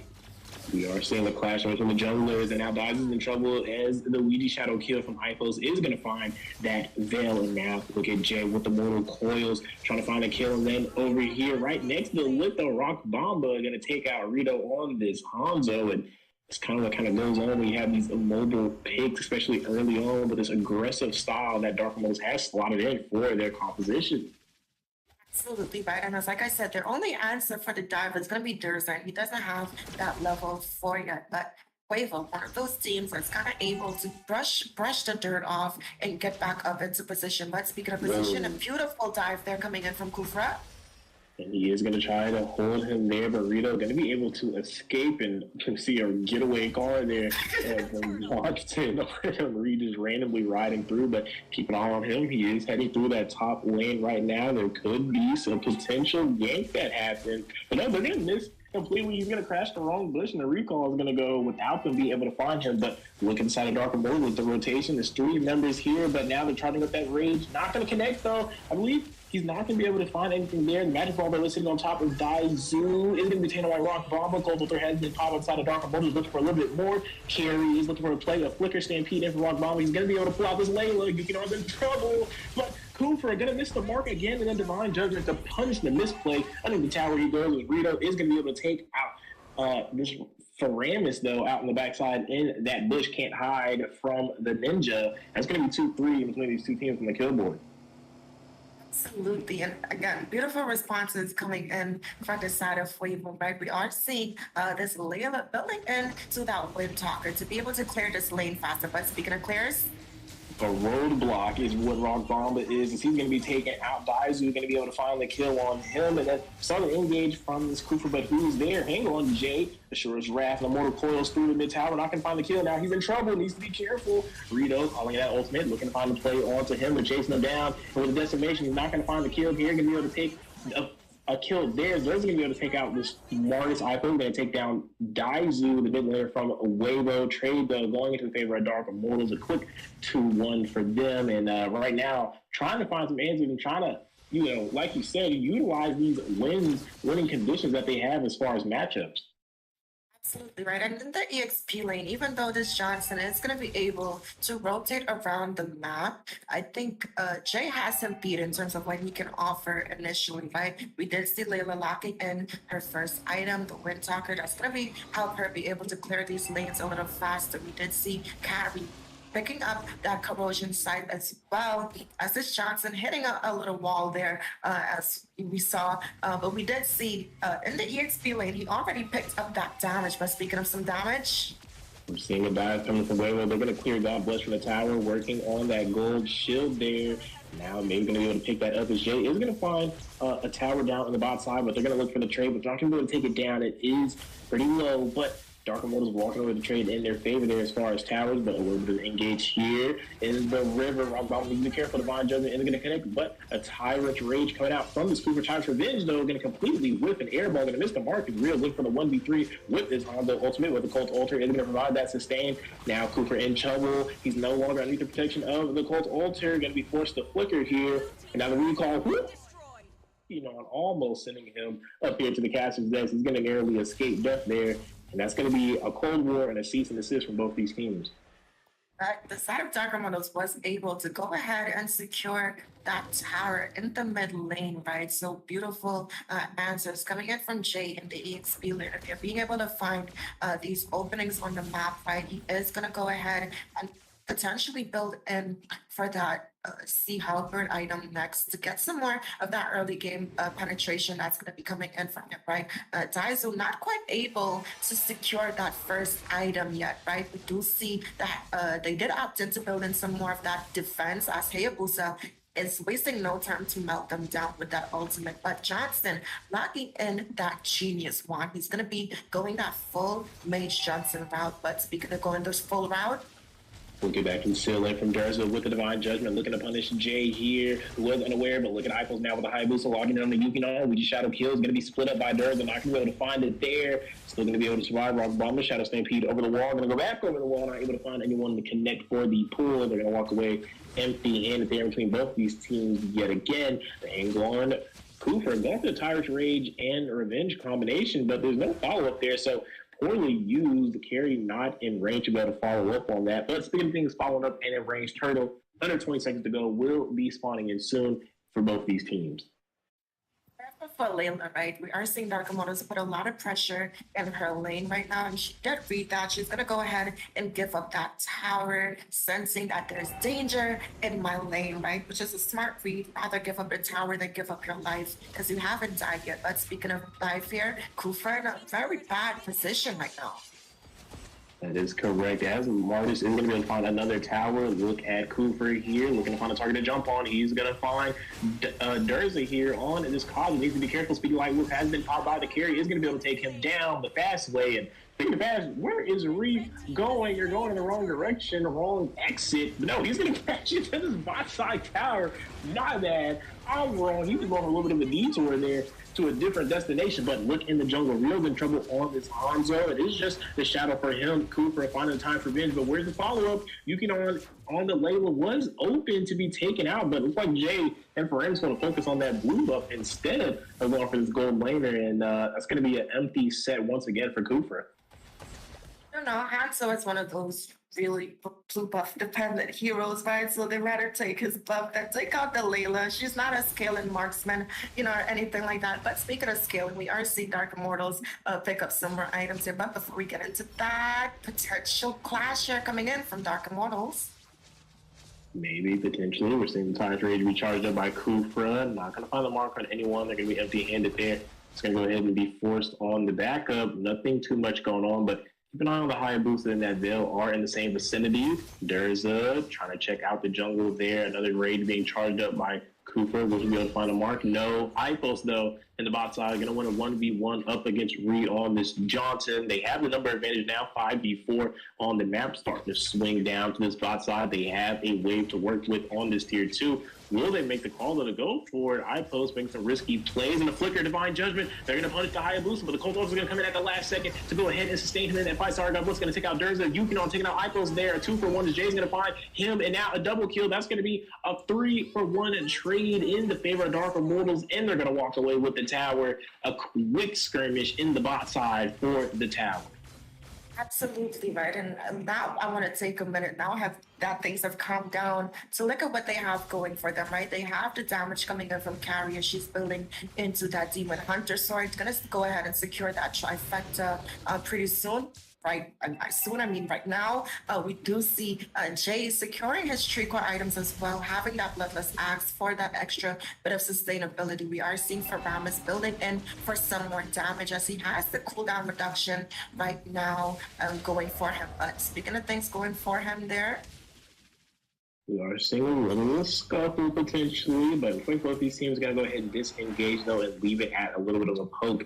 The Lord is spawned in, though, on the bottom side of the map. God bless is working on the top side, maybe to get some wave control. But look at Durza, another major Divine Judgment. Going to force the flicker out from Cooper. Will he be able to escape? Jay trying to take his place in the lineup, but it doesn't look like they're going to let it go. Rito charging in with that Hanzo ultimate, but the Cult Ultra will be able to provide a little bit of safety net as God bless. Going to try to pick up that tower, but look at Reed. He found the marksman, and that is a Magic Johnson in a major ultimate blast coming out from this Layla. Yukinon to be able to take him down, facilitated by the runaway driver. That's going to be a number advantage in the favor of Layla with that Lord, and you can see them making their way to the neutral objective.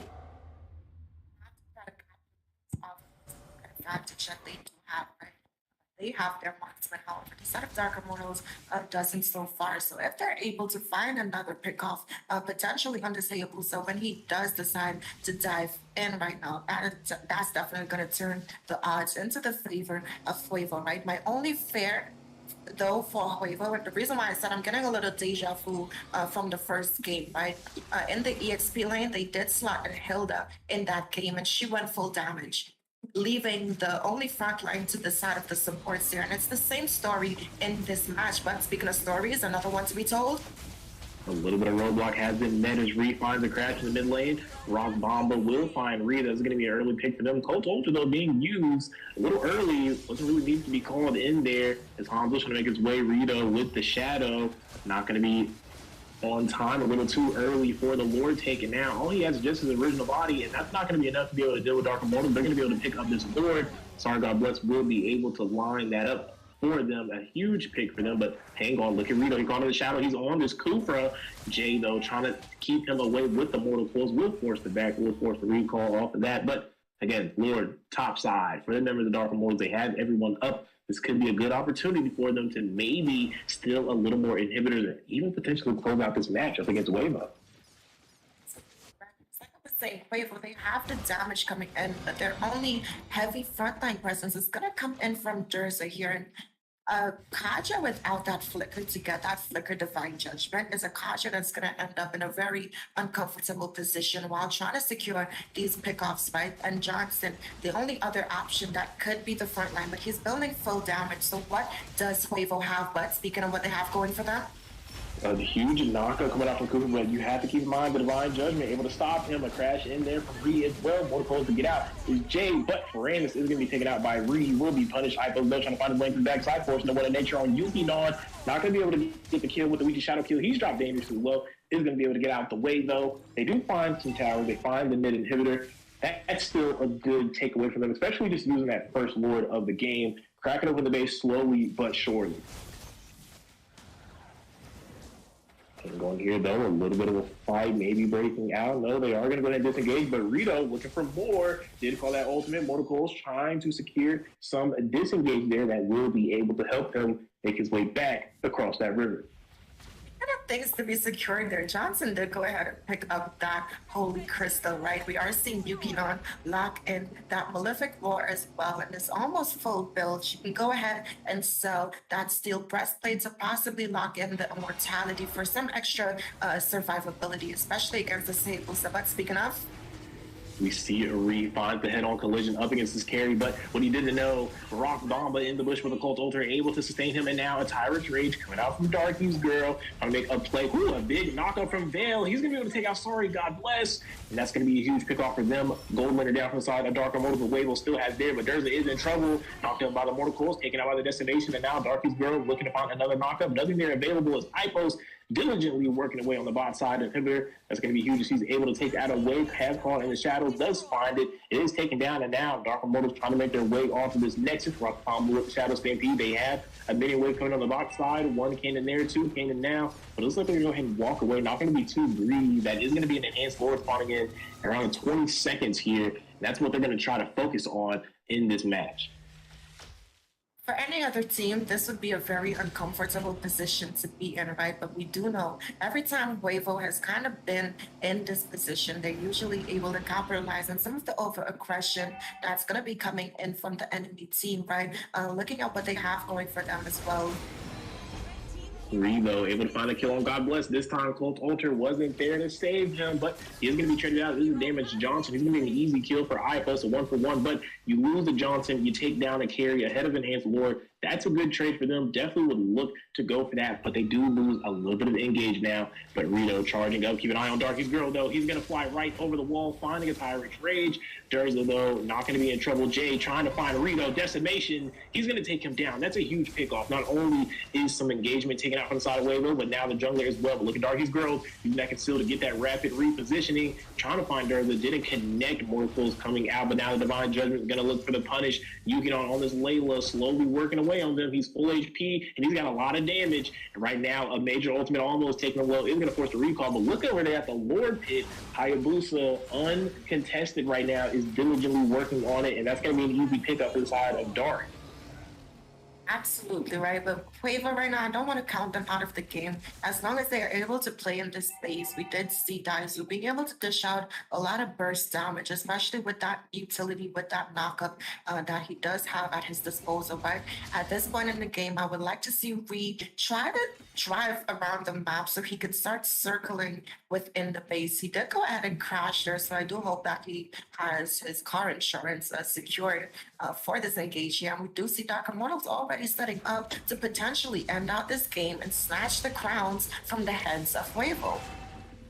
That is the call here. They are going to look at maybe try to end it, but that Lord is quickly being burst down, and it is gone. And Rito's Shadow is going to eat that Tyrant's Rage from Cooper. Now he's in a little bit of trouble, dropped less than half HP. Remember, Dark Immortals are still looking to maybe crowd in here. Like I said, the Lord has already been wiped out. Not much to work with, but a conceal has been utilized by this composition. Look at Darky's girl looking for something. Not going to find a knockup. He could be punished. And there it goes. The Divine Judgment coming out from this Durza once again. He's been coming up huge for these pickoffs. He's going to take out the rover for Dark Immortals. Now Rito with the shadow trying to find a kill on Rock Bomba. Forces the Cult Altar.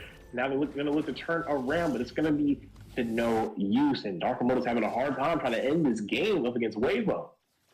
I think they would be having an easier time, right, as they are in the lead in terms of the goal, as well as some of the items being picked up here. The Pharmacy does have that burst, as well as that cooldown reduction coming in, and Carry being able to have that sustainability, as well as the damage as well, right? And then Hayabusa, he's going the full damage route here, not really securing any defense right now, and he probably thinks he doesn't need it, right? But you have to give some credit to Daisu here, as well as Layla, as she did go ahead and secure her full build. And Layla, when we get to that late game mark, and I was mentioning at her range, right, she got past that level 12, so her ultimate gives her that range, as well as the rage increase with her additional first skill, and she has the physical penetration, she has the crit damage with that Berserker's Fury, as well as that Windtalker coming in, so you have to put some respect on that, right? And then you have Rito as well on this Hanzo here that also is utilizing that trifecta of a combo, so they're going to be able to burst down some of the tanks here. But speaking of bursting down,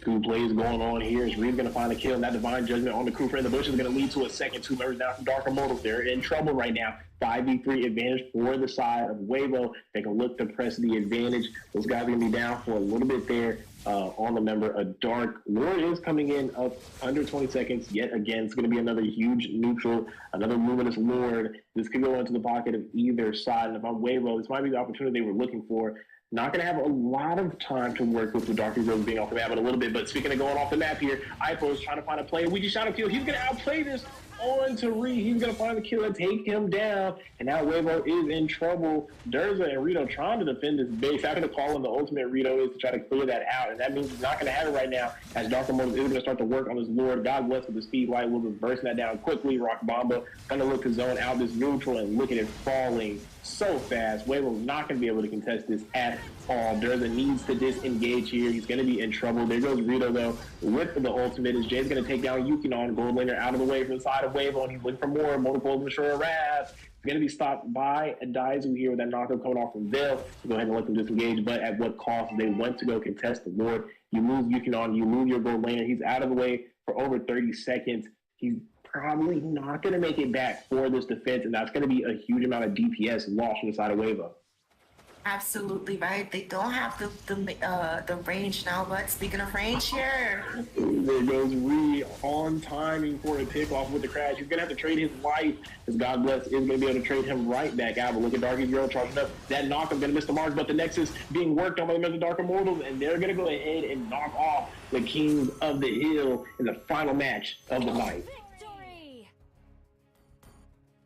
Full-on game there coming in from the side of Dark Immortals, right? You asked me earlier on in the draft if I think they're definitely going to take this, and I said yes, right? They have a lot on the line to represent. They went ahead and pulled out their key pick here, being this Faramis in Rock Bomba's hands, and we did see Jay being able to secure this MVP up against the draft of Wavo, right? And that's the thing. When you use these dynamic drafts, you may have a vision, but sometimes you still need a little bit of assistance. So you might want to see an ophthalmologist there to get those eyes checked out, right? But looking at these statistics, they're coming in from the side of Dark Immortals, right? A very average team fight participation coming in from everyone there. We are seeing a lot of split in terms of this tower damage coming in from Carrie, as well as Hayabusa, as well as Jay on this Martis, right? And that those all equally help to open up the map to be able to clear out this game, right? Shout out to Kufra as well, finding some amazing sets there and enabling Jay to just kind of work his way around the map to get some of these pickoffs here, as we saw at the end, where he was able to find Yukinon out of position, right? In the same breath as well, with Reed being able to find these perfect crashes, sending a few members of Dark Immortals to the hospital bed a few times there. But overall, beautiful answers and beautiful game coming in from the side of Dark Immortals. All those B's in the chat. Man, what a game indeed. You were able to see Quavo try and fight it out with that Johnson roaming around the map. You're like, Rim kind of stated earlier, that was pulled out by Jumo, and we saw a lot of drive-bys with the Natan. But for the final game of the day, that is the final series, and Dark Immortals showing their name and letting everybody know who the big brother is in the franchise, is able to take down Huevo and snatch off the crown for the final game of today for King of the Hill, where the rules were simple. All teams were competing first come, first serve. Best of one winning team stayed on, and that was Huevo 4 games straight until the final match, where Dark Immortals showed up to claim victory, to kind of get revenge on Immortals being slain by the King Slayers. And now that is going to close out today's stream. I appreciate everybody tuning in. Major shout out to everybody that stuck with us through the entire week. Had a lot of long series, man. 6 hours on one day, 7 hours on another, and now today sitting strong at about 4.5. We appreciate you guys. Our whole focus is to get these teams prepared for the NACT spring season. It's right around the corner, so make sure you guys sign up. Registration is currently active. Speaking about NACT, lots of amazing casters that you will see there from the MLSA staff, Coach Deku, Eunice, myself, and hopefully to see Rim in there going forward as well. And guys, like I said, I appreciate y'all tuning in. Special shout out to the amazing casters that were on the desk, like I just named. Thank you so much for being a part of this amazing community and being a part of the backbone behind the MLSA on all the stuff that we work on outside of the live stream. So guys, it's going to close it out. As always, my name is Wheezy. I've been your host. I appreciate y'all. We will be going live again next Monday to complete another 4 series. So make sure you guys register now by joining the Mobile Legends Scrim Academy Discord server and signing up your teams. Because like you said, NACT is right around the corner. And I know you guys seen that cash prize. It's like 15,000 diamonds for first place, man. That is the biggest tournament we've ever had. The biggest prize pool, and you're already seeing how insane these teams are. You're seeing how deadly Huevo can be, and they're just one team behind the whole server of North America. So I'm excited. I'll be partaking in it myself with my team FaZe. So I kind of want to encourage you guys